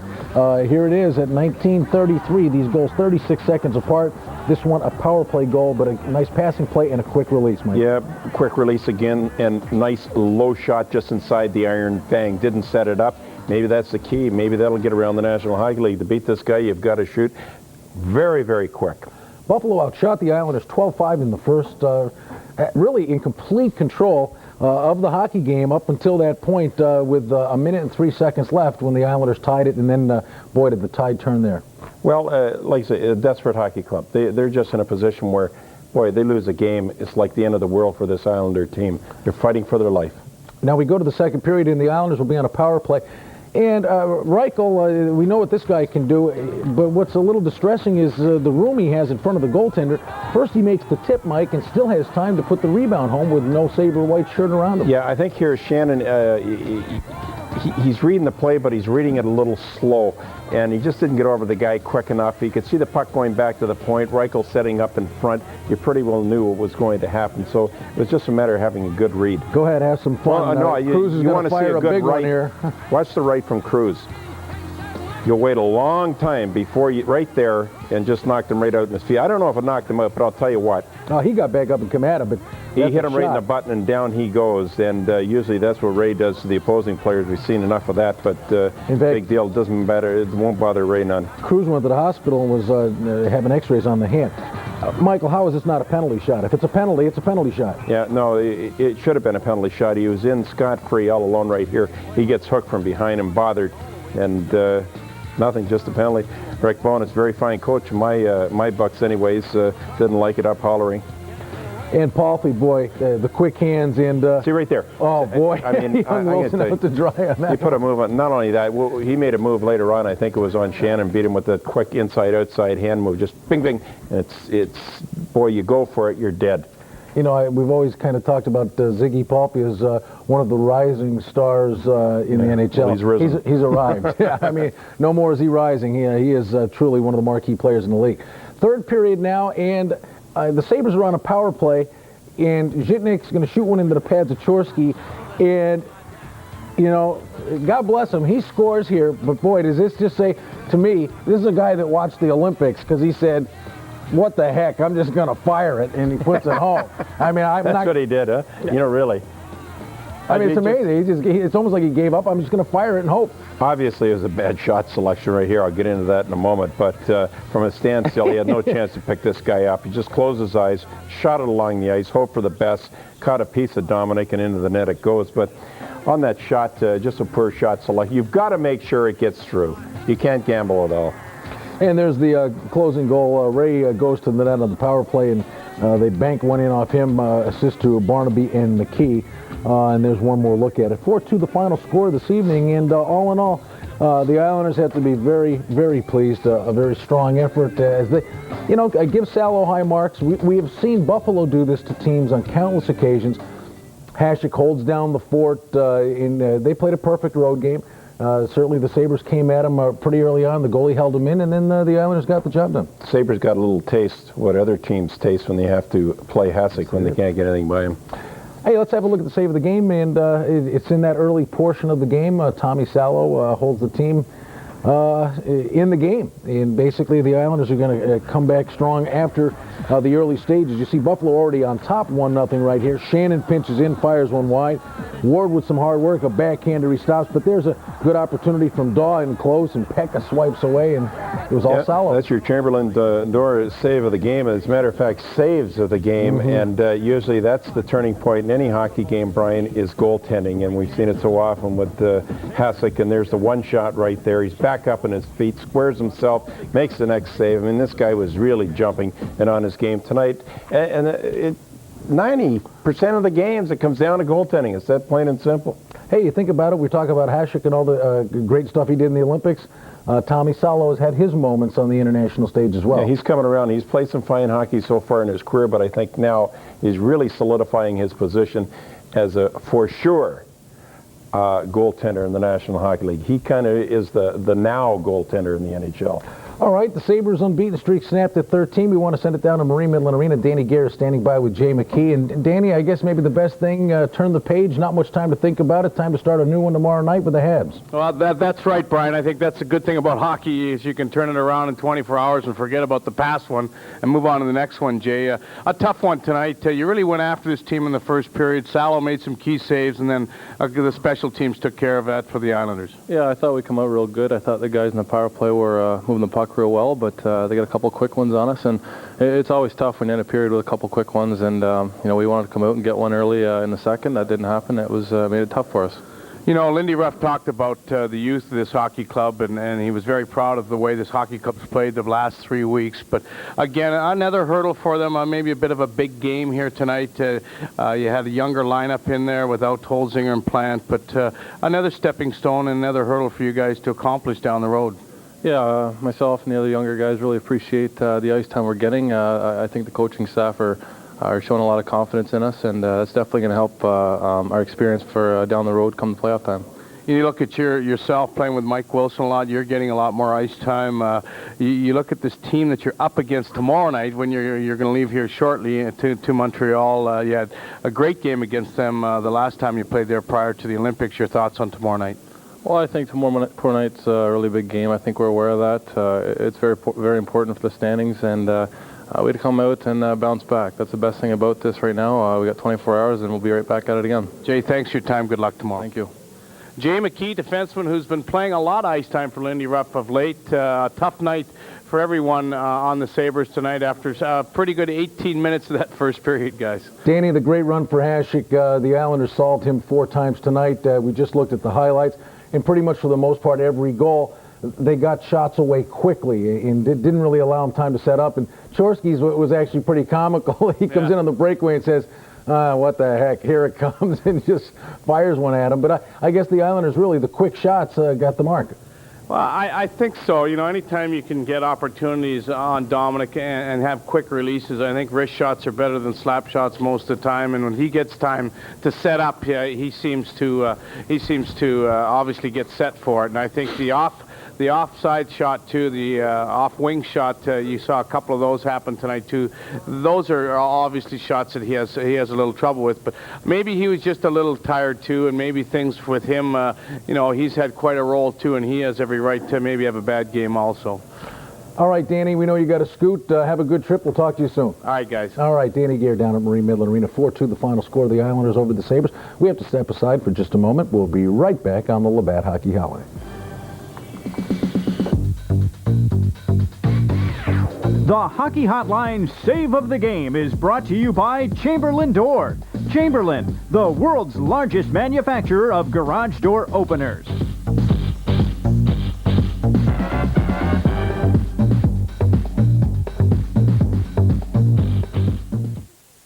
What explains this passion?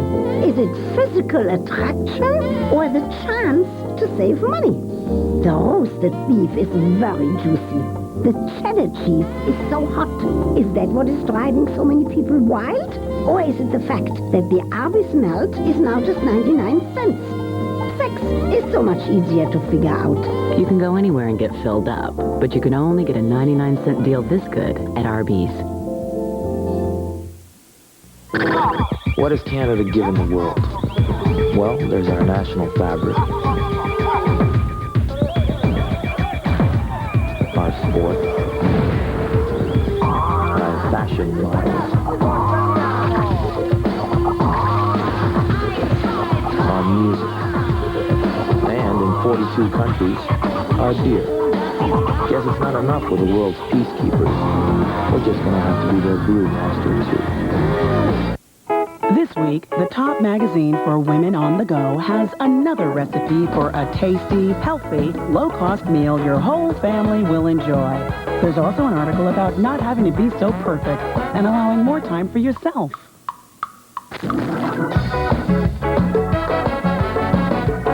Okay, can I have the grilled chicken, red roasted potatoes, and the grilled egg snack, please? Tops, you never stop, we never stop. Brian Blessing and Mike Robitaille's wardrobe provided by M. Weil Men's Factory Outlet, 2020 Elmwood Avenue for the lowest prices and the best values. You put your glasses for him. Because I'm confused. I'm mixed up. I don't know if I'm coming or You get to sit and watch Mike. Got Mike the George. Mike's going to do an Empire Sports Report update. Yeah. We're going to find out about other action in the NHL. And, of course, March Madness, an exciting time right now. And it's championship week. Who's going to get in? Of course, the big selection comes up on Sunday, but we're talking ACC, Big East, all kinds of good stuff. And Michael's going to get us an update now.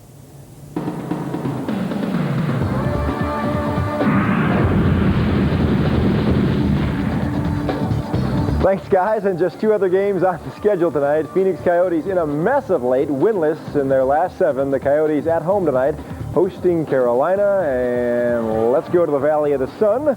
First period, it is 2-1 Hurricanes when Nelson Emerson making it 3-1 right there. Yeah, Hurricanes playing good hockey of late. Jim Scheinfeld says, no, not another loss. Second period, Sammy Kapanen. The nice effort, the nice move inside, and bingo, just past the glove. That making it 4-2 Carolina. To the board, and let's take a look on the scoreboard right now. Phoenix trying to fight back. They trail 4-3 after 2. One other game out west, San Jose and Anaheim scoreless.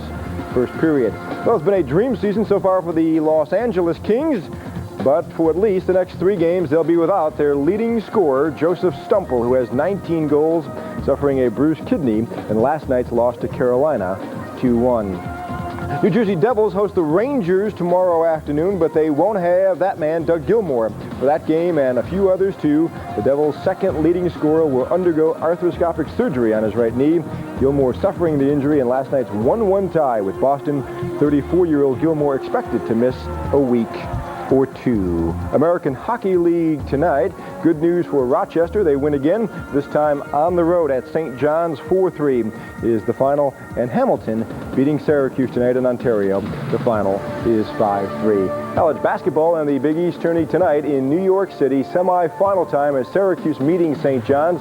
This game right now late in the second half, and Syracuse holding on. They built a 12-point lead. St. John's getting within one a couple of times, but the Orangemen holding on right now, leading 58-51 with about 4 minutes to play. The winner will meet UConn for the Big East Championship. The Huskies beating Rutgers in the other semifinal. The score there was 64-50. At 11:30 on the full 30-minute edition of the Empire Sports Report, we'll have the highlights of that Syracuse-St. John's game.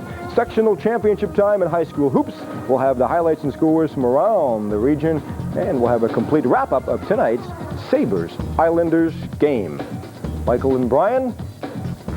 Mike, nice run by the Sabres. The streak is snapped. The Islanders had some fun tonight on the road. You know, I think one of the things that was pointed out, and I remember a former goaltender, now turned broadcaster, Derek Pang, saying this after the Olympics, that maybe the one way to beat Dominic, especially on the breakaway, was exactly how Tom Chorsky did it. Just come in and fire the puck as quick as possible and try to shoot it low and get it between his legs, just sort of shoot it right between the pads. And Chorsky showed that, you know what, it can be done every now and then. Well, he got his name on the scoring ledger. Yes, he did. Didn't get much for style points, but it was effective, right? Islanders are desperate right now. They need the points. All right, Michael, we'll let you scoot. Okay. We'll see you immediately following the Labatt Hockey Hotline. We want to get right back to the phones. Kevin in Cheektowaga is with us. Hi, Kevin. Hi, guys. You kind of answered my question with the replay on who was cheating on the second goal, which I thought was the turning point of the game. I'd like Mike's comments on that. And also, on the pregame show, you asked why there was no hoopla. Or you're confused about Pekka cheating on the goal when they could have cleared the puck, and he was already over the blue line. They ended up keeping the puck in and scoring the second goal. All right, thanks. Okay, but my comment is earlier in the pregame, you wanted to know about why there was no hoopla over the 14-game unbeaten streak possibility. And I think the answer is simple. Buffalo has always treated hockey as a second-rate sport. If you look at the Buffalo News, the NHL has to share a page with the NBA where they give Major League Baseball 2 pages. Even on your own station, as much as I love what Empire has done for hockey, Budweiser Sportsline goes on hiatus during hockey season for a few weeks. They barely touch on hockey. And if there is a major story that breaks during fan TV, they always cut the hockey segment short. They never touch the Bills segment. So maybe there's a little answer to your question. Okay. All right, Kevin, some programming suggestions. We're going to take a break. Thanks for the call, and come right back on the Labatt Hockey Hotline. Internet services for the Labatt Hockey Hotline are provided by Online Media. You are connected. Call 716-681-0899 and get connected to the Internet today. Welcome home to comfort, dependability, and the performance and safety you'll get with a Chamberlain Security Plus garage door opener. With every push of the button, you get a brand new code, one of over 100 billion codes never to be repeated. With Security Plus, your private garage door opener code can never be stolen. Also includes the protector system that reverses the garage door automatically if anything breaks the infrared beam. Chamberlain Security Plus, from the world's largest manufacturer of garage door openers. You know, Ed, now that I'm also representing Colonial Penn, I really appreciate all the letters. I know what you mean. I get lots of them, too. And no wonder. For as little as $6.95 a month, Colonial Penn makes life insurance affordable. Listen to this. Dear Alex, with Colonial Penn, I can keep my monthly expenses down and still get the coverage I want. Colonial Penn has helped more than 1 million Americans over 50 get whole life insurance. When my husband passed away, it was a very hard time for me. What a relief it was to know we had this coverage. You, too, can get the coverage you need. Just call this toll-free number. And you'll get free information. Remember, your acceptance is guaranteed. Premiums never increase. Benefits never decrease because of age. Coverage builds cash value you can borrow against, and it cannot be canceled. Call toll-free 1-800-708-4747 and receive this free guide to Social Security. Call 1-800-708-4747. That's 1-800-708-4747. The Nice Play of the Game, brought to you by Nice. Use your Nice card for purchases at stores and gas stations wherever you see the Red Nice logo. Back on the Labatt Hockey Hotline, our last caller, Kevin from Cheektowaga, talking about the second goal of the game for the Islanders, and said he thought Pekka was cheating on the play. Well, you might remember earlier, he just missed getting a breakaway last year. How many shorthanded goals did the Sabres get? And there was a real opportunity here for an offensive opportunity for the Sabres. It comes down to clearing the zone, and it is the nice play of the game for the Islanders, but at the same time, we can address Kevin's question. Well, watch right here. Here's the mistake. It's not Pekka. He doesn't get the puck out.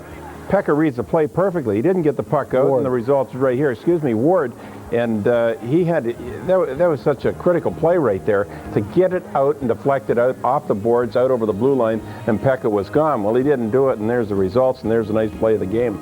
In terms of the play itself, high marks for the Islanders. It's a real nice tic-tac-toe play. I'm not blaming Pekka at all on that. I actually, he did the right thing, and it was a nice read. It doesn't work, but certainly Ward's got to make sure that puck gets out over the blue line, and he's gone. Joe in NT is up. Hi, Joe. Joe? Joe is gone. Let's go to Jay in Buffalo. Hi, Jay. How you doing, guys? What's up? Two things. As far as your Domink Hasek issue, I think we should keep him because you never get an opportunity like this again, and I would build around him because I think, like you said, Mike, this team is only two players away from maybe a good team. And my second thought is, and I want both of your opinions on this, earlier in the week, the Buffalo News had an article in the paper having a few comments by Lindy Ruff in the article, and he was stating that the team should maybe lay off a little or don't go as hard because streaks are not important. I just wanted your comments on that. I didn't read it. I can't. I'd be shocked to hear that Lindy Ruff said it's not important.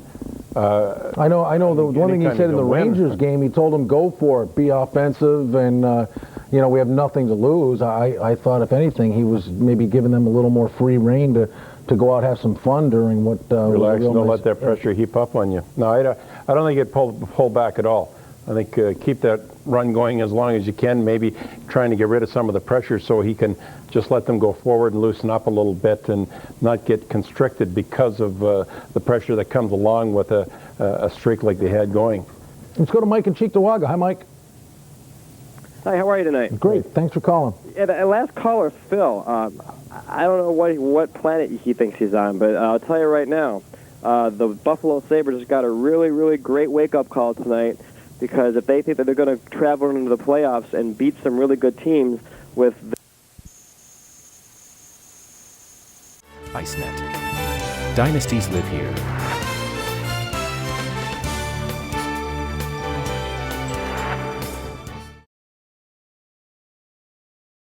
Best team for insurance.